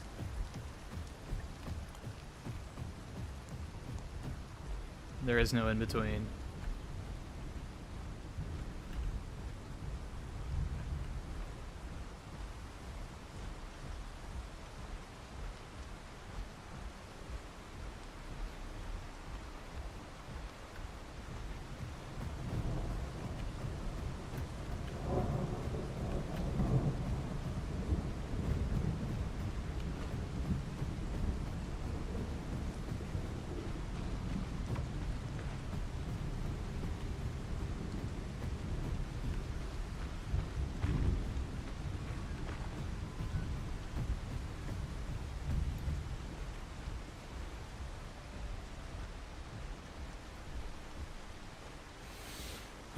man. You know, I have got to say, I am very pleased with the stream's performance so far. We've stayed above 10 concurrent viewers for the past several hours, I think. And that's huge. Thank you guys. I appreciate the dedicated viewership.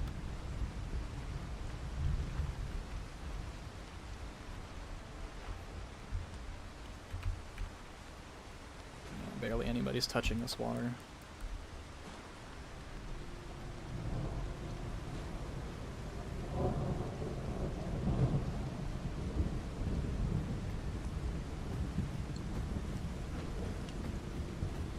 One other tip I'll give about Ceratosaurus, because Carcass Tracker gives it the passive increase to eating speed, it's actually faster for you to fill your hunger by eating things regularly than by chunking them, considering Ceratosaurus pulls off rather tiny chunks.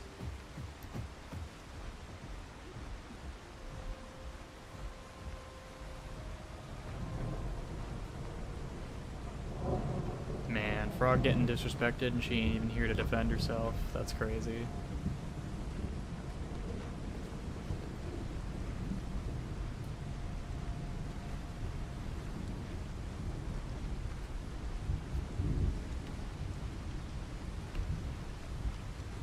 Oh, channel update. I found out today that I finally received trusted status from YouTube, so I can now pin comments and link to non-YouTube web pages in my video descriptions.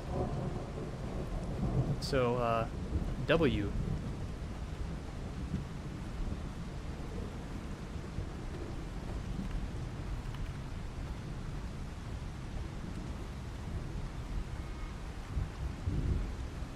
Look at all these dead critters. There's fuck and all out here.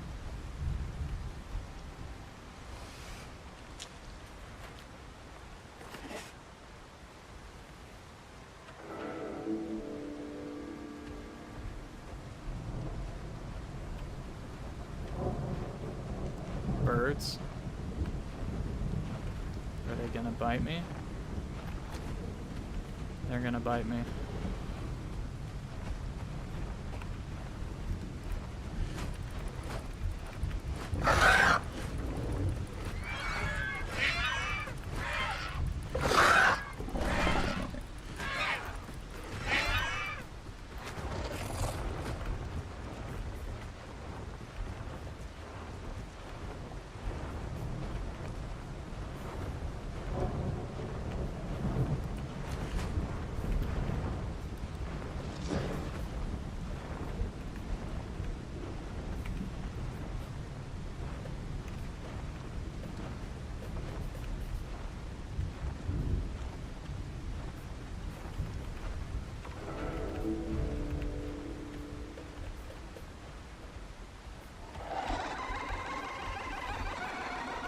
Don't worry. We'll get our scoots back.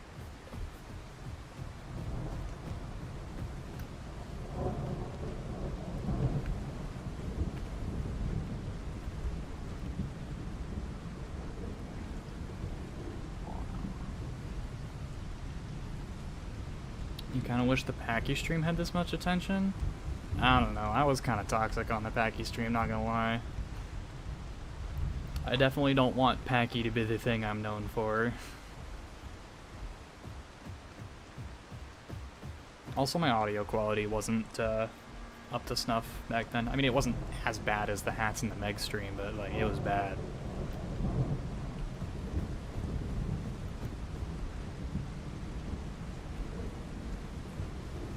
Damn. There's like fucking nobody here, man. Oh, there's only like 78 people on? It's not really that much. It doesn't seem like a very full server, is what I'm trying to say. Maybe, what time is it right now? 12:07? Maybe we server hop and play for another hour. I think that's what we do.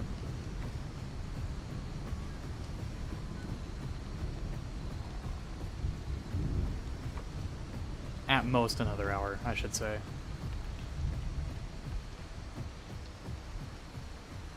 Though, admittedly,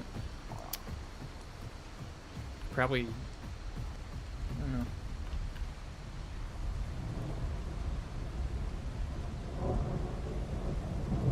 A12. Who's A12?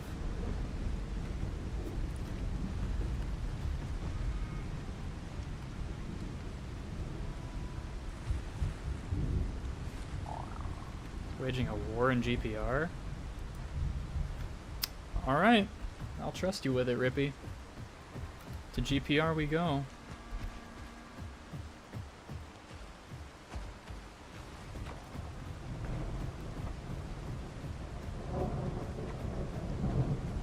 Yes, Goose, you did, actually. You're you are 100% to blame for me not posting a highlight from the Sty stream.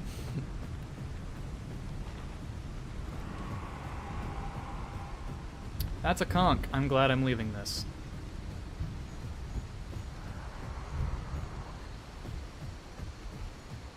Rippy, I don't know if I'm familiar with A12. Can you tell me a little bit more about them? Can't believe I'm actually about to frickin' stream snipe another content creator. That's crazy. I don't even have their stream pulled up.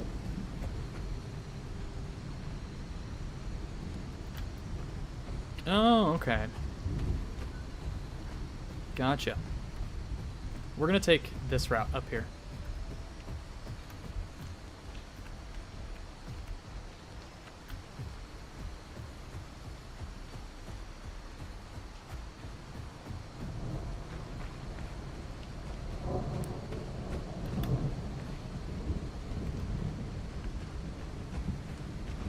So he kind of does what Toby does.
Well, that would explain why no one's in Salt Flats. They're probably all looking at Global and decided to go to GPR.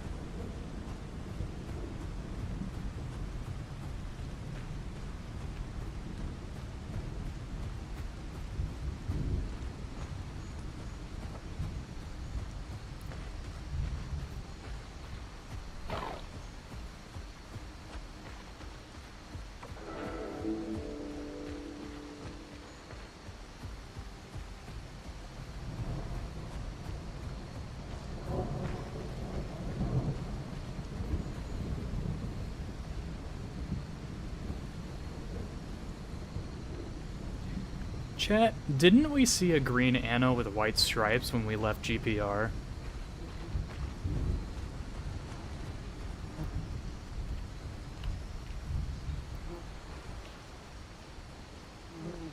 Wasn't that the anno that was like, that I was like, bro, why you crouching?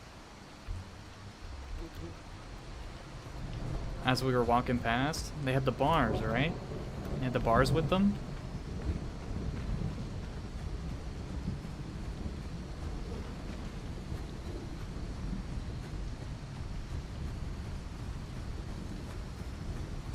In the Alberta?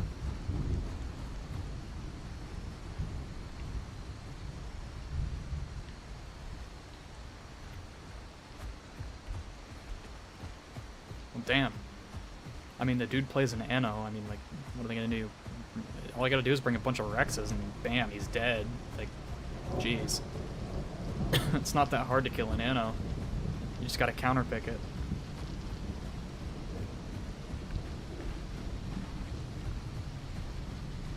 Alright, before we go crossing waterways, I am going to rest up in these bushes because this is the best place to do it. We're almost a GP. Well, Rippy, if you want to scroll back and try and see if you spot him, be my guest. But don't feel obligated to. But I have a feeling that I'm right. See, these are things that I don't know about the POC community because I'm not like super ingrained into the community. I just really enjoy the game, you know?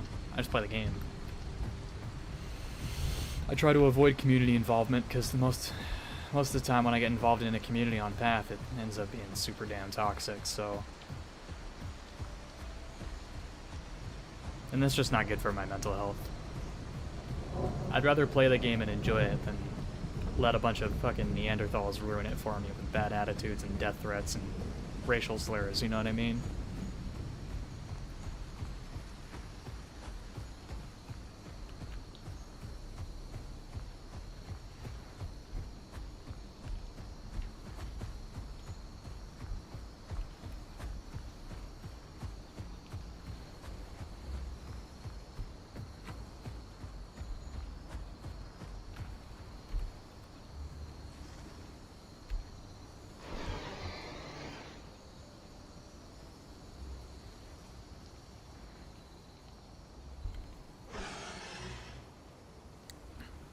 Well, Rippy, I've been to GPR a few times this stream, so you should check the most recent one. Oh, admittedly, chat, I think he didn't hear me. I think he's already gone. He's gone digging. He's gone digging, chat.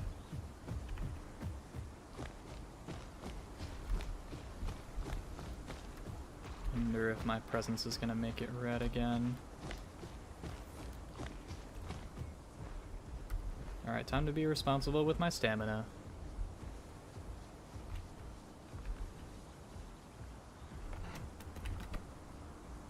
Yeah, bro's still here. An insult to Neanderthals? Yeah.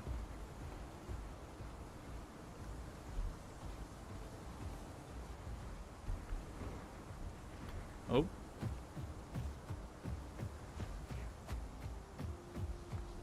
There's the Alberta. There's an Amarg.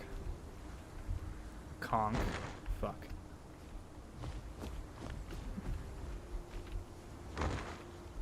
Oh, here we go. Here we go. Rippy, you don't even have to zoom back.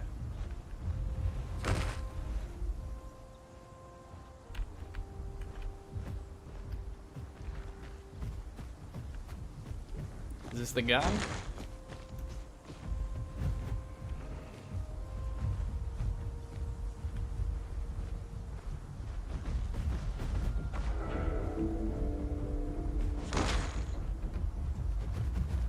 This looks like the guy. Green, white stripes.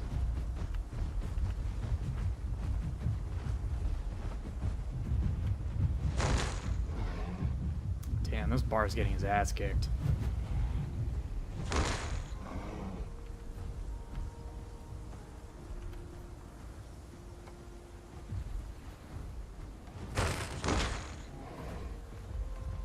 Yeah, that Bars is cooked. He's already scarring.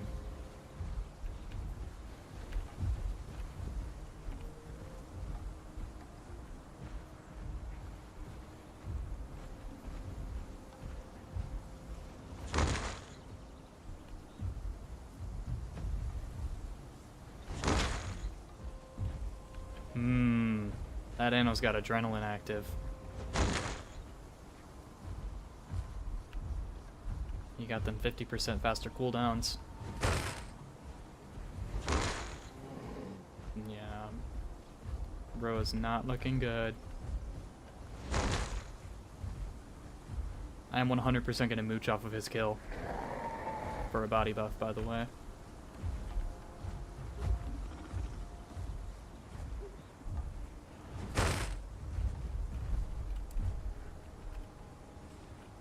I respect the 1v1. I'll leave him be.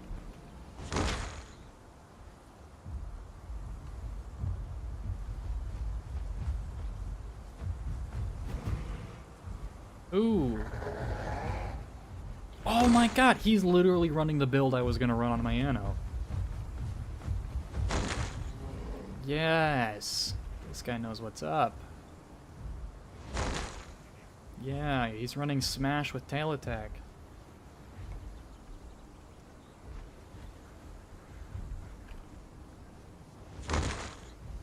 How much y'all want to bet he let that bars get him low so he could get those sick-ass cooldowns? I'm willing to bet it.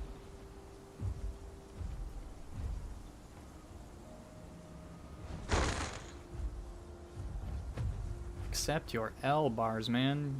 He ain't gonna run out of stam. I know you got Die Hard and shit, but like, dude. Finish the fight, brother.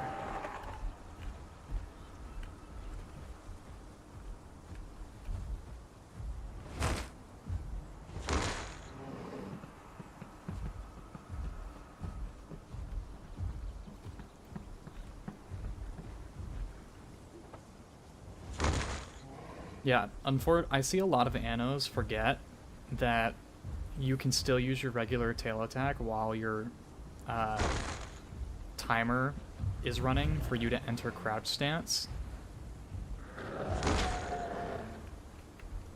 And so they'll just like sit there and wait until they can use their AoE attacks and not do anything, and it's really dumb, and it's usually why they end up dead.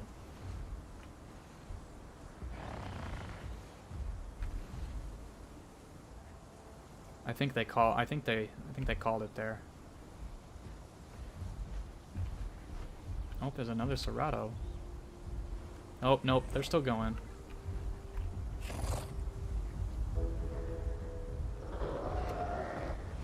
You know what?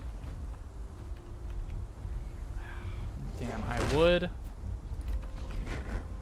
But sorry, bro. It's solo night. I can befriend you, but I'm not gonna group you. Sorry. Sorry, bro. Sorry.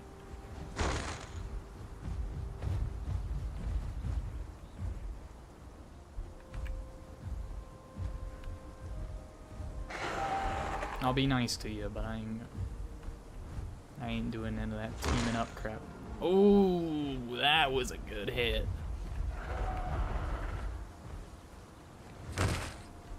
Look how cautious he is about trying to run it. See, now the bars is gonna play defensive.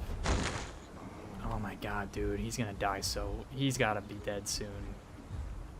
Bro has got to be actually at death's fucking door right now.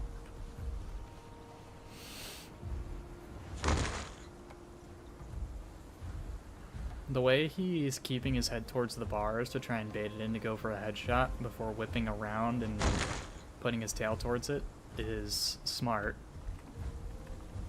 Though he could be... Yeah, see right there what he just did? He turned faster while not moving sideways. But I can understand needing to get closer.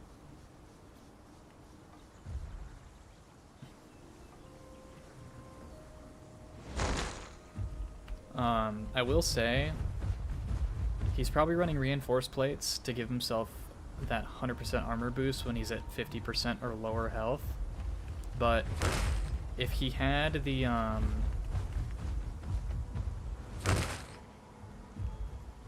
yeah, see, look how long that crouch timer is. Yeah, if he was running the one hide that cuts his crouch timer in half, he'd be able to give himself knockback immunity and just run in there and finish off the bars, no problem. And the bars wouldn't be able to do anything about it.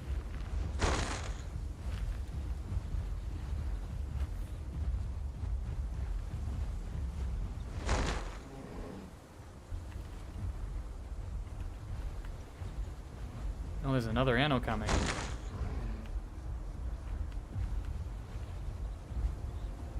Bro, if that Conka disrespects the 1v1, I'm gonna crash out all over him.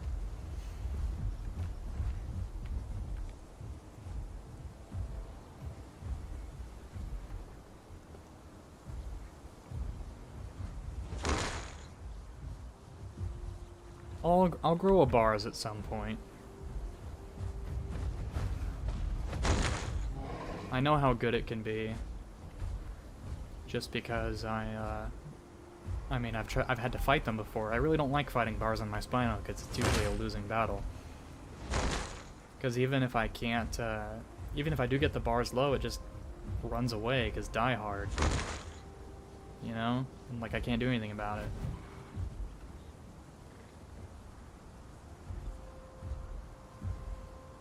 Bro, this bars just needs to accept the fact that he is certifiably cooked right now.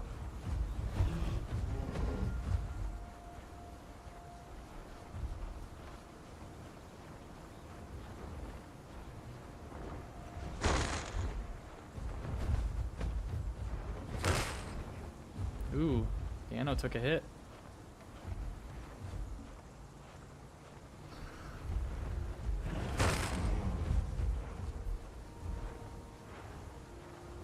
There's another conch. Or maybe it's the same conch. Oh. It's the same conch. It's fucking with the Albert. Nope, different conch. They're fucking with the Albert now.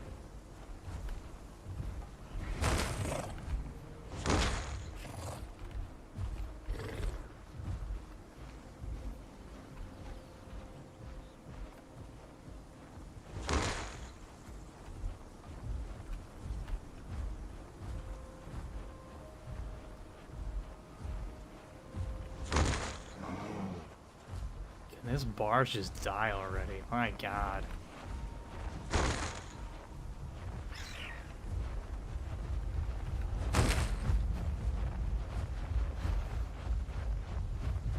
Dude, the whole freaking POI is over here oh, there it goes.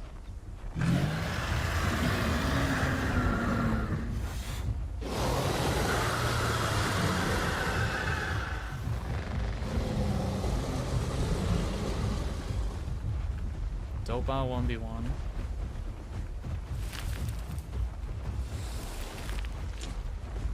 I am going to eat off his corpse in respect.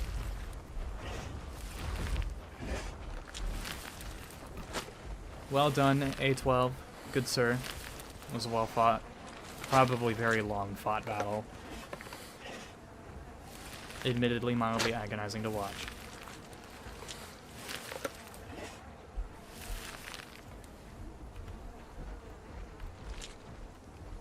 You know, when I came over here, I was expecting a war, not a group of folks running ones on officials. But you know, you win some, you lose some, I guess.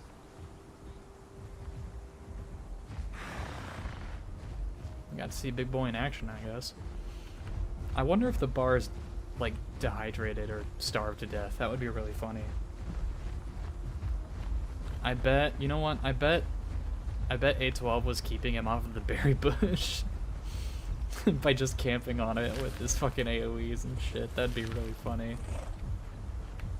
Because it didn't look like he hit him when he toppled over.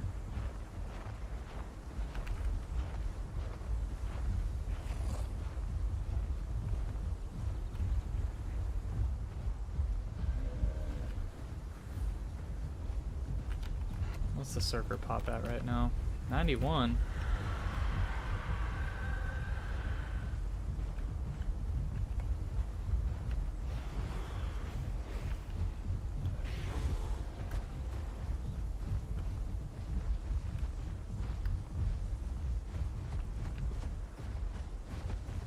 Sounds like they're going after the Albert or something. I don't know. I just know I'm gonna stay by this body. Park my ass right over here. And god damn it, I'm gonna be happy about it.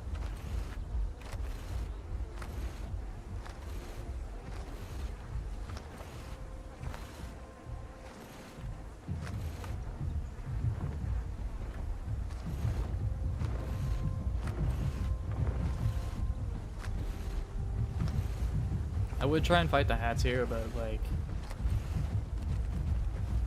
everything else is gonna fuck with me. And he'll just fly away and then heal up and then come back and tag and he'll come back and try to fight me in like the worst possible opportunity for me. Like that one Hats did when I got caught fighting those Latins.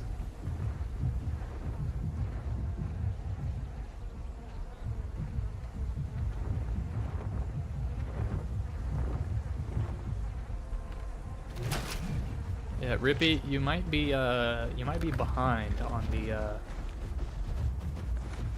live chat. I don't know though. It could be me that's behind.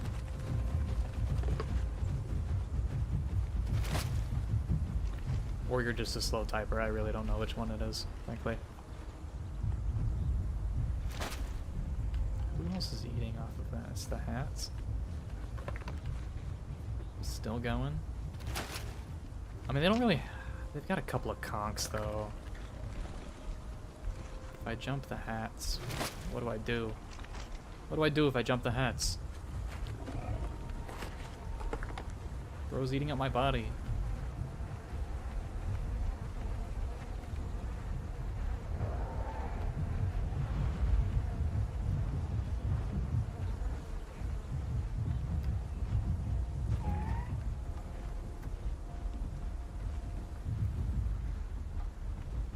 Bro, you are not actually fighting this Alberta. Bro. Unreal. I would not dare try and take on an Alberta with my Sarah.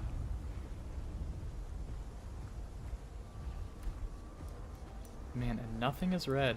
Oh, Thunderstick it is.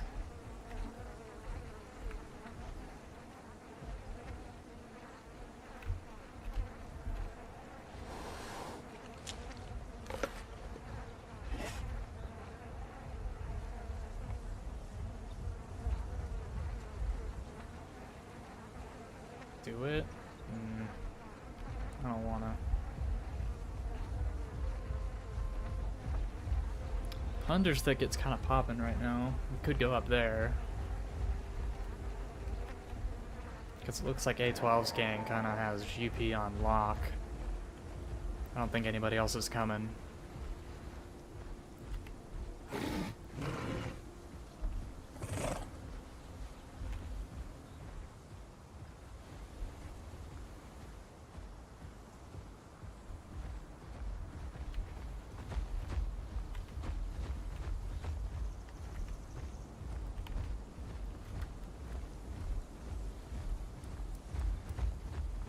Group is migrating.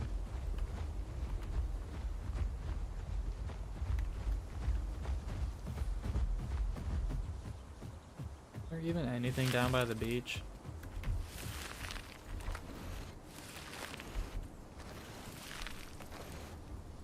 Oh. Looks like the viewer count is starting to drop, and admittedly, I'm kind of getting tired of chasing mega packs across the map. So I think, you know what? I think we'll let A12's little duel with the bars be the stream finale. I'm gonna go home cave my Sarah, and we'll lock it up for the night.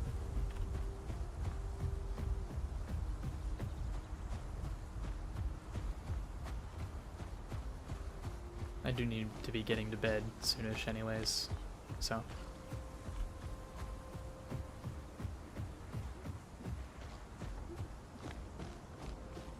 I mean, we died, what, 3 times? 4 times?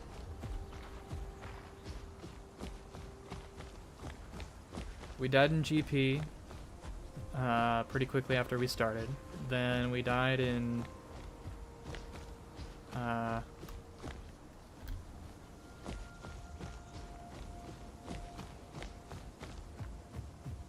Green Valley to a bunch of Megs. Salt Flats Hoodoo, we died twice. Once to a Packy. No, 3 times. Once to Packy, once to the Suko, and then once to the Latins. Is that a Killbaiter over there? Hold on. We might get one more hunt in. We might get one more hunt in.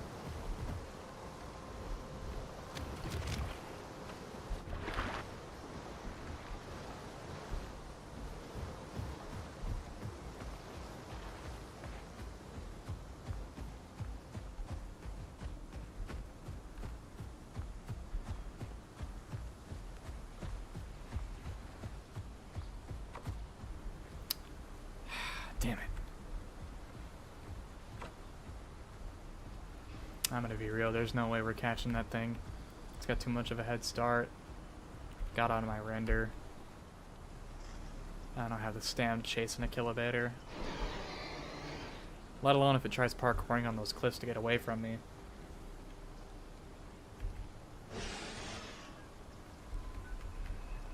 Yeah, we're just gonna wrap it up. A blue quest for Grand Plains. Don't mind if I do.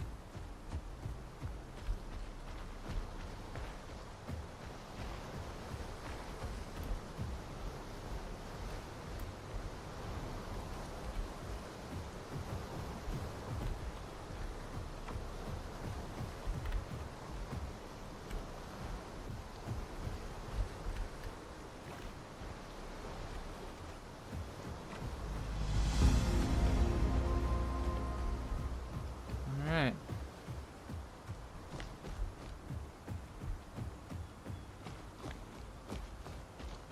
Well, GG's A12.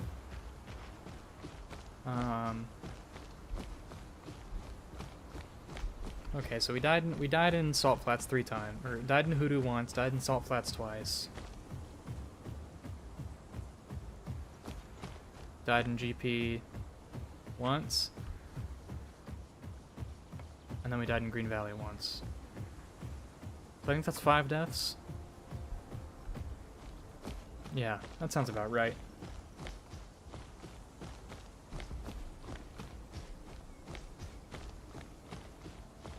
Five deaths, but well fought ones. I don't feel too bad about it.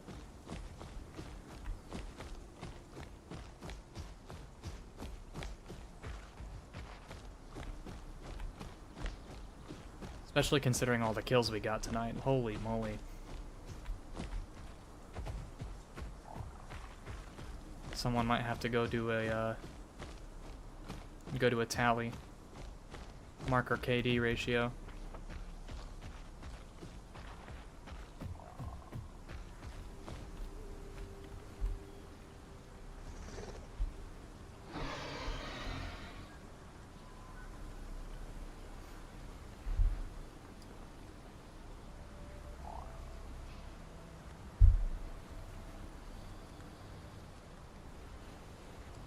I think the fact that we went 1-for-1 with a T4 speaks volumes.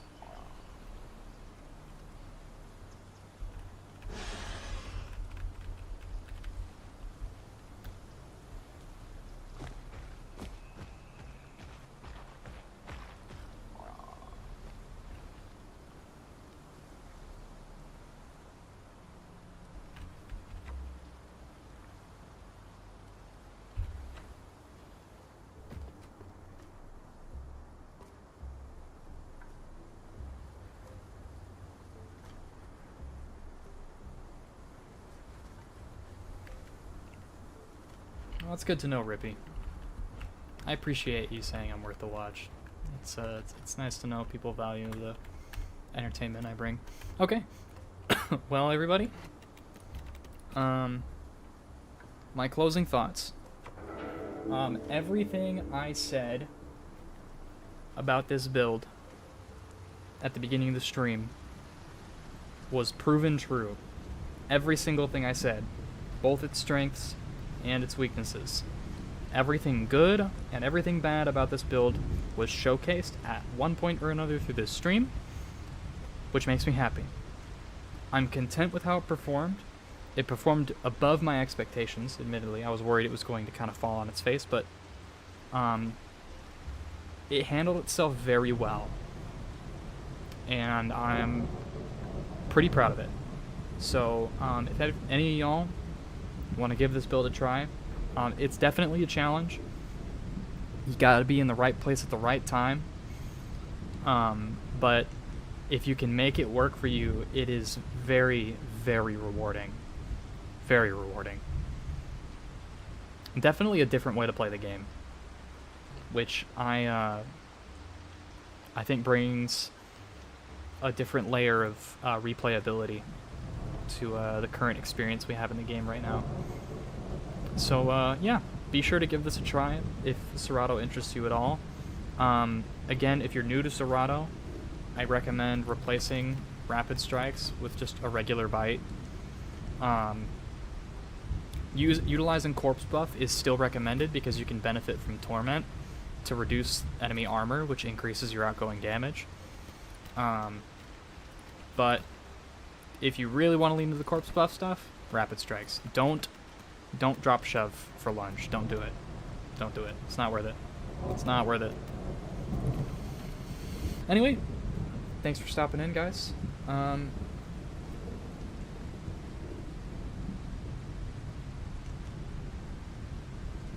Yeah, 29 days left to get 100 subs. We're gonna go for it, though. Happy holidays to you as well, Rippy.